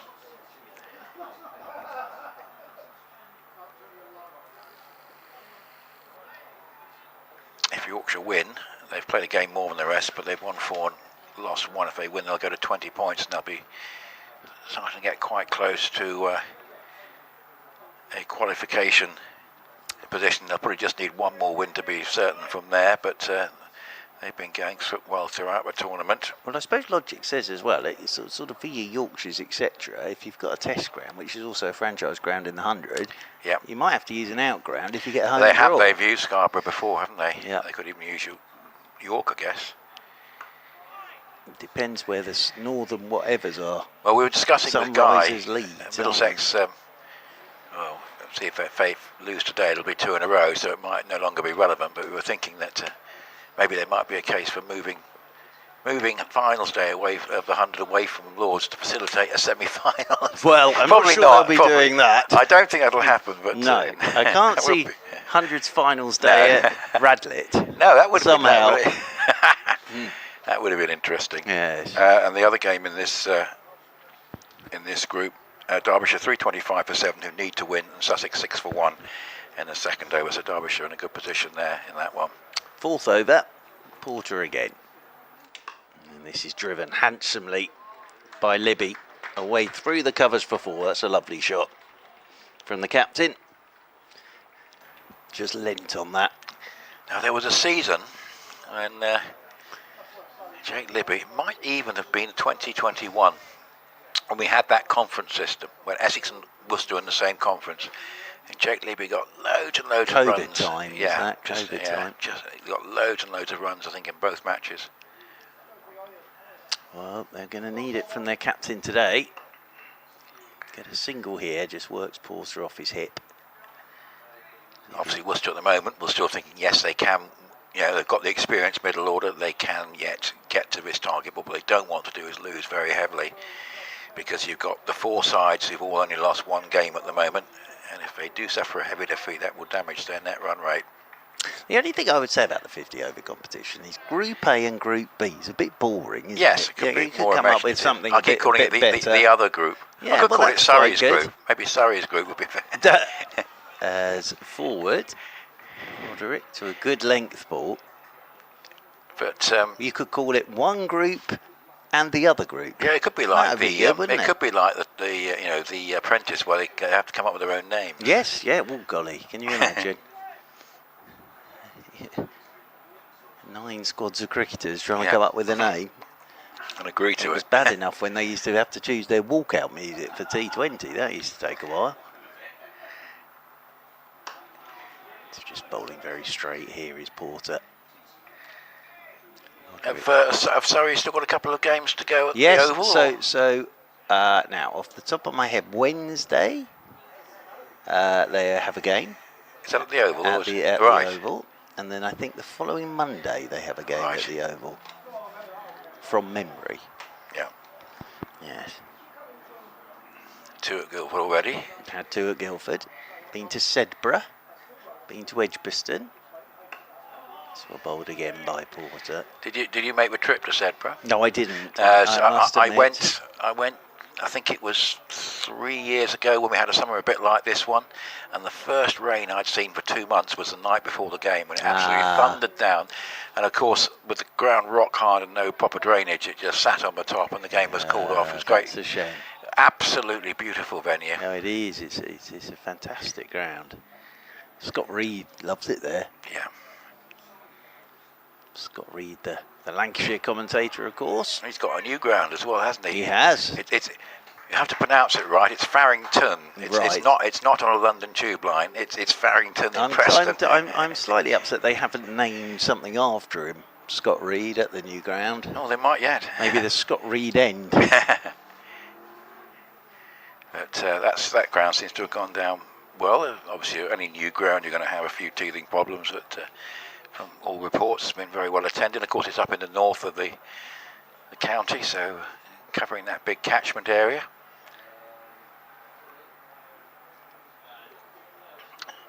As it could be, we were discussing it last week, it might actually be a route by which Lancashire can have some success this competition this year. They've not done, I think they've been a little bit disappointing overall in the championship, and of course they never really got going in the blast, so it might be that they can get out of the group. And so I wouldn't bet against there being a Roses clash in the semi-final or a final. And the finals at Trent Bridge? Yes. Yeah. I think they would very much like to be in their own final. Well, yes, I know, but I still think it's a shame that the final's not at Lord's. Yeah. We were discussing this the other day, the fact that, the last what I would call proper Lord's final was Hampshire-Kent in 2018, when both sides were at full strength. The following year, Hampshire played Somerset, but Vince and Dawson were withdrawn by England in preparation for the World Cup, which Somerset won fairly comfortably. I think Gareth Berg was batting at number 6, which is a bit high for him. So it wasn't really a proper final, and it ended a sort of a great tradition that had gone back to the early 60s. That's a fine shot. That'll do a little bit of good for the Worcestershire cause. Long chase, fast outfield. Outfield wins. Yeah, I think the outfield was always winning that race. It's a good effort to get there, but I think the outfield was always gonna win that race over the boundary rope and away for 4. Tom Whistley was doing his best to get to that, but some of the past the 30 some of the old Lord's finals. You can find them on YouTube these days, which is great. I came across, I think it was Lancashire Kent in about 1977, when both were very, very strong. Yeah, there were some cracking finals in those days, and the whole county used to come, didn't they? It was right. Absolute. Oh, I mean the first one, the first Essex one in '79. That was a really major occasion, of course, against Surrey. And yeah, I'm sorry to mention this, but I always remember the Eddie Hemmings boundary off John Lever as well. Commentating on that, goodness me. Yeah.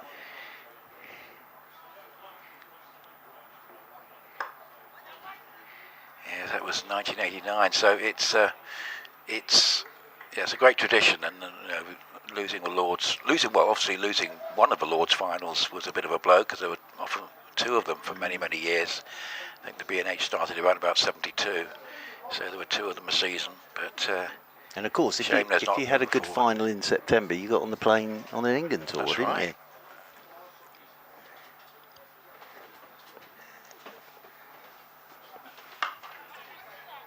That's nicely done. A little bit of respite for Worcestershire here. Jake Libby is going to have to get another 100, do you feel? Maybe a few more. Yes. He's gone to 15 from 14 balls, and he's done it without too much effort. Yeah, they're going to need some runs from him. There's no doubt whatsoever about that. But the 2 wickets in the second over has just set them on the back foot, and they're just going to have to rebuild for a while here. And the problem you have if you're Worcestershire with a big total like this is you can't take too long rebuilding. You've got to somehow keep that scoreboard ticking round. Porter it is to bowl the 6th over. And quick singles taken into mid-wicket. Oh, if that had hit, that would have been tight. This is going to be overthrows as well. That'll be 5 to the total. But I think if that had hit, that could have been good night, Gareth Roderick. But as it is, the throw missed the stumps and then whistled off. If you watch this again, Roderick turns it into the leg side. Throw, and if that had hit, I think that would have been out, but as it is, nobody could get round to back up. And that's actually 5 to the total. Always handy. As that's nipping back from Porter. A bit too high for the LBW shout on Libby. But it was a risky old single again. I think it was Grant Rolofson, who's coming round and picked up. I'm not sure Roderick saw him there. And yeah, he could have barbecued himself then. But as it is, he picks up 5 runs. So he's moved on to 7.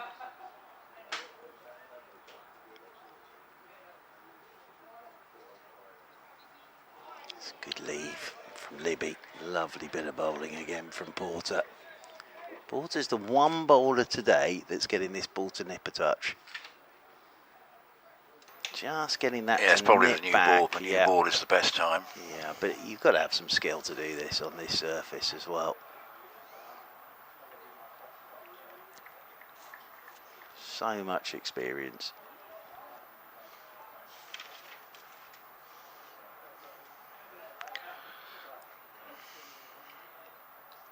Libby works leg side this time. He'll get a couple, I think, because Snater's got a bit of a way to come up from long leg.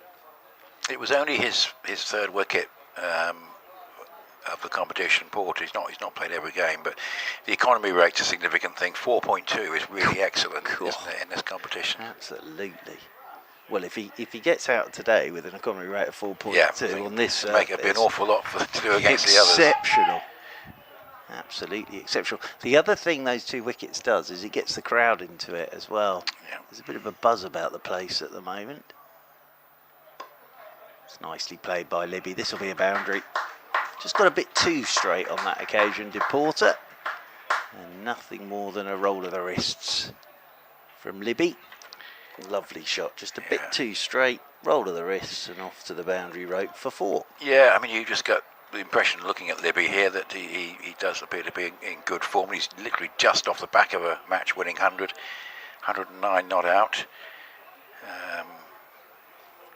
One of the contributors on Friday, unfortunately for Worcestershire, not playing. Brett Oliver injured in the warm-up. That's obviously with the 2 young openers going cheaply. That's proving quite significant. That's hopped on him a touch. Plays it very well. In fact, they've lost both their openers from Friday because Latican with that hamstring. So it's really bad luck for Worcestershire because it's just altered the experience level in that top order, and the fact that neither of them were available today is a bit of a blow, and of course compounded by the fact that unfortunately neither of the 2 young openers were able to make much of a contribution, and so that's very much helped the Essex cause. Yeah, and really tough. Really tough. You know, Mohammed Isaac gets a really good one from Porter, and then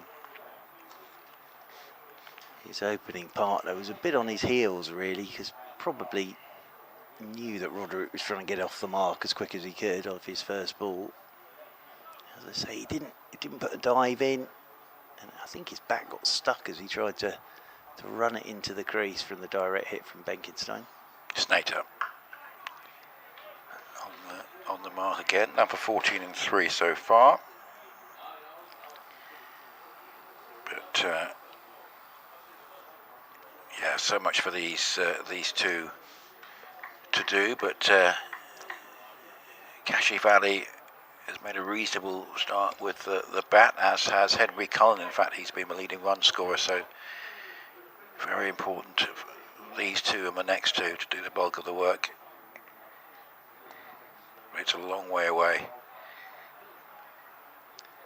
Yeah, when you look up at the scoreboard and you see the 3-7-7 to win, it just puts it into perspective. And then all of a sudden you find yourself in the second over 3 for 2. Yeah, I'm sure at the moment a classic case of scoreboard pressure and runs on the board. Well, it was a good toss to win. Yeah, wasn't very it? much Really so. good toss to win. You have to take full advantage of it, but it was a good toss to win. I'm pretty sure Worcestershire would have batted first as well. And even though it's a good surface, the other thing is Essex have had plenty of time to sort of watch what worked for the Worcestershire bowlers, those batters that made runs. Critchley 100, Wesley 100, the captain of course, can pass that information on. That's a nice stroke.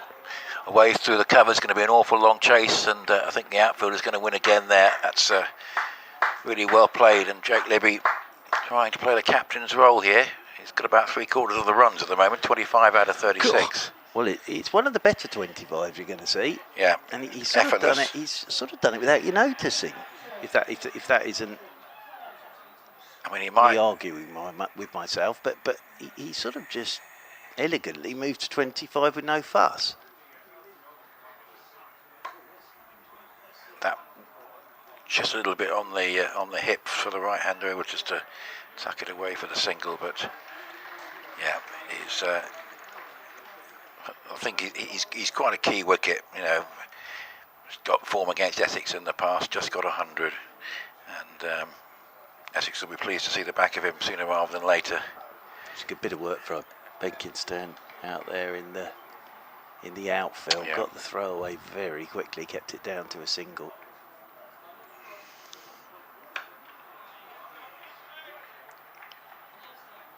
But it's a tidy over from Snater. One lovely shot from Libby. Yeah. So, but at the moment, a bit of a partial recovery for Worcestershire, but it's an awful long way back. 37 for 2. Libby 26 from 22 has been very good. Roderick is playing in his slipstream at the moment. But, well, they are the holders, Worcestershire. I'm sure they'll give this a good go, but I think Essex, the wheels might have to come off to a certain extent if they were to lose from here, because they are in a very powerful position. Long way to go, Nick. Yeah, it is. But you do feel as though Essex, we're pretty pleased with where they are.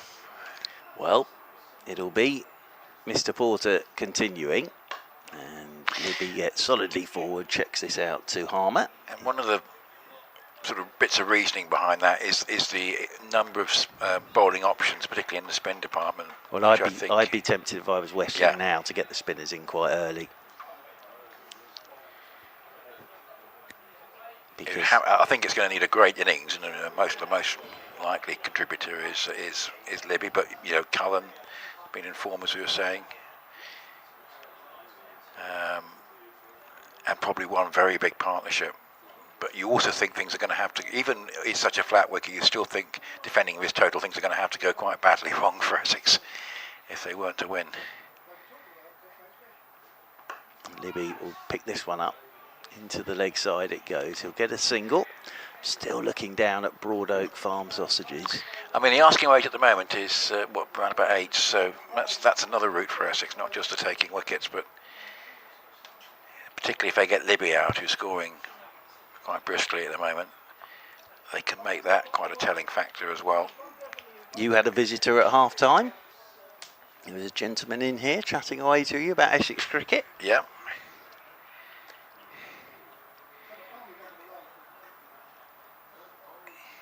Roderick uses his feet on this occasion, just works it up the ground, won't get a run. Spoke to a few people, and most were relatively confident they'll be able to defend this. But yeah, you feel Worcestershire had to rely on those 5 bowlers, and Essex potentially have got it upwards of 8 if they need them.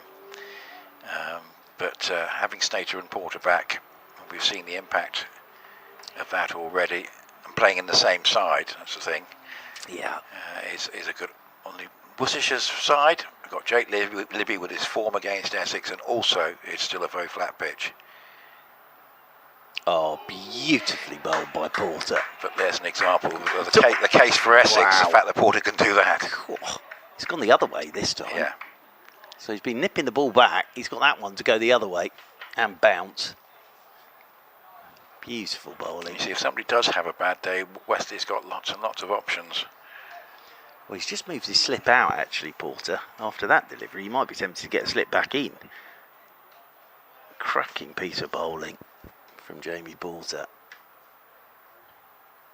It's just this repeatable action that we've seen over the years from him. That one he nips back. Roderick just gets tucked up for room.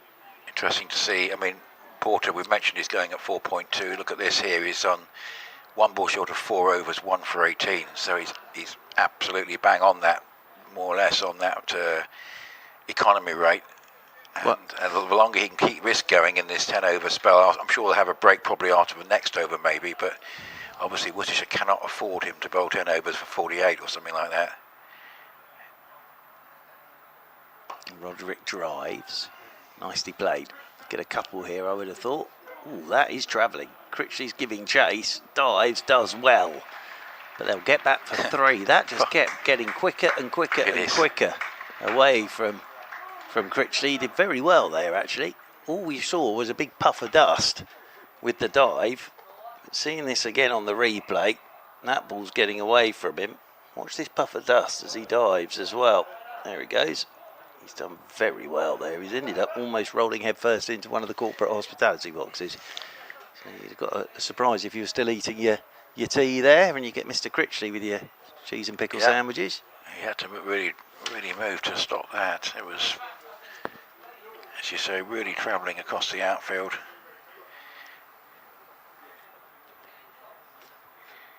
So interesting to see how long Snater and Porter bowl together.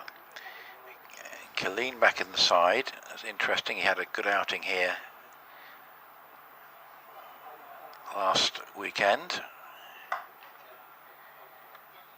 But I'm sure Essex will be thinking, well, there's one thing we can do here. Is try and push this asking rate up.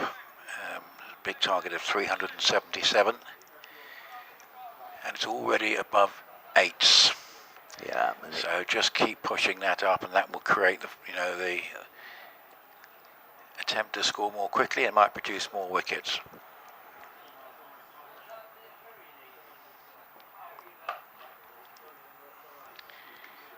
A welcome slight breeze coming into the box. Oh, Wesley will be happy with the 2 wickets. Oh yeah, absolutely no doubt whatsoever. Real about bonus. That. And he'll be very happy with the way that Snater and Porter have combined here. Might be they have 5 each. Just bowl through the first power play. I'll be interested to see who he goes to next, though. As I say, I'd be tempted to throw spin in now. See if there's something there for Critchley, especially with the sort of day he's having. Just get the feeling that Worcestershire need, say, one very big partnership and certainly one big individual score. Probably 2 big partnerships, but certainly one very big individual score. You think 50s and 60s might not be enough here. So well, might have to go well past 100. It's what we were saying about that sort of psychological pressure of having a massive total to go after. And for some bizarre reason, you feel you've got less time than you actually have.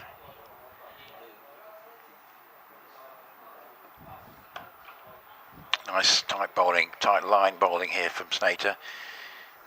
Much the same thing happening here in this over with the ball being played into the offside, but the key thing is that it's not going through, and Snater keeping it very tight.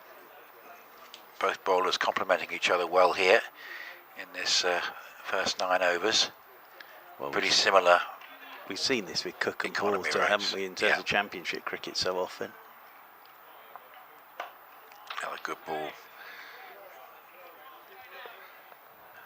There's no particular alarm to Worcestershire at the moment, but obviously if it does get above 10s, we'll say 30 overs to go or more than that, it does become very daunting, even if you've got a lot of wickets in hand. So they will have to keep an eye on things and try and make something of the back end of this power play, which has an over and a ball to go. 4 teams on 12 points in Group A, 2 of them meeting at Grace Road. Oh, is that going to be out? Is that got a deflection? Snater is quite confident. Cool, I tell you what, keeper is as well. Absolutely convinced Fernandez that that's a bit of glove. Yeah, that's what rather than thigh guard. We'll see it again on the replay, but he's absolutely convinced there's a bit of glove on that. Well, I'm not sure it's come off thigh pad. No, and it's come off something, that's for sure. Yeah, it was. But not given, but Fernandez absolutely, I think Fernandez is just expecting the finger to go up. Yeah. There from umpire Burns. But as well, it is, Snater will feel, I mean, obviously it's a sort of leg-side-ish delivery, but he'll feel that the pressure he created in that over might have warranted a wicket, and maybe it will come in the next over, but Porter has one, and it's 41 for 2. Yep, and it's the final over of this first power play. And Porter to bowl it. Libby gets up on his toes. Tucks this one into the leg side, won't get a run. Yeah, that came at Grace Road. Leicestershire 289 for 8, Somerset 26 for 2 after 9. So two of the contenders just behind Lancashire and Notts, who both have a game in hand. So it's quite an important game for either side to win there. At the moment, Leicestershire going along very nicely. Porter down the slope once more. Oh, Libby's had a drive. He's just pushed that one a little wider. And Libby's gone after that. He's still getting enough to happen off the pitch here, isn't he, Porter, to threaten another wicket. Well, it's as much his length as anything. Yeah. He just hasn't gone off that length. Okay, he may have got straight a couple of times, but he's just banging away. And he's getting the ball to nip a touch, which on this surface is brilliant bowling. It really is.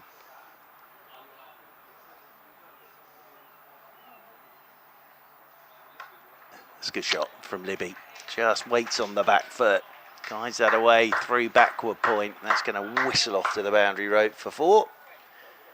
Despite the best efforts to get round to that from Mitchell Colleen.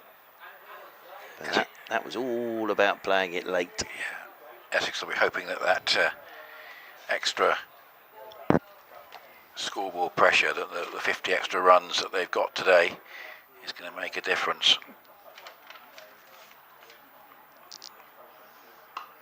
Gets up on his toes again, Libby. Quick single into the leg side. It's good running from Libby and Roderick. So they've just steadied this a touch now for Worcestershire, but Essex will be very happy with this power play.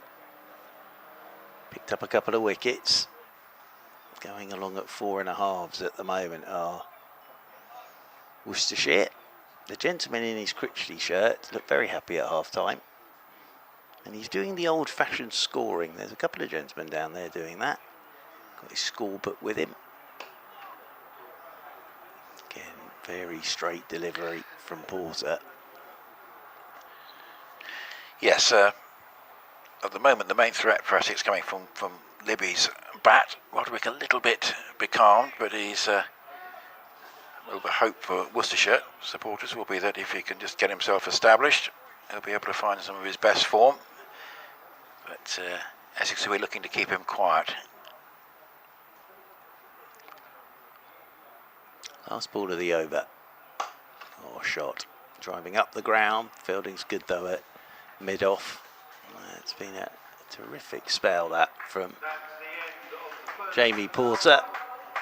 And that is the end of the first 10. So that's the first power play done and dusted. They can now get 4 outside the circle, and very much Essex's power play. That target of 377 as Roderick and Libby get together. They put on 43 now. 46 for 2. Yeah, fair to say that Porter's been excellent. In fact, Snater has as well. Well, you said it, Nick. They've combined very nicely, haven't they? I think Porter might come off because it gives the option to Wesley of giving him a 2-over burst somewhere in the middle at an appropriate juncture, maybe when a new batter comes in, and then maybe 3 at the end. Snater is going to bowl his sixth now. 8.3 the asking rate.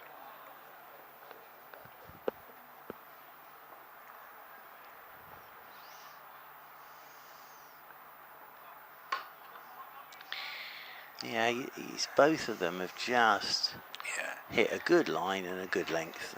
Haven't tried anything too clever. Now, Colleen here on Sunday did something very Snater-like spell. A real comparison between the two in the way that he was bowling wicket to wicket, but he was a bit expensive on a flatter wicket at Arundel. So the pitch he bowled on last Sunday was more bowler friendly than this. That's for sure. Nicely just tucked away off the pads for a single.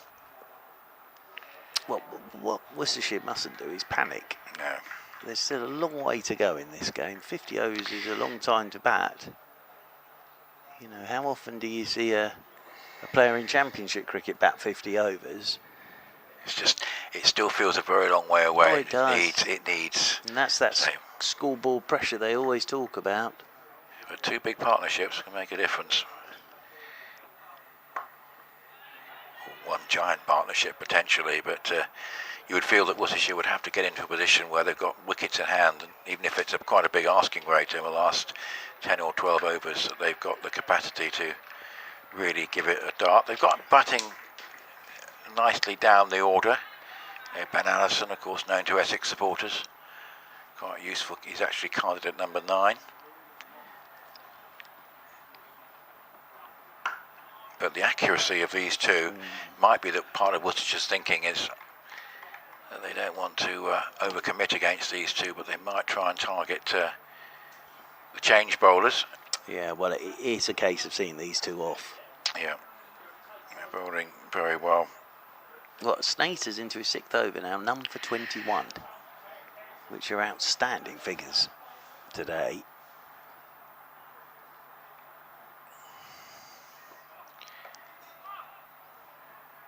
Single just run down to third man. Other big total of the day, not as big, but impressive. Northants playing Lancashire. Lancashire, one of the teams up towards the top of Group A with 12 points from 4 games, but it's Northamptonshire in charge at the moment. With Gus Miller, one of those new names, 115 from 110 balls, 347 for 6, and Lancashire 56 for 2 in the 11th in reply. Oh, that was one of those that came back quite quickly at Snater. If he'd hung on to it, it was Libby, it would have been a big moment. Yeah, great effort on his follow through. Just stuck up a hand. One of those that either sticks or it doesn't. Yeah. Sometimes you get lucky and it goes straight up and you catch the rebound, but on that occasion it was hit pretty firmly back to him. But on his follow through, he's had to jump upward and got a hand to it. It was great athleticism from him. That would have been a huge moment, particularly as it was Libby, who's looking, obviously scoring the more freely of the two at the moment. Might just be a little break that Worcestershire need to get this partnership really going. Well, Porter's going to continue. So 6 overs for Snater. And Porter's about to bowl his 6th. He's got 1 for 26 so far. Snater could have had his first there. But they either stick or they don't, those ones. And as I say, sometimes you can get lucky in the rebound. Sort of lobs and you can take it with both hands. Couple of runs here. So Roderick just turning that one into the leg side. Getting back for a second. I saw last night there was huge excitement in the fact that Jamie Smith hit a 6 in the 100 that smashed the scoreboard at Lords. At Lords. And one of the numbers fell off. Oh dear. Oh yes, that was shown over That's the old. and over again. That's the scoreboard near Old Father. Yeah, that's it. Yeah. Yeah, that was great. There's still plenty of other scoreboards there. So. Yes, I think everybody knew what the score was. Yes. I don't think we weren't getting to the point where the game would have to be abandoned because nobody knew what the score was. As outside edge, deliberately played though by Roderick. Was looking to play it late. I think probably played it a bit later than he wanted to, but it's flown down below us for 4. Going far too fast. Whoever that is, Nick Gledhill, they're going far too fast. Not going to sell many ice creams at that speed. Well, yes, the old Morecambe and Wise joke there. But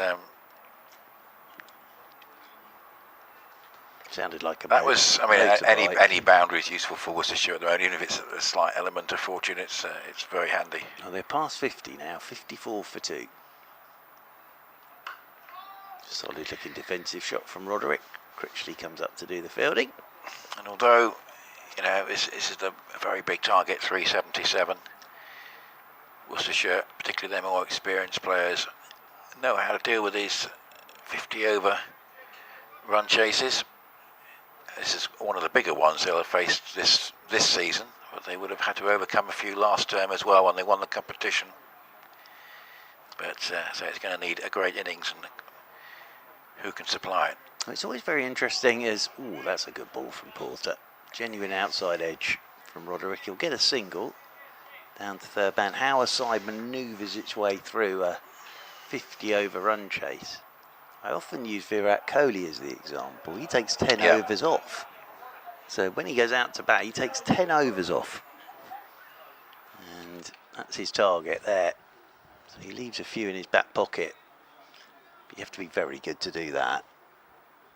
And he is very good. He's old Virat. But run chases. Pulling off the front foot is Libby. Saw a bit of that from Critchley and Wesley. He'll get a single. Could Kohli join the Indian contingent playing in this competition next year? Well, you know, it's good, isn't it? Do you remember there was a rumour doing the rounds that he might play for Middlesex last year? Yes. Yes, and of course he was meant to come to Surrey in 2018, but then sadly got injured. But his opening game would have been at Beckenham against Darren Stevens. That would be fascinating. Well, no, we all knew what would have happened. First two away and then LBW 3-1 back in. Roderick will get a single here. Just pushes this one away through the covers. Any over that doesn't have a boundary is going to put pressure on Worcestershire. So they've got one there, but I think there's, as you were hinting, Mark, they're slightly biding their time to see when Wesley makes his move, which I think he's going to do now. Well, that's been an exceptional opening spell from Snater. 6 overs, 1 maiden, none for 22. Terrific stuff. Very good in the circumstances, isn't it? Terrific stuff from Snater. So, young Mackenzie Jones with 7 wickets and best of 3 for 43 and an economy rate of only 6, which is pretty good. It's very good. And that's bowled with considerable promise. He has good pace. I don't know if you've seen much of him. I've seen a bit on the telly, I think. Good pace, as you'll see. Here he is bowling to Roderick. He's a tall lad, isn't he? Yeah. He's one of those that has, whereas Bennett sort of made a bit of a breakthrough last year, it's probably been Mackenzie Jones of the younger bowlers who's done the same thing this year. Take it he's from Suffolk. As Don Topley seems to think every Essex player is from Suffolk, including Benkenstein, who we noticed was born in Durban, which is that little village near Tiptree.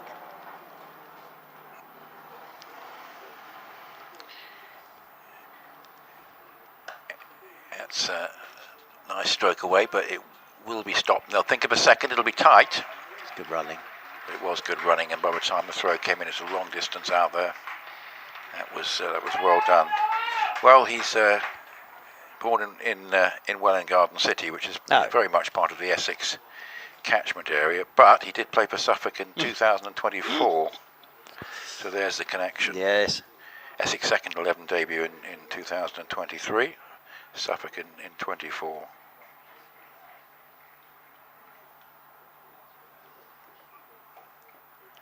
And of course, he's also played international cricket for Scotland.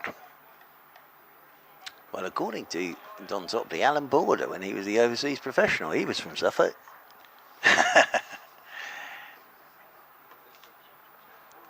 During the T20 game, we went through the whole card, and he had everybody from Suffolk.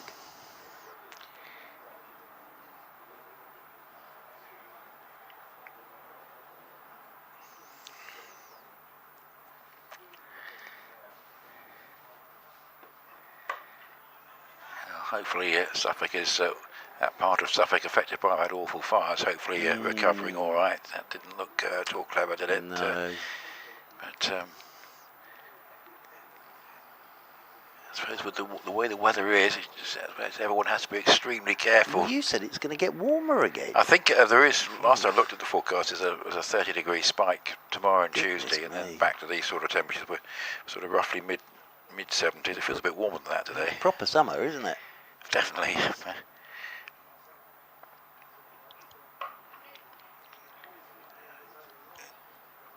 Do you wait? Quite timed that one, Libby. I mean, apparently it's the second. I don't think it's been confirmed yet, but we think it's the second warmest July of all time. I can't remember much about the warmest, which is 2006. Oh. It was the warmest June. So all told, it's looking like it's going to be the warmest summer, unless it starts snowing in August, which is unlikely. Well, I don't the way think it that will started. happen, no. But I do think when it gets cold, last winter didn't really get too cold No. either. It was just dull. And wet. That's when the rain comes now. Beautiful delivery. That's Mackenzie Jones with that extra little bit of pace, defeating the attempted back foot force. And not a bad over to start there. So, well, as you said, anything without a boundary in it is a tick in the box for Essex. I'm going to be very interested when spin comes into this, how Libby and Roderick go about the spin. Because they won't be able just to play the ball back. Have to be a little proactive. Is Porter continuing? I think he is. Maybe he's going to bowl all 10. Get his spell done. He's bowling well enough. yeah, interesting move. I mean, it might just be an attempt by Westy to try and really put Worcestershire behind the rate before the change. Well, this is his 7th over. Oh, and it's almost worked. He's got that to come back as well. Beautiful bit of bowling. He's got Libby hopping. Fernandez takes it down low to his right, but it's a cracking ball again from Porter. I'd say Porter didn't quite entirely look himself. He bowled tidy enough in the end, but in his previous match last week, where Derbyshire got a very good start, didn't quite, and he was bowling from the Alistair Cook end rather than his normal end, the Graham Gooch end. But he's looked absolutely back at his best today. Might just have been the fact he was a bit ring rusty, having had the long layoff for the T20. He's got Libby playing him very quietly at the moment. Essex, of course, have to make sure that both Porter and Snater aren't overburdened in this competition, because we've got this very intense championship schedule coming up. Yeah, the last 6 games of the season. And 5 are back to back to back, aren't they? And there's a slight gap before the 6th one. 27th of September it all finishes. Next month. As this is pulled uppishly by Libby. Out towards deep mid-wicket, will just be a single. Didn't really time that, Libby, so just the single. One more to the total, one more to Libby. Now, Colleen's very good spell last week was from this Alistair Cook end, but I suspect that he might be bowling from he might replace Porter from the Graham Gooch end. We'll see. Well, Roderick comes back on to strike. Oh, he's pulling this one off the front foot, is Roderick. Again, the fielder will get round to do the fielding. Slight frustration for Worcestershire that a couple of balls that may well have gone to the boundary in the Essex innings there just went away for the odd single. But they need to keep the boundary boards occupied. 8.6 the asking rate. They put on 60 now for this 3rd wicket. Libby back on to strike. Looks for a single, won't get one. Just turns that into the leg side. Potter's out there towards short mid-wicket. So there is a partnership forming now between Messrs Libby and Roderick. The crowd have sat very patiently all day. Down in front of us, lots of people watching away. Good view from up here, especially where the pitch is today. Just to the right of the playing surface is, again, Libby forward, quietly plays this one up towards mid-on. Into the over. Another good one from Porter. He's bowled 7 now. There's Jamie Porter. Yes, disappointment for the young Worcestershire openers, who went within a delivery of each other, with Isaac out to Porter, so super delivery, and then the run out for Ida Varlath. But these two have rebuilt. It's been Libby who's led the way, but Roderick is starting to move along quite nicely. But 8.7 is quite a considerable asking rate over this period of time, and but the pitch is still playing pretty well. No real sign of any deterioration at the moment. This used surface. Mackenzie Jones. Oh, that's uppish. Oh, and if what a that's catch. taken, it's a great catch. That's a terrific catch. Now, it might be Critchley down there. That is a superb catch. But the odds were it wasn't going to carry, but Mackenzie Jones has struck with his 7th delivery. An outside edge flying down to Critchley at third man, he's having a pretty good day, and he's taken a very, very good, well-judged low catch. Well, he's having one of those days. I said, whenever he does things, they're spectacular, and that is a brilliant catch. It really is. Diving forward at third man and taking it just off the grass. And I think he got a grazed elbow for his troubles, but that is so well judged by Critchley. Look at the supporters behind him. Yeah, that gentleman's put his pint down. It must have been a good catch. Yeah. Give him a round of applause. Terrific. And breaks that partnership. Yep, very good from Essex. You feel that if there is going to be a major partnership for Worcestershire, you're looking at obviously Libby and Cashie, or Libby and Henry Cullen. The others can bat, but in terms of occupying the crease for a long time, those are probably the best options. Alternatively, it might be Cashie and Henry Cullen, but one combination from the three is going to have to deliver here for Worcestershire. Yeah, good from Mackenzie Jones as well. He's done well in the competition, I say. I think it's been a good breakthrough season for him. First over just going, for 4, getting a wicket off the first ball of his second. Threw a full shot, it wasn't planned to go there. I've been looking forward to watching Cashie bat. I've heard some good reports about Cashie. So,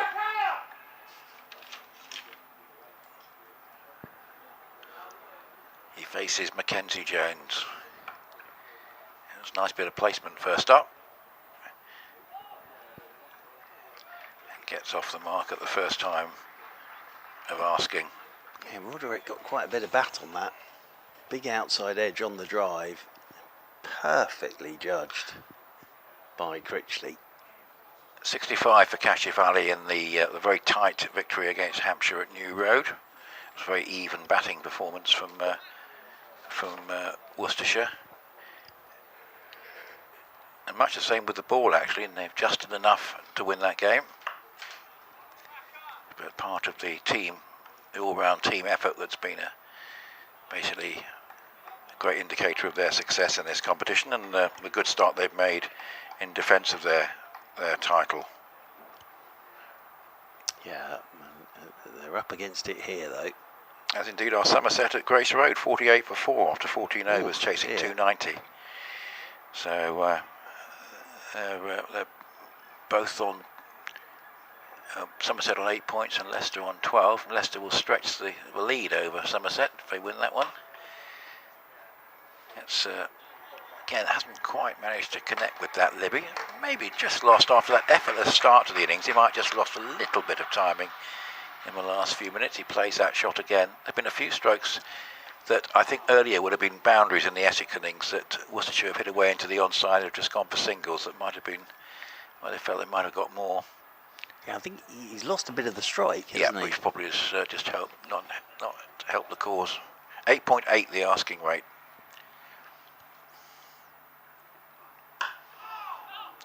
Good disc from Mackenzie Jones. Mackenzie Jones doing very well. Interesting to see if it is going to be Mitch Killeen or whether it's a decision by Wesley that the fourth bowler used will be a spinner, which I think probably might be quite a good idea. Killeen could always back up Mackenzie Jones from this end after the spell, but it might be Critchley from that end perhaps. Obviously Harmer to come into the equation at some point. I just think Critchley's having one of those days today. Good tight lines from Mackenzie Jones. He's having a few of them now, isn't he, Critchley? Good habit to get into. For the very first game of the season, 173 and 5 for 9, I think it was, against Hampshire. Well, that does set your season up nicely, it's not a bad start, is it? 66 for 3, and very handy position, 15 overs, from Essex's point of view, they'll be delighted really to have Worcestershire at this point 3 down without any huge momentum, even though Libby is established. So it is going to be spin, but Harmer first. Yep. From the Graham Gooch end, he replaces Jamie Porter. So Porter 7 overs in that spell. Picked up the first wicket to go, that of Isaac Mohammed. And then very next ball, his opening partner run out for just a single by Benkenstein. And we've just had the wicket of Gareth Roderick as well. So a cry of come on Harmy for Simon Harmer. He's going to come around the wicket to the right-hander to start off with. Here's Simon Harmer.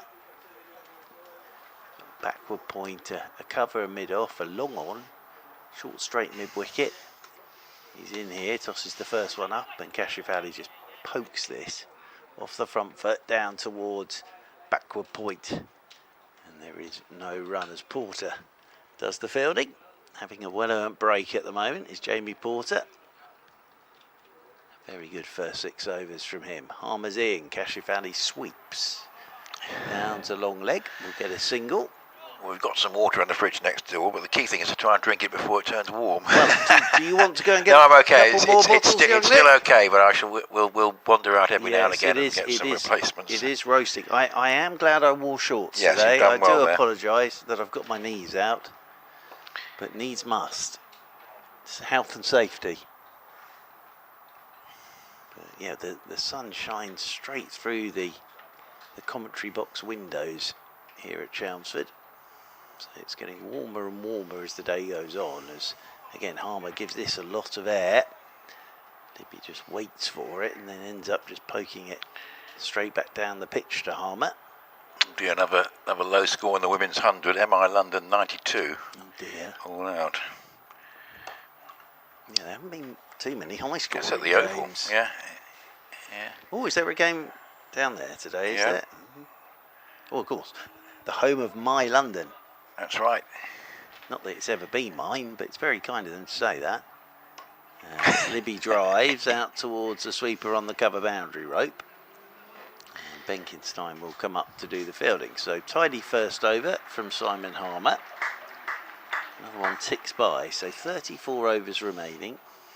And the target, they need another 309 from here. So that just shows we're at 10s already. Just with your Surrey hat on, is there a sense of a slight loosening of the county identity with the team losing its Oval Invincibles name? There's still a few Surrey players in there. Yeah, I think so. And but I think it was always going to be. Yeah. You've got my Cape Town, haven't you? Yes. My. There's one in New York, isn't there? Is it New York? New York? It was my Delilah, isn't it? Yes, that's a good one. Yes, Good that's team. an old one. Mackenzie Jones starting again, but only conceding a single. Well, there was talk of that happening in Wales, wasn't it? To have my Delilah. That's right. That's Yeah, what that it's going actually to would be be in quite- Cardiff. yeah, That's the what new it name was for going Welsh to be Fire, for Welsh yes. Fire. But that Yeah. never came to fruition. Yeah, I think it's no great surprise. Yeah. I think once it was MI, I think you always knew what was going to happen. What will be fascinating is next week on Wednesday with Surrey back there, what do they do with all the sort of My London signage? Well, I think there was at Trent Bridge for one of the games. Oh, it's a loose stroke, but Mackenzie Jones is bowling really well here. I mean, this is excellent in terms of backing up Snater from the Alistair Cook end. 2 overs and 2 balls, 1 for 8. Yeah. Worcestershire can't afford this. I think Anthony McGrath will be delighted with this. They've been right on it today with the ball, Essex. Chris Silverwood as well. You're one coach. I'm one behind. coach behind, sorry, But- Mr. Silverwood, but of course. well, if you were doing the Yorkshire match with me in a week's Yes, time, that would be correct. wouldn't it? absolutely spot on. One coach behind. No, you're one coach behind, Course, but Mr. I'm sure Silverwood's he'd be back. looking on and impressed. He's probably played a part actually. Well, in he helping- may yeah. have his mind on other things, as Absolutely. Yorkshire are playing this Yes, afternoon, aren't they?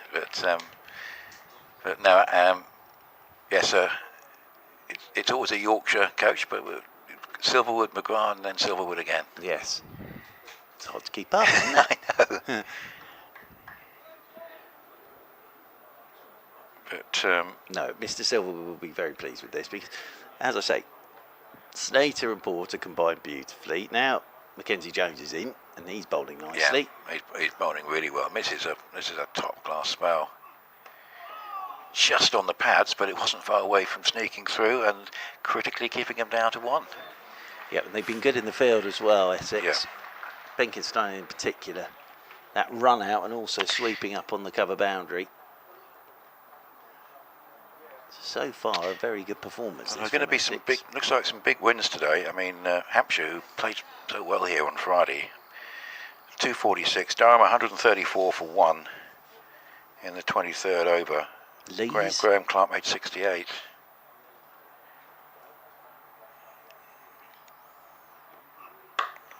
So, that's an aggressive piece of cricket. Fair enough. Yep, that's fair enough. If he had a chance of affecting the runner, he's entitled to throw. Absolutely, nowhere near the batter, and Libby was coming down the pitch at him, so nothing wrong with that at all. I mean, he's conceded 1 run. Remember, the asking rate is up above. Will be up above 9s now. It's 377. So another 307 runs in 33 overs and 1 ball. Oh, not far away from mid-wicket. Spoils the over slightly. Worst ball of the over. But Mackenzie Jones will be slightly annoyed with that. And it's given a little bit of a let-out, sort of get going, if you like, to Libby, who've become a bit becalmed. So 74 for 3. And it wasn't too far away from mid-wicket, actually, that. It wasn't. But Libby got enough bat on it to get it off to the boundary rope for 4. And as you say, Mackenzie Jones will be a little bit annoyed with that. Boundary off the last ball of the over. But you can see the thinking there. He'd been up to the bat the whole over. Just went a bit shorter on that occasion. Harmer to start the 18th over. And Kashif Ali is sweeping. Cool, 1 bounce. Down to long leg. He's almost picked the man out unerringly there. Kashif Ali gets a single. And that will bring Jake Libby back on to strike. Well, there's going to be some red faces this evening, I think, in the crowd. Might be some in the commentary box. Libby's forward. Again, very politely playing that delivery from Simon Harmer.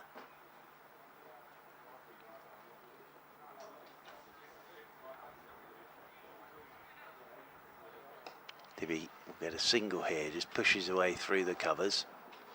Benkenstein comes up from sweeping on that cover boundary rope. That'll be 1 more to the total. Kashif Ali back onto strike on 5. So if you're down at the Graham Gooch end, you're getting a bit of shade now. As Kashif Ali will move on to 6 as he rolls the wrists on this. Plays it down towards long leg. They'll pick up 1 more. Still, these two in combination, no real extra momentum at all for Worcestershire in terms of a scoring rate. Well, again, it's what we talked about. An over without a boundary is gold dust at the moment for Essex, and it just puts a bit more pressure on the Worcestershire batters.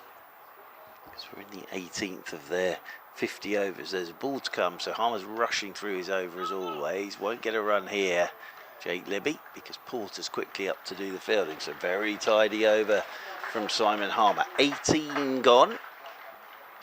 Worcestershire 72 for 3. I'm just going to stand up for a second. Yeah, good idea. Here in the commentary box. Decent contest at Lords. Middlesex 246 and Yorkshire 100 for 3 in the 22nd over. So that game has still got a fair way to go. Will Benison is going along quite well there. 38 not out. Wharton made 40. That could be quite a tight finish. And both those sides among that group of 4 teams that have just lost the 1 game. Well, Durham aren't going to lose today. And will Worcestershire? That's the thing. They're one of those 4.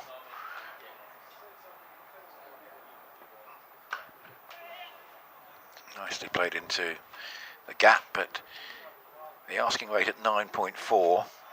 As it gets above 10, it can start to move quite quickly. And it might be that these two have to decide that one of them is going to try and give it a bit of a dart. But Well, easier said than done. Absolutely, and I think they're just being kept very honest by the Essex bowlers here. And Essex with so many more options.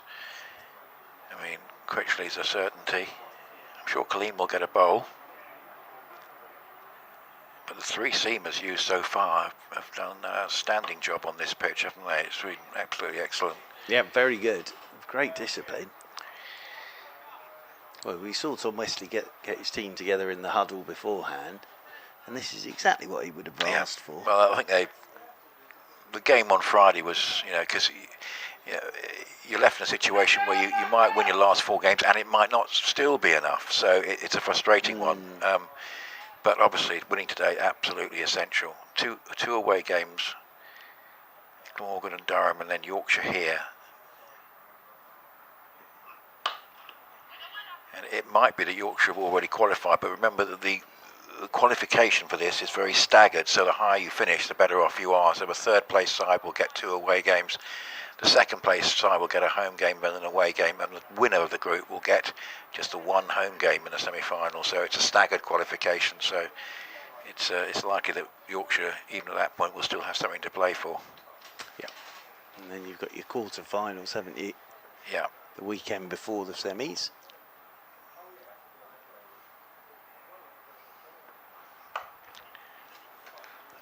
Nice placement, but can they keep them down to 1? Yes, that's very, very good work. And again, it's just Snater. Good out cricket. Yeah. From Essex. We saw a couple of threes early on in the day, didn't we? And I think Essex will be trying to pride themselves on making sure that there are not many threes knocking around in this innings, and as few twos as possible. Quite a few twos as well, didn't we? And they add up. They certainly do.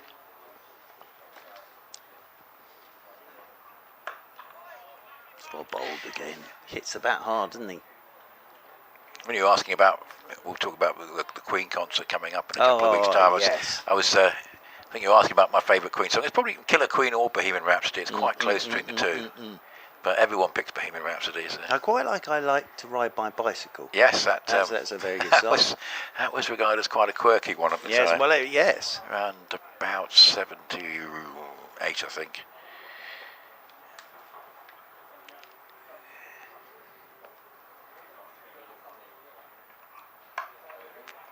This is very good stuff from Mackenzie Jones, and he'll be delighted. And apart from the 4 he had at the end of the previous over. There we are. Look, a dazzling collection of performers from London's West End, including former stars from the smash hit musical We Will Rock You, written by Ben Elton, come together to present an incredible tribute to one of the world's greatest rock bands. There we are, you see. Tickets still available. August the 22nd here. What a night that's going to be. Hopefully we'll have a nice fine evening for it. If I wasn't at cricket, I would have put my leathers on and come down as Harmer from the Graham Gooch. And Libby's completely lost his timing here. He's just backed away there to try and punch that through the offside, and it's potted out to Noah Thane. In there at short mid-wicket. Adam Lambert. As forward goes Libby. Turns this one down towards long leg. We'll get a single. Adam Lambert is the singer who, I think he won something like US Pop Idol or something like that. Anyway, he's now sort of joined up with B. May and R. Taylor. And he's a very good singer. But I think that's sort of revived Queen. But yes, they will be here. Not Adam Lambert, he won't be here on the 22nd, but the stars of the West End musical We Will Rock You. As here's a shout for LBW as Kashif Ali's trying the reverse sweep. The appeal continues by Fernandez, but umpire Lloyd just shakes his head. Kashif Ali trying something there. Wickets aren't particularly falling at the moment, but the innings is going nowhere, and Worcestershire are going to have to give this a bit of thought. Asking rate 9.8. Harmer just 6 runs conceded in 2 overs and 4 balls. Forward goes Cashier Valley. They're going to have to target somebody. Well, it's not looking like Critchley's these getting two. warmed up now. Now, the problem they have with Critchley is he'll be spinning the ball away from the right-hander, mainly. Yeah, he's just having one of those Critchley days, I think. As Cashier Valley reverse sweeps, gets this fine, and this is going to run away for 4. So this time he does get bat on it. Not a bad option, that, actually, with the field that Harmer's got set. Wasn't utterly convincing from Cashier Valley, but it's away for 4 off the final ball of the over. So 84 for 3 they are now. And, well, at this stage, Essex were 127 for 1. Well, I'll tell you what, Middlesex right in that game at Lords. Yorkshire 101 for 5 in the 23rd over. And given that their net run rate is worth an extra point, if Middlesex can beat one of the rivals at the top there, it's going to be a really big win for them. But handily placed. And I see Gohar is 2 for 16. So far Gohar there, so that one tantalisingly poised, but Middlesex you feel getting into a good position there. Durham bang on top at the Utility Bowl, 157 for 1 halfway through, chasing 247 against Hampshire. And Derbyshire also on top. Matt Critchley's former side is about to bowl, 325 for 7 in a game they have to win, and Sussex 71 for 4 after 18 overs. I'm going to struggle to make those runs, so let's see how Matt Critchley goes after a pretty successful day so far, a century and a very good catch. Quite fancy Critchley for some wickets here today. Oh, it's a good start. Good start from Libby, who's actually been rather becalmed. I mean, he was on 46 from 57 balls, and now with that boundary he goes to 50 from 58. So it's a 50 to add to the century he got on Friday. And he is a known achiever against Essex. Essex will feel a lot better about the game once he's back in the pavilion. You'll know that one thing, obviously they still want to try and win, but they must avoid a big defeat. Well, he's holding this all together for them at the moment. He's the captain. Oh, I tell you one song that will get everybody going on the 22nd. That was My Bottle of Water that fell on the floor. Don't Stop Me Now. Yes, that's always very popular. That will get everyone going.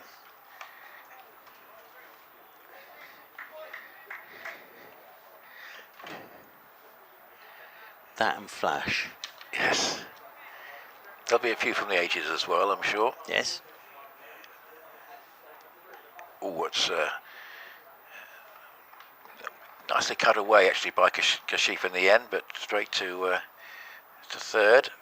And actually Critchley has come back well after the first loose delivery. Oop. It's gone through mid-wicket, hard hit. Just too slightly in the wrong place on Critchley, bookending some good deliveries in the middle of the over. But that's a better over for Worcestershire, and Critchley concedes 2 boundaries, 93 for 3. Still barely keeping them up with the rate they need, but at least the rate hasn't particularly gone up after that over. It's still 9.8. It's 93 for 3, the target 377. And Jake Libby crucial, 51 from 59 balls with Cashier Valley 15 from 21. Well, the other problem that Worcestershire have got now is with the spinners going in tandem, they're going to get through some overs quite quickly here in this middle period. Harmer continues from the Graham Gooch end. Libby picks up a single. Partnership starting to build. Did you ever hear George Michael's Somebody to Love? Yes, I did. Oh, that very was good. Excellent, wasn't it? Yep. That was very good. Sure that will get belted out here in Chelmsford. So it's August the 22nd. The stars of the West End. I do like a bit of the old musical theatre, I have to admit. Cashier Valley, little paddle sweep here, nicely played. So we've seen the reverse sweep in the previous over, little paddle sweep this time. Pick up a couple. Yeah, it's just a better few minutes here for Worcestershire. I thought they were getting very stuck against Mackenzie Jones and Harmer. But Is Dick Davis still treading the boards? Oh, well, in terms of his artistic work, I think he is. Yeah, he likes He a was bit of the old Arundel theatre. the other day. This is turned by Cashifali into the leg side. He's been in My Fair Lady a number of times, Dick, hasn't he? Am I right in saying he has played Eliza Doolittle as well? Oh, I think he has. Yeah. I think he has, you know. I think Sometimes when he's he's on played the air. most of the parts, I think. Absolutely. Does a bit of panto, doesn't he? He'd like the old Queen. Evening. As Libby forward. It's not too modern, is it? No.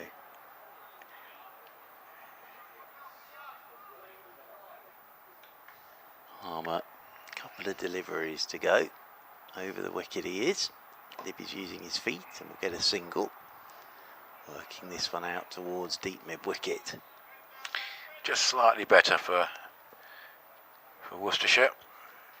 You've got a feeling at some point they're going to need, those 2 overs to go for a combined total of 36. And that would make a big difference. Yeah, but who do they go after? Yeah.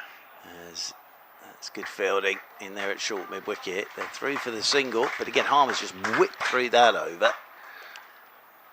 99 for 3, so the target, as you can see there at the bottom of your screens, the rate required is 9.93.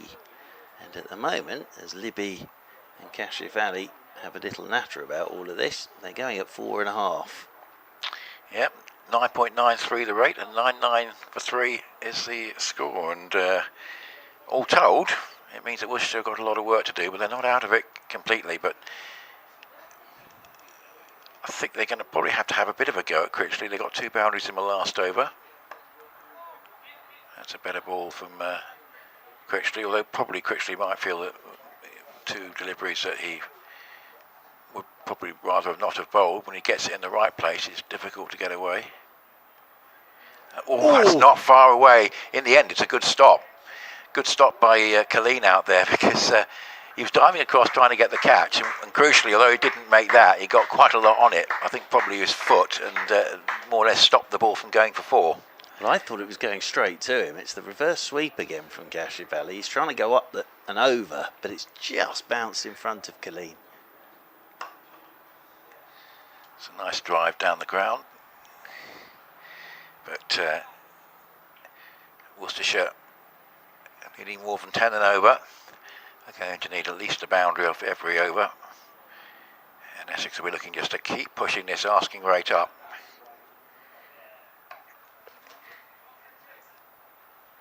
Yeah, every over again without a boundary. It's a big tick in the box for Essex. Yeah. What they've done well is bowl to their field as well. A number of times the ball's gone out to the sweeper. It's just a single. It's well bowled by Critchley. He's cut out the 4 balls from the first over. Well, they're generally quite rare. He's a really well controlled leg spinner now. Tough old art, isn't it? Making the batters work for runs and drawing things back. So I think that over. Well, and he went for a handful of singles, didn't it? 4 runs from the over, number 13. So a good comeback from Critchley. 103 on the board for 3. The asking rate 10.15. A bit of a concern for Worcestershire. A couple of tight overs now, and that will start to move quite sharply. So first time it's gone over 10. Yeah. And the other thing, it'd be quite interesting to put a stopwatch on Harmer and Critchley here, how quickly they're getting through their overs. Because Harmer, well, here he was about to come over the wicket, but he spotted that Cashifali was moving a bit early at the non-striker's end. So quite rightly, he just said, Cashifali, just be careful. As Libby uses his feet, turns this one out towards deep mid-wicket. And they will take another single. So Libby moves on to 56. A bit like with the ball at the moment, Worcestershire are hanging in the game. Yeah. But by their fingernails at the moment. Cashifali sweeping again. He certainly likes sweeping. Cashifali, that's going to go for 4. Very good shot from Cashifali. The orthodox sweep, taken off the stumps. Just pick the length there. That's more encouraging for Worcestershire, getting a boundary off Simon Harmer.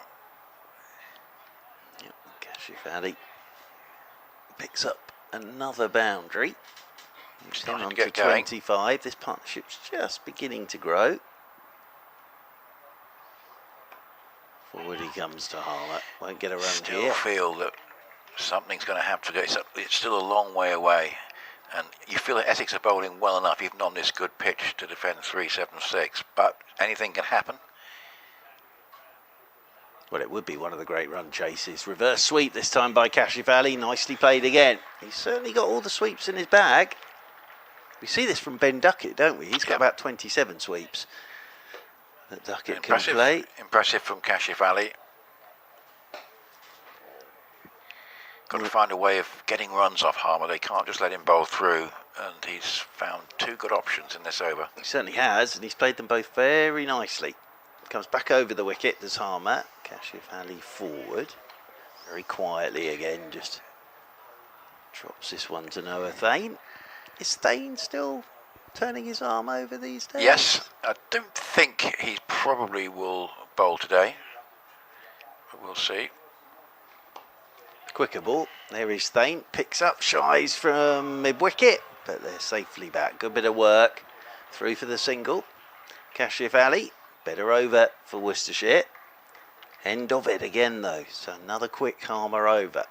24 gone. So we're nearly at halfway now for Worcestershire. Just a reminder.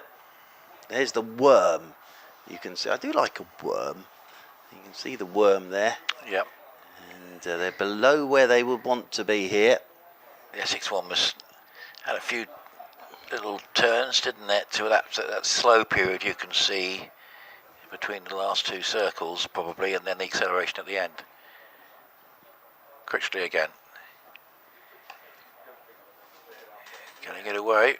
Just a bit more encouraging this for Worcestershire. Two more. They know that with the asking rate above 10, they can't let it climb further.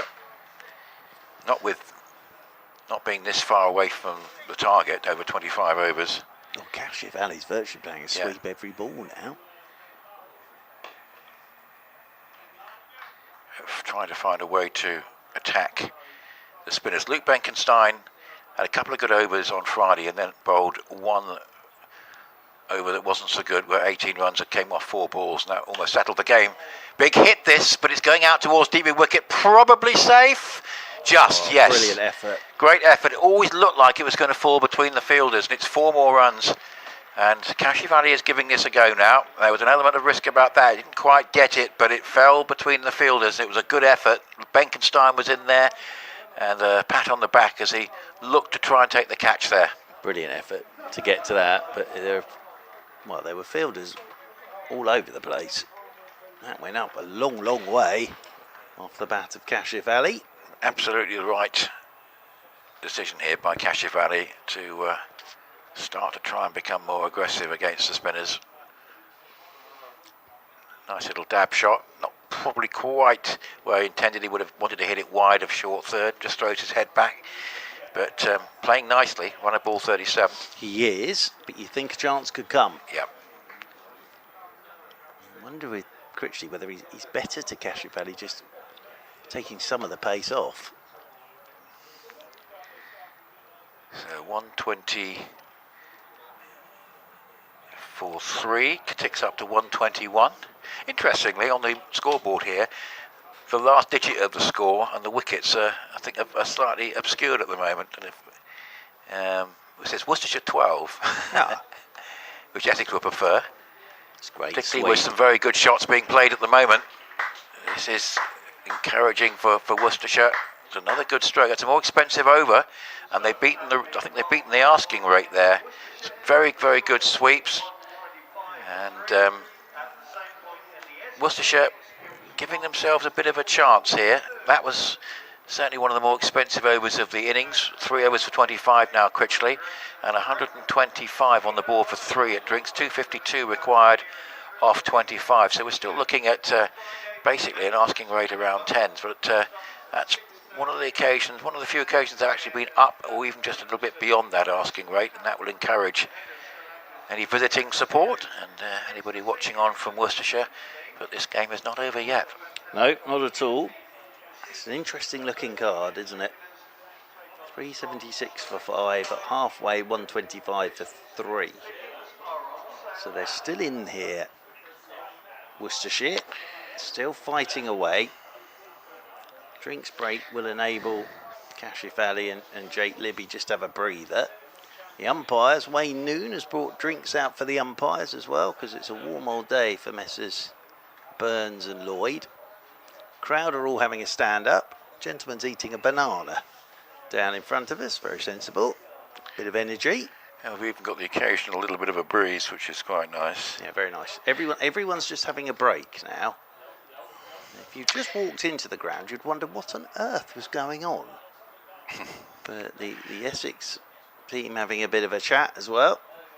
It being a Sunday, we've got 400 games going on. Ben Duckett's terrific form continues, 64 from 47 balls for Trent Rockets, 146 for 4. In reply, Sunrisers 66 for 2 or 45 balls, and I was wondering whether Charlie Allison might be playing, given that he's been recalled from this game, but he's not. No, standard. He's been recalled to the bench. Yes.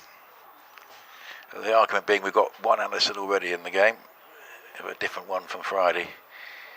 But Worcestershire showing some good application here. I think having to work out how they can attack and working out that the use of the sweep, particularly for Kashif Ali, is a potential route to some success. And a couple of decent overs for them there just before the break, which will have given some encouragement. It's still a lot to score 10 and over 25 overs. And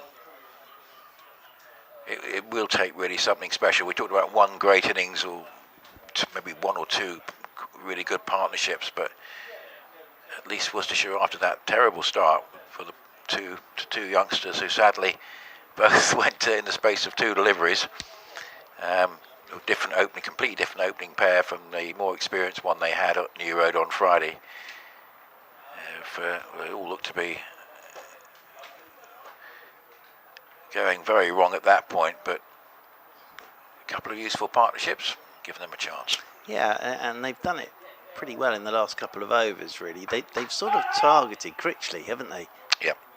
That's the bowler they went after, just starting his spell, but targeting him with sensible cricket, really. Kashif Ali, as we get restarted with Simon Harmer, will get a single. So the drinks break is over. It's just if anything, his pitch has got flatter in the last. Well, it's a belter for 50 over good, cricket. Yeah. It's what the crowd want. They want runs, don't they? As this one turns a bit for Harmer, hits the thigh guard. It's a good Kashif battle. Ali. It's a good battle, isn't it, between Kashif Ali and the 2 spinners? Well, Porter's getting warmed up, so I think his captain said to him, "Can you come in and bowl me a couple and try and pick up a wicket?" Here's Kashif Ali, paddle sweeping. There's a shout for LBW from Simon Harmer. This will be leg buys. Porter goes sprinting back down below us, gets the ball inside the boundary, right, and the throw comes in. Oh, there was a bit of bat in that. No signal from umpire Lloyd, so 2 more to Kashif Ali. Harmer bowling in his sunglasses. Understandable on a day like today. Turned into the leg side, won't get a run on this occasion. Kashif Ali. Those people sat in the stand with Felsted School advertising. They're in the shade now. As Kashif Ali looks to reverse again, that hits the pad. Real battle this, and Harmer probably just coming out on well, top. Well, Harmer will be enjoying this. Yeah. He'll be enjoying the fact that Kashif Ali's trying to get after him. All that experience, he doesn't mind this at all, Harmer. He's taken all the pace off that. It's a good looking shot from Kashif Ali. Oh, and the fielding almost good by Mackenzie Jones. Got a hand to it. Oh my goodness. Now he slides and puff of dust goes up and he keeps the ball inside the boundary rope. Cool. His knees would have taken a battering there because he slid on both knees. It's the end of the Harmer over. 4 remaining, but you see this again. It's a good shot from Valley, and Mackenzie Jones got a hand to it. Now watch him slide here on rock hard ground. Yeah. Oh gosh, be careful. All for saving a run, as it turned out. I'm all for commitment, but when it's your big fast bowler, Yeah. you do worry sometimes. Here is Porter. Presumably he'll just bowl 2 overs here. It's an interesting move. We haven't seen Mitchell Colleen. I thought maybe the feeling is that Worcestershire are waiting for the less experienced seamer, and instead they're going to get someone rather more experienced. Yeah, well, Wesley here has just turned to his bowler and said, "Could you pick me up a wicket, please?"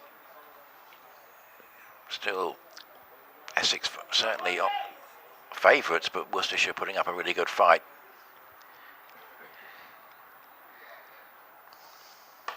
That's a very, very good strike indeed. Going up towards long on, not quite clearing, but that's an excellent start.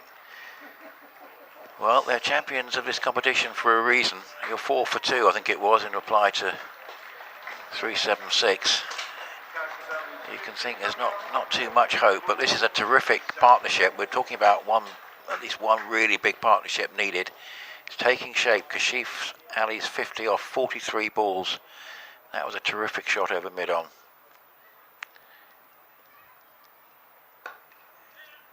It was an extraordinary shot. Yeah. Because he took 2 paces down the wicket and then just bottom-handed it. 1 bounce for 4. Essex will be grateful they got all the runs they did. Another 316, 317 clearly wouldn't have been enough today.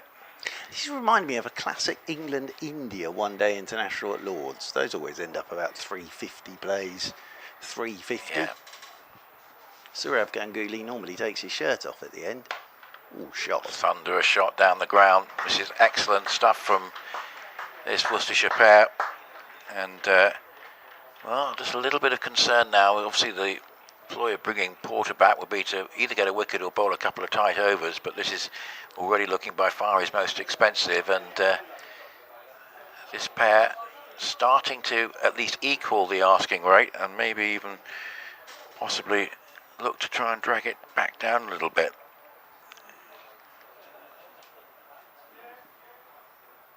It's a little bit loose. Wow. Porter will thinking he's taking liberties here, but well, he was eyeing up over the pavilion there. Yeah. Was Jake Libby. Had he got Probably. hold of that, that would have gone a long, long way, I think. Don't think Porter was best pleased with the shot. But just a good little period here for Worcestershire, either side of the drinks break. Just giving them a little bit of a chance. It's nicely steered away for 2. So double figures off the over. It's 4-1-4, 0-2. And that means they're matching the asking rate. So, well, the rate required is 10.14 there, but their run rate's just gone up to 5.29.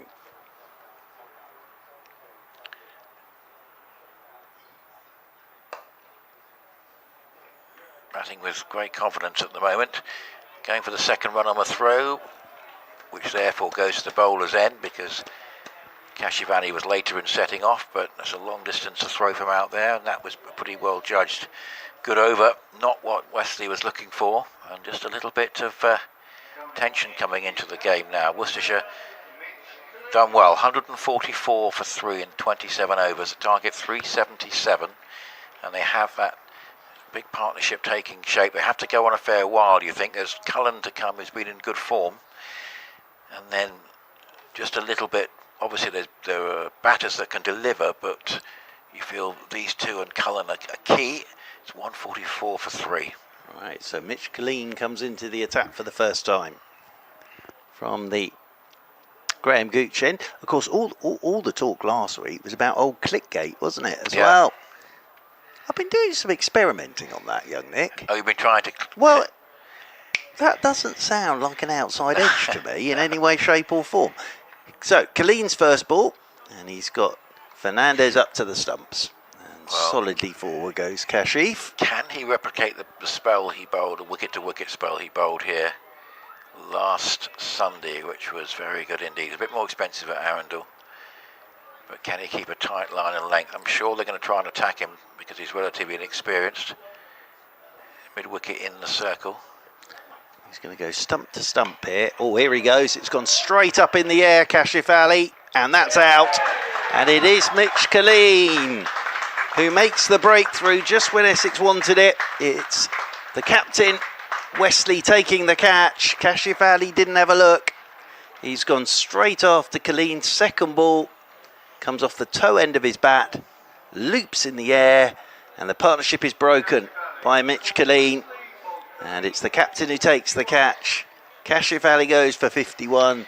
Worcestershire 144 for 4. Well, we said that they were going to have a go. It was interesting that from Wesley, because mid-on and mid-wicket in the circle. It went to mid-on, and it was nicely judged catch, but just doesn't get anywhere near being in control of that one.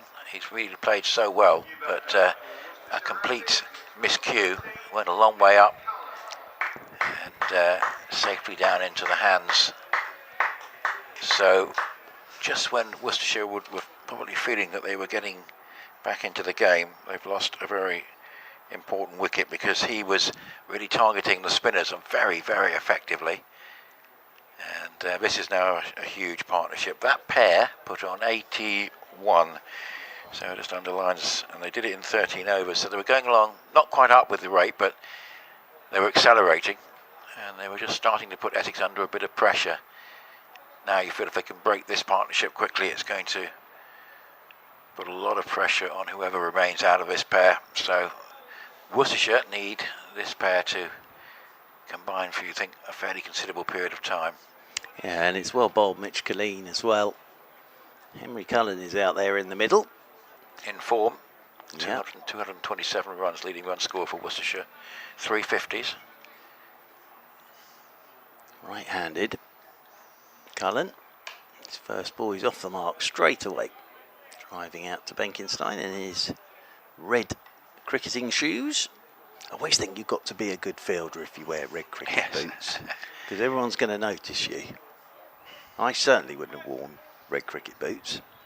I used to like to hide in the field, I must be honest.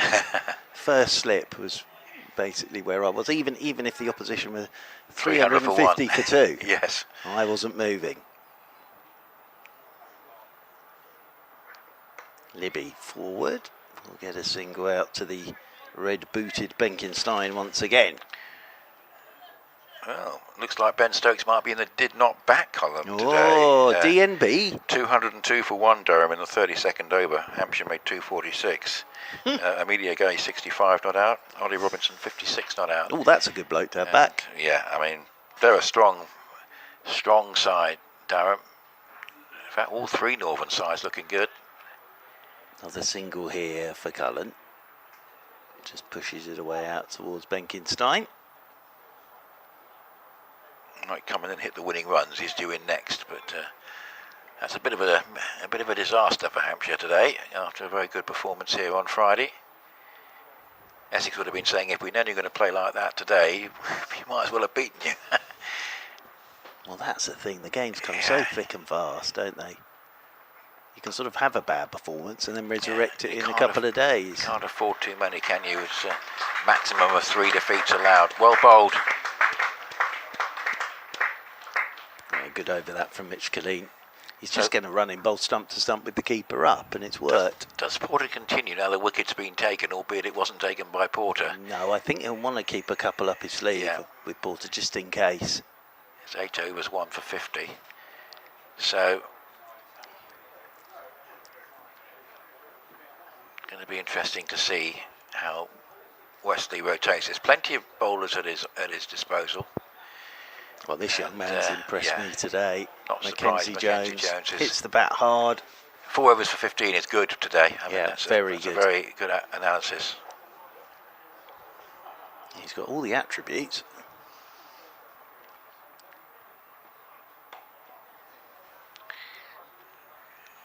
Didn't get to see him with the bat today, but looks quite useful there. But certainly he's got good pace, and he really has developed very well this year.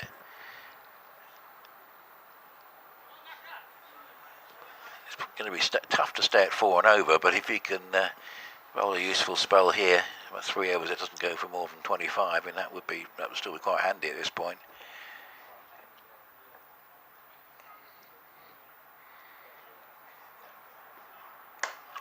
Oof, that's not far away from mid-on, but it's far enough.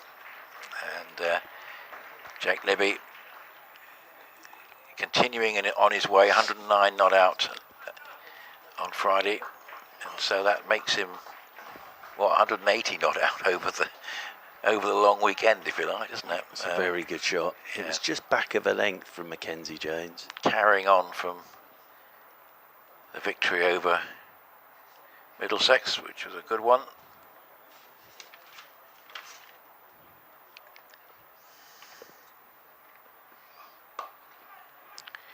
A little bit uppish, but way just into the covers for a single. Yeah, it's going to be, there might just be more boundary opportunities now that Mackenzie Jones might offer up with a slightly older ball, but if he can keep his technique and just employ a bit of variety, it might be enough to get another breakthrough. Cullen new to the crease, but in decent form.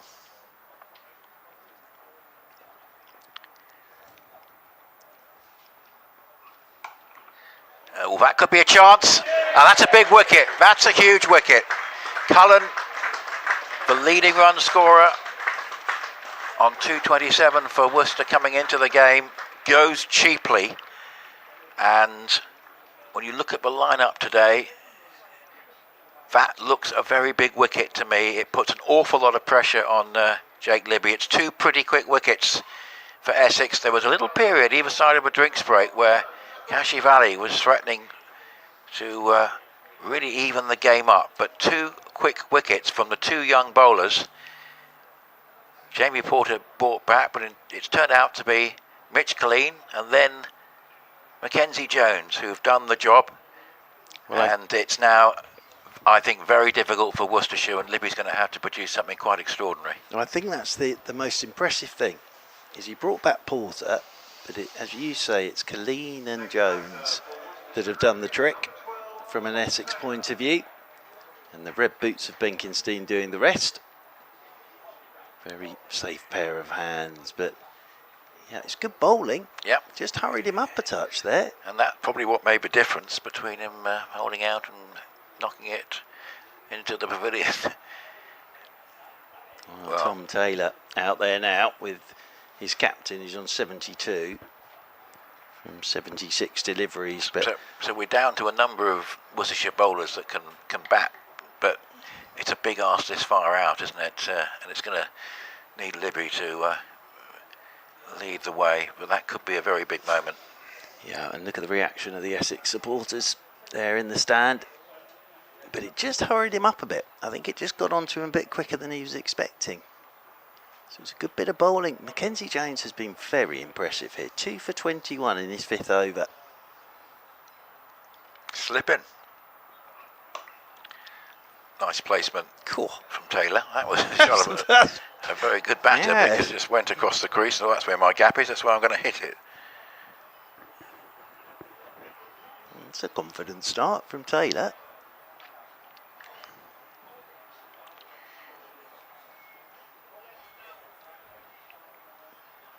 So, still a long way away from this 377 target. 154 for 5 in the 29th, but 2 very big wickets since the drinks break. And he'll have that one, Mackenzie Jones. Umpire allowing him that one, not sufficiently high to be disqualified. And what a good over that was. So 154 for 5. The asking rate has popped back up again, 10.62. Libby 72 from 77. Taylor with him, Tom Taylor with him, but that wicket of Cullen, given Cullen's form, very, very consistent in this competition with 350s. So that's a real blow to Worcestershire. So Colleen it will be to bowl the 30th over. The other thing is he can slip in some spin here, can Wesley, and rattle through some more overs. Here's a score: Leicester 289 for 8, Somerset 91 for 8 in the 27th over. That's not gone well. And Tom Shriven's got 2 for 8 there. Colleen then with the 30th over. The tall figure of Tom Taylor forward to the first delivery. That could well damage Somerset's net run rate a little bit in that one. It'll be a good win for Leicester. It'll be their fourth and put them in a decent position. But we've got Lancashire and Notts with 12 from 4, and then we've got Leicester and Surrey with 12 from 5, and Somerset and Kent with 8 from 4. So it's very tight. Oh, Taylor's not got hold of this at all. He was looking to go over the top, and it went high off the bat. That could have easily looped to Mackenzie Jones. It's good bowling this from Colleen. Just running in and hitting stump to stump with the keeper up. And Tom Taylor, they're looking to go over the top, and that has hit so high up on the bat. It wasn't too far away from Mackenzie Jones. It's well bowled again by Colleen. Forward goes Taylor. Is that at Leicester or is that It is at at Taunton? It's at Leicester, yeah. is it? Oh, good job from our Somerset correspondent, but it's not at Taunton. He wouldn't be enjoying it. No.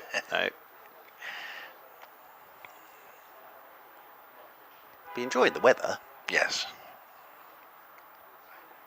Taylor takes this off the stumps, whips it leg side. Should get a couple here. Will get a couple. Snater out there doing the fielding. I know, sorry, I played Leicester at home. Have you played them away? Or? No, they don't play them away. It's right. one of the one games. So, yeah. But it's nice to go back there. I haven't been there for about a decade. Went back there in June. It was very nice. Very nice. Surrey's last game is at Taunton. That could be interesting. Yeah. As driving is Taylor. Particularly if you get the same pitch as Essex had in 2019. It'll be very interesting, very interesting, yeah. And of course, Surrey in 2018 had the old covers in the Typhoon.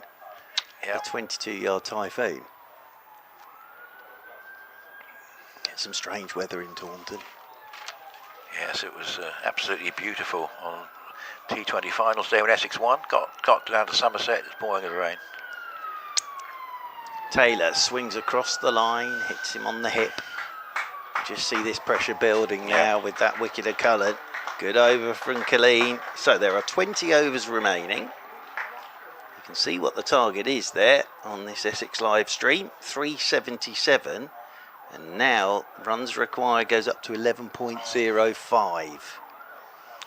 And this is all just about scoreboard pressure and has been since Worcestershire went out there to start their reply. They then lost the 2 openers in the second over. And they've been hanging on in there, but those wickets of Kashif Ali and Henry Cullen have made this job even harder now. Taylor coming in at 7 and with decent batting credentials in the competition, 200s and 7 50s. Quite experienced. 45th match.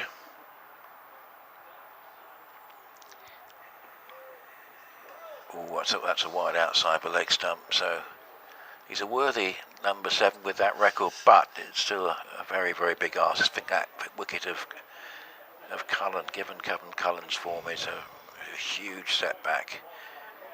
Well, the thing is, Taylor will feel he's got to play shots from ball 1 here. We're at that point now. Yeah, his strike rate's 113 in List A. It's not too bad. There's a big hit. I think that's fairly safe. Going over to deep mid wicket, and it's going to go for 4. It must have almost gone down vertically because we thought that was probably going to go all the way for 6. I think what that's done is that's hit the furthest corner of the ground. Yeah. And just bounced in front of where the boundary rope goes back on itself. Or maybe like in the England-Mexico match, it's hit the spy cam and dropped down. Is that, did that happen? I slept through the whole of that game. I saw them come out the tunnel and then fell asleep. It took 2 hours before they started, I think. But no, wasn't that the game where there was that controversy over the The ball hitting a spy cam, I think it was. Oh, that's well directed. Shot. That's very, very clever. He's not giving up without a fight here, Jake Libby. And Mackenzie Jones has bowled very well, but Libby in a situation now he's got no alternative but to go on the attack. Has played a delightful pick-up shot. Well, you see it again. He's taken that from about off stump. He's jumped outside his stumps and then just paddled it, ramped it. And if you sat down there at fine leg, you think you're pretty safe. But that has soared into the crowd for 6. Well, Worcestershire fans will be hoping that maybe an Allison scores the winning runs for Ben rather than Charlie, who's not playing. This is a better overall round for Worcestershire, but has the damage been done? Jake Libby, absolutely fantastic. Well, I mean, he's got lots of first-class runs against Essex, and he's obviously in terrific form at the moment. The captain. Isn't that complete nonsense? That Charlie Allison's called away from this game and then isn't playing. That's right. What a waste! To see if that what a waste of time.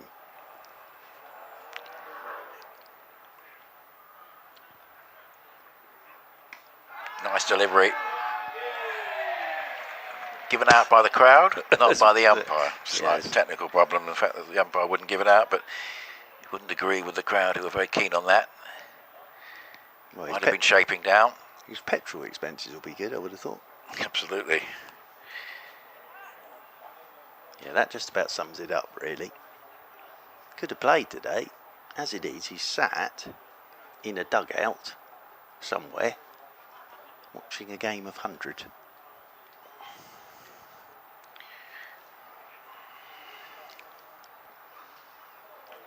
Yeah, a bit of a swing, that's what it has to be at the moment. Taylor, I think, is going to go all-out attack, and Libby's going to try and play the more cultured role. They're keeping the rate down below 11, which is a fair achievement because it can get out of control quite quickly. But the problem Worcestershire have got, it's still got more than 200 runs to score. That's an awful lot. We're coming towards the end of the 31st over. Well, the other thing is that Essex have made them work really hard for this 168. Yeah. And then you've just summed it up. They still need another 209 runs from here. And they'll think that, with Taylor and then the rest of the bowlers to come, there might be a few boundaries, but there'll be the odd mistake chasing this sort of target. It's a good shout, good enough. And that's the end of Taylor. Had to play really expansively, but trapped LBW by Jones. And what a terrific performance from Mackenzie Jones. 3 for 34. Just perhaps a little bit more expensive. But we did say that, if he gets wickets, it doesn't really matter if the spell goes for 3 overs for 25. It's wickets that are really the key thing. And Essex are getting enough here. 168 for 6, 209 more needed.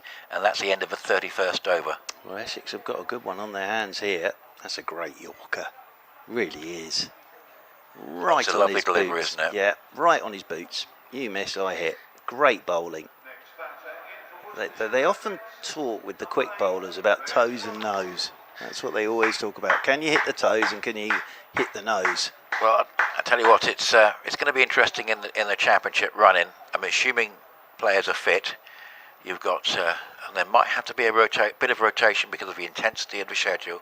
But you've got Snater, Cook, and Porter, and then obviously Essex have been able to just cope with those 3 seamers. Perhaps just the 2 spinners plus those 3 being enough. But I think particularly away from home, they'll need a 4th seamer, and it might be that they might look at Mackenzie Jones in that role. The only snag, of course, is it slightly lengthens the tail. But I think he's going to get an opportunity or 2 in that championship run, and he's bowling well enough. Well, he's bowled beautifully today. He really has. And you don't want to get too far ahead of yourself. Obviously, he's a young man. There's a touch of the Harmisons about him. There is a touch of the Harmisons, the height, bit of the action, and that's a lovely Yorker. The big irony this season, Mark, is that Essex reinforced their seam attack. Obviously, Clean has bowled nicely today, but only his 2nd match. Salmon Actor, who's been a bit in and out of the side, but it's actually the 2 homegrown bowlers, and Charlie Bennett and Mackenzie Jones. Perhaps even his curve has been even sharper, perhaps in recent weeks in an upward direction. that have really taken the eye. Well, he has today. Colleen it is to bowl the 32nd over. Libby's job's got a bit harder now. Swanepoel is the new batter, joining his captain. Libby will get a single off the first ball of the over. Bennett did very well in the blast as well. Yes, so I saw a bit of him on the telly as well. So good sign. So, Essex have got a chance to rotate if they want to with the seamers, with these 5 matches in 5 weeks. A bit of a gap before the last one. And I was thinking of whether they want to play 4 seamers at Chelmsford or just rely on the 3. First ball for Swanepoel. Just gets tucked up by Colleen. Colleen's got good figures as well. He's into his 3rd over, 1 for 6. Very good. Swanepoel coming in ahead of Allison and Gibbon. So I think general characteristic of Worcestershire have bowlers that can bat, but the issue here is they're just too far away from the finish line, aren't they? And Libby remains. But Essex have done well today. It's just that scoreboard pressure. If you score 376, it's always a very difficult run chase. You need everything to go right, really. Swanepoel's off the mark here in nice fashion. Just moves across his stumps, then whips that off his hip out to the mid-wicket. Boundary rope for 4. So off the mark with the boundary. Swanepoel. Yeah, just going back at that point about Charlie Allison. I almost think it'd be better to have like a sort of 2-tier structure for the franchise call-up. So you've got the players that are going to play every game, and then you've got the ones that are basically going to be on the bench but might be better off playing in the county circuit. It's called common sense, Nick. And then basically if they are then going to be required, let's say they make a dazzling performance here, then the call comes to the county saying, we are going to play, we want to play your chap in the next game. I will keep it even simpler than that. Yeah. If you're calling up someone you're not going to play and you've just got them there in case someone falls over, let them play in this. That's fine, please. Because, it's doing enough damage as it is at the moment. Don't start pulling players who aren't actually going to play. That's right. You're taking enough of the players as it is. Swanepoel gets tucked up for room here. Sensational win by Durham at the Utility Bowl. 249 for 1 in the 39th over. Goodness me. I texted our Hampshire colleague on Friday to say he would have enjoyed this one. I could text him again to say, I bet you didn't enjoy that one. Yeah, I wouldn't do that at the moment. Probably not today. Nine wicket.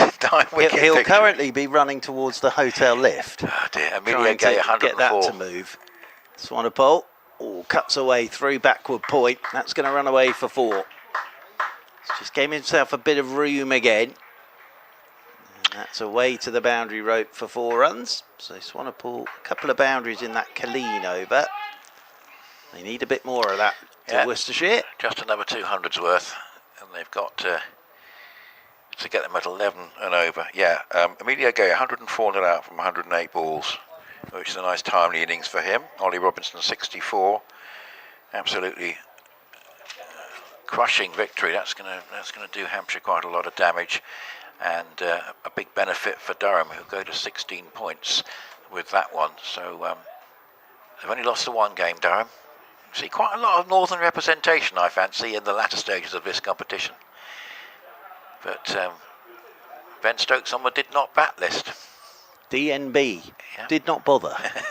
He probably enjoyed it. Here's Mackenzie Jones again, slower ball, well played for a single, but 11.1 and just the 4 wickets left. But Essex, seeing the benefits of making 370 or even 380 rather than 315, we had those 2 games, Arundel 316, Hampshire here 317, lost both. It just shows the difference, doesn't it, on good wickets of making sure that the chase is going to be over 7 and over. Good hit. Nothing wrong with that. That's a good positive blow from Swanepoel. He's really giving it a go here. He's going to have to do that for quite a long time. Well, I don't think he's looked at that. I think he's just swung hard and middled it. But watch where he's looking here. Yeah, he's not looking at that. But he's just swung very hard. That's come right out the screws. Well, caught by a gentleman with a ponytail in the crowd there off the boundary rope. Yeah, a little bit more agricultural that time.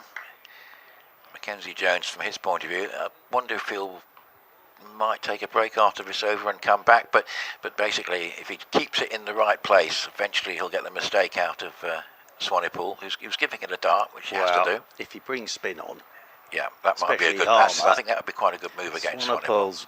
May hit one out the ground, but then he'll hit one straight up in the air. That would be a very good move now, actually, against Swanepoel. Because he's only going to go one way here, Swanepoel.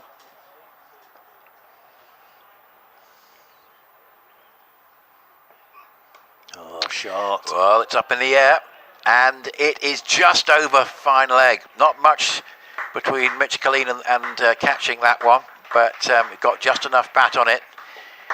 And I think Jones might take a rest after this over, but Jake Libby, obviously a calculated risk, but he's got it over fine leg. Well, it's a great shot because he's taken that again from outside his off stump and has just ramped it. 2 of those he's played now. He was always in control of that. Colleen never quite looked like he was going to get to it. Oh, good slow ball. Very good. I mean, the disguise is excellent. Be interesting to see what Wesley does. Actually turned. Yeah, a spinner with Swanepoel going on the attack would probably be quite a good move. Maybe Jones might take a short spell, unless he gets a wicket, of course, here. 3 for 46, just a hint that obviously he's become a bit more expensive as time goes on, which is totally understandable. Last ball of his 7th. Again, good slower ball. Nice disguise, nice sort of appreciation of the techniques required just to make sure the batter is not getting the same delivery all the time, and I thought he did that very well. Understandably, it's going to be a bit more expensive as time goes on. Might just take a break and then come back, but I think Wesley might be considering bowling him out. He's bowling so well. 190 for 6, and we have had 33. The asking rate is 11. One thing we can say for Worcestershire is they haven't let that asking rate go up. The problem for them is that 6 in the wickets column. Yeah, it's been a great innings from Libby. Really has. Captain's hung in there. Played some fantastic shots. Those ramps for 6, beautifully controlled. It's going to be Colleen, continuing from the Graham Gooch end to Libby, and Libby will get a single. He's trying to go through extra cover there, but bottom hand came into it and it potted up towards mid-on. One more to the total, 191 for 6. Were you out in the sun at Guildford? Oh yes, we stood on the roof at Guildford. Right. I'll be honest with you, Nick, I've been out in the sun, it seems like, for about the last 8 weeks. Yeah. Which is, you know, I'm not going to complain about that. In fact, I now look like one of those sofas that you can get in the Boxing Day sales, or an old bench in someone's garden. I need creosoting, I think, see.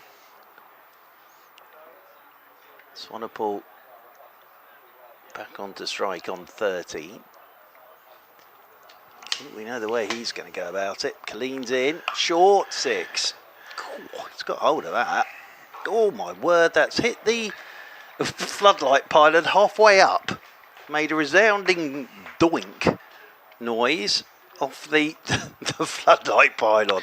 That ball might have taken a bit of damage there. I think the umpire's going to have a check of this, but whoa, he's got hold of that. Watch this.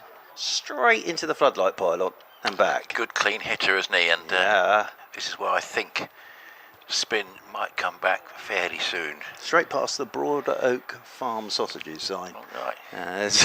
This one's whipped down the ground by Swanepoel. He'll get a single. I mean, still for Worcestershire, if they can carry on matching the asking rate of around about 11, they've done that fairly effectively. Even at this stage, if they can put together a partnership of 70 or 80 and still have 4 wickets in hand with 10 overs to go, there's still a decent chance. Well, all they can do really is make Essex get a bit nervous here. It would still be miraculous from this point. Libby drives out towards Harbour at extra cover. The double strike of Kashif Ali and Cullen just after a drinks break with this sort of chase should prove decisive. But on a pitch like this, nothing is certain. And we've got a hitter like Swanepoel. If he comes off, he'll get these runs pretty quickly. He's already got 20 off 9 and taken a bit of pressure off Libby. Libby on 93. Had 2 Centurions already today, as this one's pulled by Libby. Looking to match the Essex captain is the Worcestershire captain. Mr. Wesley made 129 today. Single here for Libby. He's on to 94. And Critchley went off with a 102 not out to his name. His strike rate in this format is 117.5, so pretty good. Top score 73 not out. 59th match. Where's he going now? Swanepoel driving, well bowled by Colleen, got it right up there. Couldn't get underneath that, Swanepoel. He's a genuine all-format player, and his match totals in first class, List A and T20 are all in the 50s. So he's got an even share of everything, and bowled nicely today. He's got an awful lot to do with the bat, but he's doing what he can. I do think spin, the introduction of spin would be quite useful, but we shall see what Wesley's thinking is at the moment.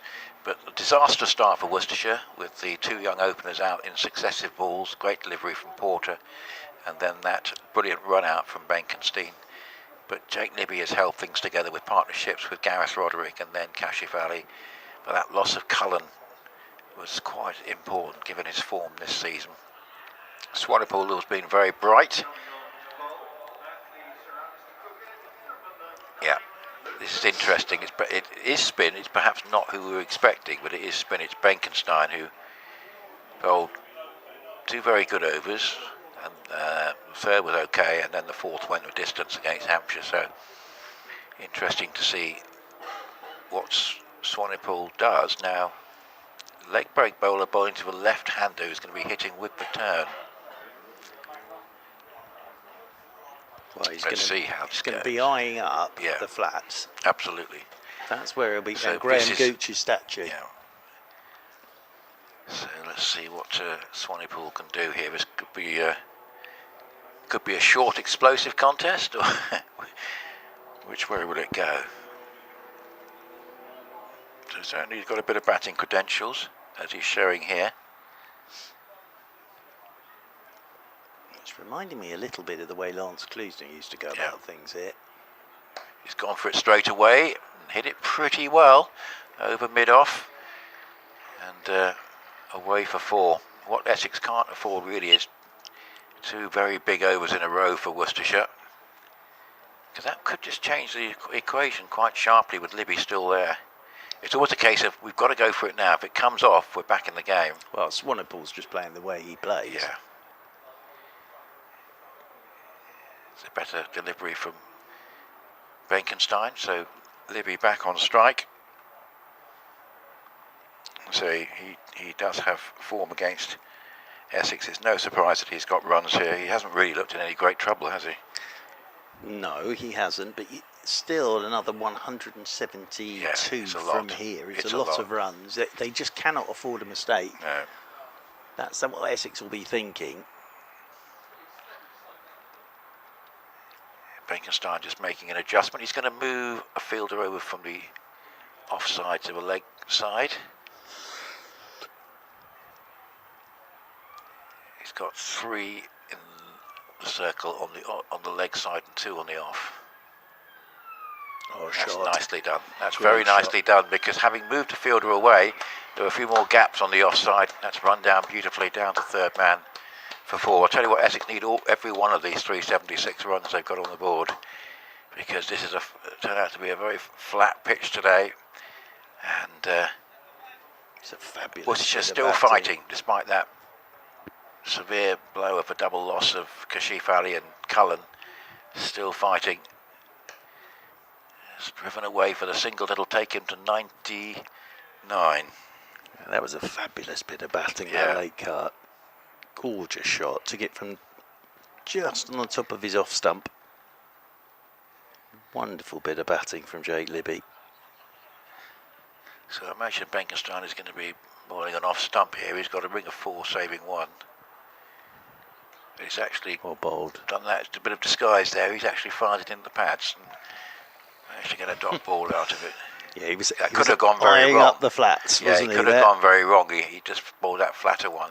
Which stopped him going through with the shot.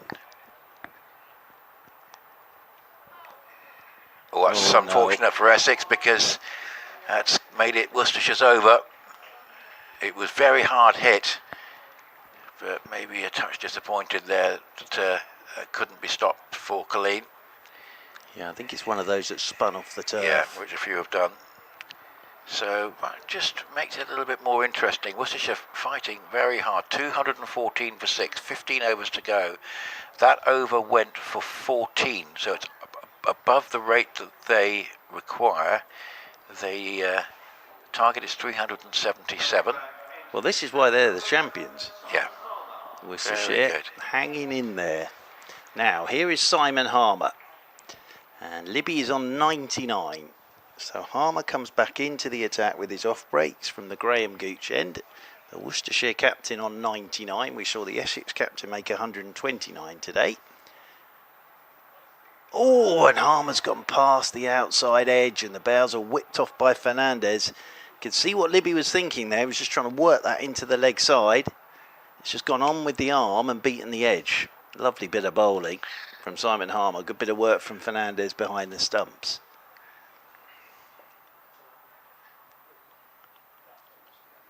Harmer just adjusting his deep mid-wicket, bringing him up to the edge of the circle because he's just seen Libby try and nudge one into the leg side to bring up his 100. Libby cuts into the offside and that will be his 100. And it's been a magnificent innings this from Jake Libby. He's holding the whole thing together for his side. And Jake Libby, off comes the helmet, singles round Chelmsford with his bat to the Worcestershire faithful. One of the Worcestershire supporters in front of us on his feet, clapping away. But Jake Libby, 100 off 92 deliveries. Fantastic innings this. He's getting good support from Swanepoel, who's raced on to 30 off 14 deliveries. But this will be an interesting battle. Harmer and Swanepoel. Here goes Swanepoel, and the bails are off, gone stumped. Great bit of work for Fernandez. And he was looking to go over the pavilion. He said Harmer could be the man for Swanepoel. And he is. It's just turned away from him a touch. Fernandez as quick as a flash. Bails off, that back foot dragged out and tried to get back. Harmer makes the breakthrough. Swanepoel goes for 30 and Worcestershire 215 for 7. Yeah, interesting to see that again. My first impression was it might have bounced off the gloves onto the stumps, or was it a clean? No, it was a great bit of work. It was brilliantly done. Yeah. It looked very, very, very, very comfortably done. That it was a superb piece of work because it was always a mode of dismissal for Swanepoel as he was trying to hit Harmer over the top. And yes, he just made that look very, very comfortable, didn't he? And he's had a good campaign behind the stumps here as Fernandez. And the key thing is that Essex are chipping away. They can't get Libby, but they're surely taking enough wickets at the other end. And Swanepoel's a big one because he was batting quite explosively there. And if he'd come off over another 40-odd minutes with Libby still there, it might have been quite a problem. But I think that the key thing for Essex here is, despite Libby's 100 from 92 balls, his fifth list day 100, they're getting enough wickets at the other end. And that's why the dismissal of Cullen so cheaply was so important, because they've now got the bowlers who can bat, but they're gradually chipping their way through them. Yeah, and that's a lovely bit of work from Fernandez. But the thing for Swanepoel here with Harmer is he's going against the turn. Yeah. That's the thing. And that's quick from Fernandez. And it's that back foot has just gone up. And Fernandez is quick as a flash, whipping off the bails. And the finger straight up from umpire Burns. I think Harmer might bowl right through here. I think it might be, he's in his 7th over. See him potentially taking another wicket. Well, look, they might pay him in gold, but he's worth his weight in it, Simon Harmer. He really is. So, the tall figure of Ben Allison is out there in the middle. Quite a story if in Charlie's absence he plays the match-winning role, or with Libby, of course, but he's a capable batter. Well, Libby's playing a lone hand here at the moment. 100 not out of 92 deliveries. 162 more needed by Worcestershire. So first delivery for Ben Allison, and he's sweeping. Get off the mark straight away. 32nd list A game, of course, several for Essex, but actually he's yet to make a major innings in this format. High score of 32 not out, but capable batter, but an awful lot to do here. Libby looks to work leg side. Again, Harmer just gets that one to bounce. That was also what happened with the wicket there, of sweeping away with the bounce as well. That was the key thing. Swanepoel looking to sweep, and it just bounced on him a touch. Harmer, quicker ball. Libby will get a single, just dinks it to backward point, and they'll pick up one more. So Libby keeps the strike, but a good over from Harmer. Wicket of Swanepoel. And a ripple of applause around Chelmsford. 14 overs to go and still 160 required. Yeah, it's a good enterprising knot from Swanepoel. 30 from 15 balls with a 6 and 5 fours. Strike rate of exactly 200. I tell you what, that 6 that hit the floodlight pylon was travelling, wasn't it? If the pylon hadn't got in the way, I think it would still be going. Essex have used 7 bowlers. Worcestershire only had 5. In the end, that sort of counted against them, didn't it? Because Gibbon didn't have the best of days, although he really fought well to keep it together and keep his analysis respectable. But Snater has 4 left, Porter 2, Mackenzie Jones 3. Remember, there were 14 overs to account for here. So Harmer has 3, Critchley 7, a little bit expensive, and Benkenstein bowling his second. The first went for 14. It's going to be put away for a run. So just adding that up. Killeen's bowled 4 overs, 1 for 24. So you would expect Snater, Porter, Jones and Harmer very likely here to bowl out. Interesting. Could have perhaps brought Critchley back for a second spell, but Benkenstein, despite that first expensive over, is now bowling to a new batter, so it might be a little bit easier for him. But I would have thought Snater, Porter, Jones and Harmer very likely to bowl out here. Nicely struck down the ground for a single. I think Allison, who's not known as an explosive hitter, his best job is to get Libby on strike for most of the time. Yeah, that's the key thing. Libby's got to see as much of this bowling as he can now.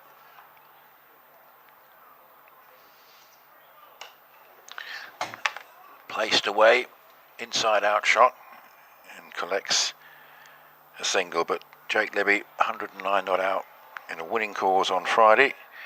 He's going to have to go well beyond that today at a 5th list day 100, and it's been an absolutely fine innings from him. And not the first time he's done it at Chelmsford. He's looked in total control. Yeah. The whole way through. And what it does underline is how something like 320 would not have been enough today. Yeah, Fernandez's innings was important at the back end. Yep. I mean, it might be Worcestershire get bowled out for less than 320, but the point would be that they've been under more pressure throughout the run chase because of his target of 377. Because Fernandez came in, I think he made 20 odd, but he was the one that just got the innings kick-started again. There was a few overs where Essex couldn't find the boundary, and then he just got the innings kick-started. Did Fernandez. Good over that from Benkenstein. 13 remaining, 155 more needed by Worcestershire. We're approaching 5:30 on this Sunday in August. Can't believe we're in August. Yeah, only just. It's not a bank holiday tomorrow, is it? No, Have I made that up? It's right at the end. I think there Thank might you. be one in another part of the UK, but I'm not sure. But it's the Right. It's the 31st. It'll be I didn't think end it of the was. month. No, there isn't. I might have dreamt it. So it's going to be Simon Harmer to Jake Libby on 104. You never know when the other bank holidays are elsewhere. Well, 38th over. Here goes Libby down the pitch and whips it just for a single. Out to Benkenstein, who's sort of going sweeper to sweeper across the field at the moment. Snater's getting warmed up. Fabulous win for Leicestershire. Somerset 125 all out, chasing 290. Yeah. And Ben Green and Alex Green took 3 wickets apiece. Ben Green against his former county, of course. 3 for 36 for Ben Green and Alex Green 3 for 28. Allison works this one down the ground. Harmer did his level best to get to that, but they'll just get a single. So Leicestershire, who haven't had too much joy in other competitions, nicely onto 16 points from 6 games in this one. If they win their last 2, I think they'll be through. Oh, Libby, slog sweeps, gets a lot of this. 1 bounce for 4. It's a good shot again from Jake Libby. It's a gem of an innings, this. It's on to 109. So the next thing for Essex to do now is to think of how to stop him over strike. How to bowl as many deliveries as Allison as possible. Libby's down the pitch again. Oh, he's gone. He's tried to go over the top. Wasn't quite there. Gets a thick inside edge. And the ball loops into short mid-wicket. And Libby's wonderful innings comes to an end. He's played so well there, as Jake Libby. And Noah Thane, I think it is, with the catch at short mid-wicket, came off a thick inside edge. And that's the game, you would think, for Essex. But Jake Libby, 109 for his side this afternoon. He'll get a very warm round of applause all the way back to the pavilion. But again, that's why Harmer is one of the best at this. He's come back into the attack. He's picked up Swanepoel. And now he's picked up the big wicket of Jake Libby. But 109 for Libby. And Worcestershire 8 down with 228 on the board. Yeah, I thought Harmer's reintroduction very important, because he's difficult enough to get away at the best of times. But in a situation where you've really got to go for everything, and he's got the skills to combat that, even the batter of the class of Libby had the potential of making a mistake. But what a fine innings that was. 109 not out on Friday, 109 and out on Sunday. 218 runs for once out for the Worcestershire captain. But it was a very fine innings indeed. And as I say, the difference between a target of 370 and 320 odd is he might not have had to play that shot if in a different situation, because the whole run chase might have been different, and Essex benefiting from having made sure that they capitalised on a strong halfway position. They didn't let it slip today, as they did arguably on Friday and on Sunday and Friday. In fact, looking back, or Wednesday and Friday, because Arundel Wednesday and Friday was Hampshire here. So a couple of positions they've let slip, and we don't think they've done it today. We think, looks like that should see them home. But Fatty Singh will have other ideas. He's just come out to the crease. Well, he might have other ideas. It'll be hell of an effort from here as he's driving his first ball out towards Snater, sweeping on the cover boundary rope. So Fatty Singh gets off the mark straight away.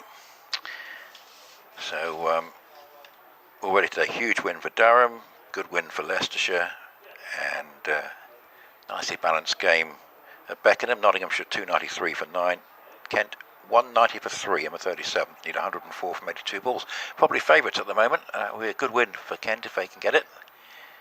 Well, still to come, Ben Gibbon. As Ben Allison just pushes this one away from Harmer, out to the sweeper on the cover rope. There's Benkenstein again. How many Benkensteins are out there? He was just sweeping up on the other side for the left-hander. So good over from Harmer. The wicket of Jake Libby. 12 to go. And Worcestershire need another 147. Tight finish at Lords. Yorkshire needs 70 off 52 balls with 3 wickets left. Dominic got a couple of spinners out there at the minute. Dom Best 34 and Kuldeep Yadav 12, and they're 177 for 7, chasing 247. 52 balls to go, so could be a tight finish. Important game that, with both those sides up in the leading group and in this particular section. I would argue probably that if Essex win this game, the slightly better result would be a Middlesex win. That's because Middlesex's net run rate is so good, but it's worth an extra point, and that could be important in the final analysis. But Essex might benefit their net run rate today, which will help. So Snater comes back, and I think obviously we don't know how many overs are going to be left, but he bowled a very good first spell, didn't he? None for 22 off 6. Lots of bowling options for Westley that Jake Libby didn't really have. That's all aerial, but safe, and bounces 2 times. Well, there you are. I think that's it. Has that hit his glove? I think he may have punched that for 4. Well, we're just waiting to see. Yeah, if umpire burns signals for, I think he's punched that for 4. You know, it's an impressive shot. Yeah. Were we having a concussion protocol? Has he punched that straight onto his helmet? It looked slightly odd and unusual as it went away, didn't it? But it got a great carry. But it can do off a helmet, can't it? So, well, it would have been leg buys had it come straight off the helmet. Yes. Oh, it did come straight off the helmet. Yeah. Yeah, he's got a bonus 4 runs there as well. So this will be concussion protocol. I think that's come straight off his grill. It might not have come off anything else. No, I think that's straight off the grill of his helmet, Ben Allison. I think that's what Snater's asking. Yeah. Always the bowler, just making sure that won't go down on my analysis. No. That should have been leg not buys, disputing the 4 runs, but the fact that it's not, it's going to be not off bat or glove. Certainly wasn't off the glove going that distance. Bionic gloves, if it was the case. But while he's being attended to, he's got I think he's had a drink. He's putting his helmet back on. It's happened quite quickly, that. But he's back out there in a turquoise-coloured helmet and back out there to resume. So 234 on the board for 8, 39th over at victory target 377. Well, if he gets 100 here, they'll say that the blow on the helmet was the turning point. Yeah. Yes. Useful delivery that from Snater, because the batter wouldn't have expected the slow full toss after the last ball, but dealt with pretty well. Swanepoel's eyes would have lit up at that one, but obviously Allison new to the crease. Well, we're sort of just waiting for the end of this. Worcestershire won't give it up. They've hung in there for the whole game, show why they're the champions. But Essex have been very good today. Win the toss, bat first, make sure you put a big number on the board, and they did. 376 they put on the board.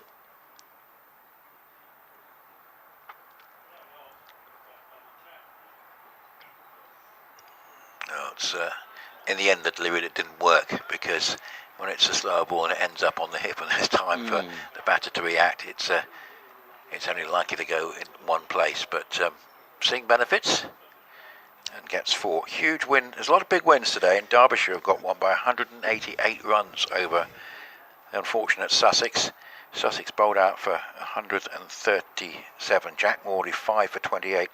So Derbyshire's net run rate is going to be helped there. Derbyshire in a situation where they have to win every game, but they've won the last 2, so they're moving in the right direction. That's in this group. Yeah, it's tough for Sussex, isn't it? Yeah, it's very tough. I mean, the funny thing is, is, Mark, to the 100, they haven't got any other players they can call on. Would they be better off in Division 2 next year than Division 1, which is where they're likely to be? That's a bit of a thought, but there are a few sort of better things that we're hearing about the long-term prospects and stabilising the financial. They've got Matt Walker in as well. He's a great helps. man. Yeah. It's in the air, could fall safe. 2 or 3 fielders chasing, but it's one of those that miscued, but no one's anywhere too close to it in the end. But again, Essex, knowing those extra runs that they got today, it's that insurance policy. It's worked for them. They bowled well to back that up. And Worcestershire have batted well, but obviously the early loss of the two youngsters, but that double loss of Kashif Ali and Cullen was very, very significant. A thick inside edge there for a single. Yeah, Jack Morley slow left arm, so another spinner doing well in the competition. And yeah, so a day of big wins and one or two tight finishes. Lancashire need 89 or 48 balls with 5 wickets in hand. If they can get that and get past Northamptonshire's 347 at Northampton, that will be a big win for Lancashire. Been behind in that game most of the time, but it's quite a tough asking rate, 82 or 46. But Joseph Moores is 84 not out in that one, and he is the uncle of. I don't His know if uncle, he's the father, uncle. and cousin. Yeah, he's got lots of relations. He's a very young uncle. Well, no, his uncle is Peter Moores. Yes. That's what. As here goes Fatty Singh with the Yeah, slog sweep. he'd be a very young uncle, but he's 17, and his uncle is Peter Moores. He's got 2 other relatives. He's a good player. And he's 17, and he's potentially keeping Lancashire in charge Well, of that he one. had a very good World Cup for the England under-19s, opened the batting for them in that. Albeit there's almost a horrible mix-up with this single. Allison almost ran straight into Fatty Singh. They've managed to get round each other, and they're 3 for 1. Well, the good news is if he gets into the 100 next year, Peter Moores might be able to get him released for county games. Because I think he might have to do the trick for. I think it might have been Ed Bardon. Oh no, Dylan Pennington. Right. I think he might have done the trick for Dylan Pennington. Right. So that's a good sign. Well, that is a good sign, I suppose. We really are struggling if we're now going with relations. Yes. As Harmer around the wicket. Allison gets a short ball, pulls it, 1 bounce out towards deep mid-wicket. It's good to see these very young players. He'll be 18 soon enough in September. He's a wicket-keeper batter, but he can field as well. He's an absolute tiger in the 84 field. or 57 balls with 3 sixes and 10 fours will get you noticed. Well, he plays some modern shots, as this is a full toss from Harmer, and it's swung away for 4 by Fatty Singh towards the Broad Oak Farm sausages sign. Oh, I tell you what, I'm going to be hungry by the time I get home tonight. That's all I keep looking at. So it was a full toss from Harmer, and it's been put away by Fatty Singh. Coping reasonably well with Harmer at the moment. Harmer's in again. Takes all the pace off it, and Fatty Singh has swung this one. I think that's gone all the way. I think that's gone all the way over the ropes, and then 1 bounce into one of the corporate boxes, and a gentleman in a striped shirt lobs the ball back. Oh, we did say Fatty Singh might have something to say about it, and he's saying a few things here. It's a good little counter-attack. Obviously, they've got to have a real go here, but it's brave hitting. Well, it's brought the 250 up. Here he goes again. Fatty Singh, this will be 4 more. It's just dragged this through the leg side. So he's gone 4-6-4, has Fatty Singh. And he's on to 18 off 8. Yep, done very well there. So, I tell you what, they've got some character in this Worcestershire side, haven't they? 258 for 8. So we're down to the last 10 overs, of which further 119 are required. Another evening with Queen. Well, it's the same one. Same one, but Saturday the 22nd of August. It's going to be a spectacular night, that. It will indeed. So the asking rate 11.9. It's never actually completely got out of control. If they had 2 more wickets in hand, particularly if Libby was still there, there'd still be a decent chance. There's still an outside chance because the way that Fatty Singh's attacking Simon Harmer there, but I don't think Snater will feel that he's going to go for 12s. We'll see. He's going to bowl to Allison. Nice piece of bowling, well disguised. And it took a while to get to Allison, that one. Beautifully disguised from Snater. He's bowled very well. Well, if Worcestershire win it from here, it'll be up there with the Harry Gurney game from a few years ago, where I still think there should be a gold statue of Mr. Gurney in the car park at New Road.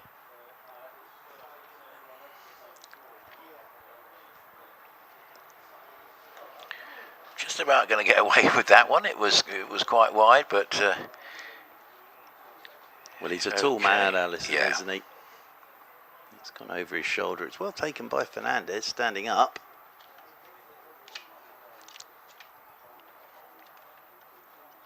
So we're moving into the second half of this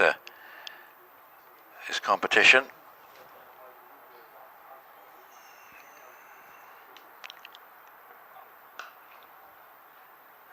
single away into the offside. So you'll be playing. You'll be seeing Surrey and Kent on Wednesday, and then basically we've got Worcestershire travelling to Hove on Friday, and Essex in even further journey. They've got to go to, well, actually going to Darlington via Cardiff, which might sound an odd route map, but it's Cardiff on Friday, and then Darlington on Sunday. That's a good confident hit. Might well be safe. It is. Well, they might be the first people ever to go from Cardiff to Darlington. Yeah, absolutely. But the game was originally scheduled for Chester Street, but they've been moving in some of the games into the outgrounds. I did a game at Darlington a few years ago. It's very nice.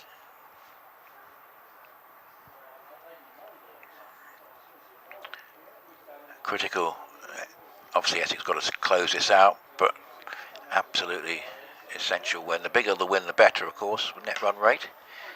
But Fatty Singh has been very enterprising in his attacking strokes, and underlining that all these Worcestershire bowlers can bat.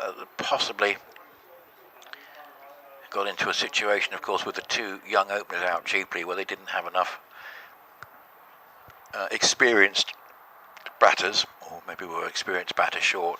Maybe needed one other major contribution to go with Jake Libby's. But it's been a good effort. That's gone a long way, I think. It's going out towards deep mid-wicket, and it's got enough carry on it. Just from the moment he hit that, Allison, it looked a very fine shot.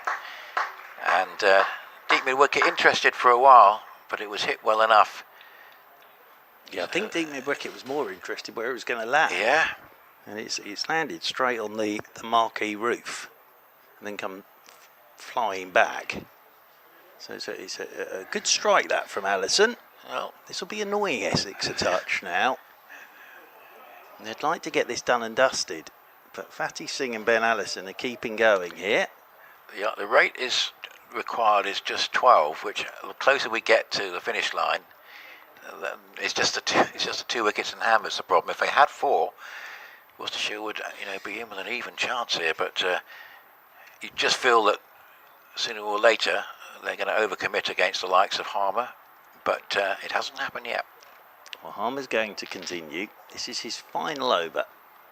2 for 59 thus far. He's got Fatty Singh on strike. And Fatty Singh drives, good looking shot. Off goes the sweeper on the cover rope. They're going to come back for 2. Fatty Singh's got to get his skates on. He's run out. He hasn't run his bat in there, and Fernandez has done very well to take the throw. I think it was Snater out there, and get the ball back onto the stumps.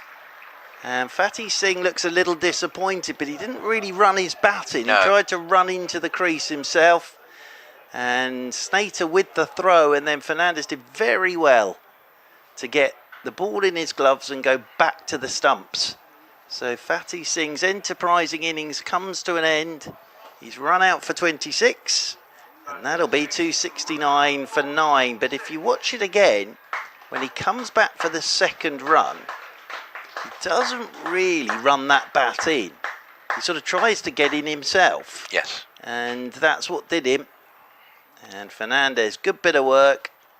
Took it low down and got the ball back to the stumps. So Fatty Singh run out. And making his way out into the middle is Ben Gibbon, the final batsman for Worcestershire. But it was good work from Snater because he got round quickly and then got the ball in the air quickly. And then, as I say, Fernandez taking the throw from Snater and then getting the ball back onto the stumps. And umpire Burns, the finger went up straight away. So Gibbon joins Allison. Gibbon will be on strike. Fatty Singh looked really disappointed there with that decision, because I think he was enjoying himself. That's a couple of run-outs as well now for Essex. So we're into the final knockings of this one. And Gibbon, well, he'll have to play some shots. As Harmer, first ball for Gibbon. He drives up towards mid-off, but this has been a very good performance from Essex. Very good with the bat today. been very good with the ball and in the field. Worcestershire have hung in there. But I think Chris Silverwood and Tom Wesley will be very happy with the win, because that is the final wicket to fall. And appropriately, it is the captain that takes the catch. And that's Gibbon out without scoring. 269 all out. And it means that Essex win by 107 runs. Harmer's finished with 3 for. And it's been a comprehensive victory for Essex this. Very good with the bat. 376 for 5. And then they've just been very businesslike with the ball and in the field. So, yeah, very good win that for Essex. Big win by 107 runs against the current champions of the 50 over competition. Hundreds for Tom Wesley and Matt Critchley today, and a brilliant 100 from Jake Libby. But it is Essex that win this one by 107 runs, Nick. Yeah, and in the end, the benefit of getting those extra 60 runs is what made the difference. Another terrific innings from Noah Thane, but Tom Wesley, the centrepiece, is 129 from 104 balls, and then Matt Critchley accelerating nicely towards the end with his 102 from 73. Worcestershire fought hard in the field, and Singh was impressive with 2 for 68, but only the 5 bowler options on this sort of pitch, it was a big ask, and in the end, the total that Worcestershire were faced with proved to be too great. The loss of the 2 openers right at the start obviously was a bit of a hammer blow for them, but then Jake Libby, 109 from 100 balls with 2 sixes and 13 fours, sharing in useful partnerships with Roderick, 24. Kashif Ali, 51. His dismissal when he was going really well, 51 from 46 balls just after a drinks break, followed by that of Henry Cullen for 3, was a real turning point. Then it was a question of being down to the bowlers who could bat, of which Swanepoel was particularly impressive with 30 from 15 balls, and Fatih Singh did nicely for 26, but the damage done by getting that very, very big score, and then I think well defended with some very good bowling, and the wicket of Kashif Ali particularly important, I think. Just to look at what's going on elsewhere, Middlesex are on the verge of beating Yorkshire, so it looks like it's going to be Middlesex 16, Yorkshire 16, Durham 16, Worcestershire 12, Hampshire 8, Derbyshire 8, Essex 8, and Glamorgan and Sussex out of it. What it does mean is that Essex are getting back into it, but they've got to win their last 3 games, and then they'll look to see how things are shaping up elsewhere. But enjoyable game, Mark, and a very good victory for Essex. Yeah, absolutely, and there's the tail of the card. Essex 276 for 5, Wesley 129, Critchley 102, Thane 75. Fernandez, very important, 20 not out at the end. Fatih Singh, the pick of the bowlers for the Rapids, 2 for 68 for him. Swanepoel bowled nicely as well with his 1 for 78. And then Jake Libby there just stands out, 109 off 100 in deliveries. And Kashif Ali 51. Swanepoel enjoyed himself with 30 off 15. Mackenzie Jones, very impressive, 3 for 47. Harmer finishing with 3 for 60. And Essex winning by 107 runs. Yeah, that Yorkshire match still going on, but they're 196 for 9, leading 51 from 4 overs and 5 balls, and they're not going to get that. So it's been a good day for Essex. After a couple of disappointing defeats, they are back in the shout in terms of qualifying, but there's still a lot of work to do, starting at Cardiff against the Glamorgan side, who are effectively already out of it, so they'll be hoping to win that one, then beat Durham and maybe set it all up for the final home game against Yorkshire here Tuesday week, but still a lot of work to do. Thanks very much for Mark. Great to have Mark with us today. Thank you, Nick. Thank you. Enjoy the game on Wednesday at the Oval, and thanks for listening today, and we'll be back with you for that game against Yorkshire in 9 days' time.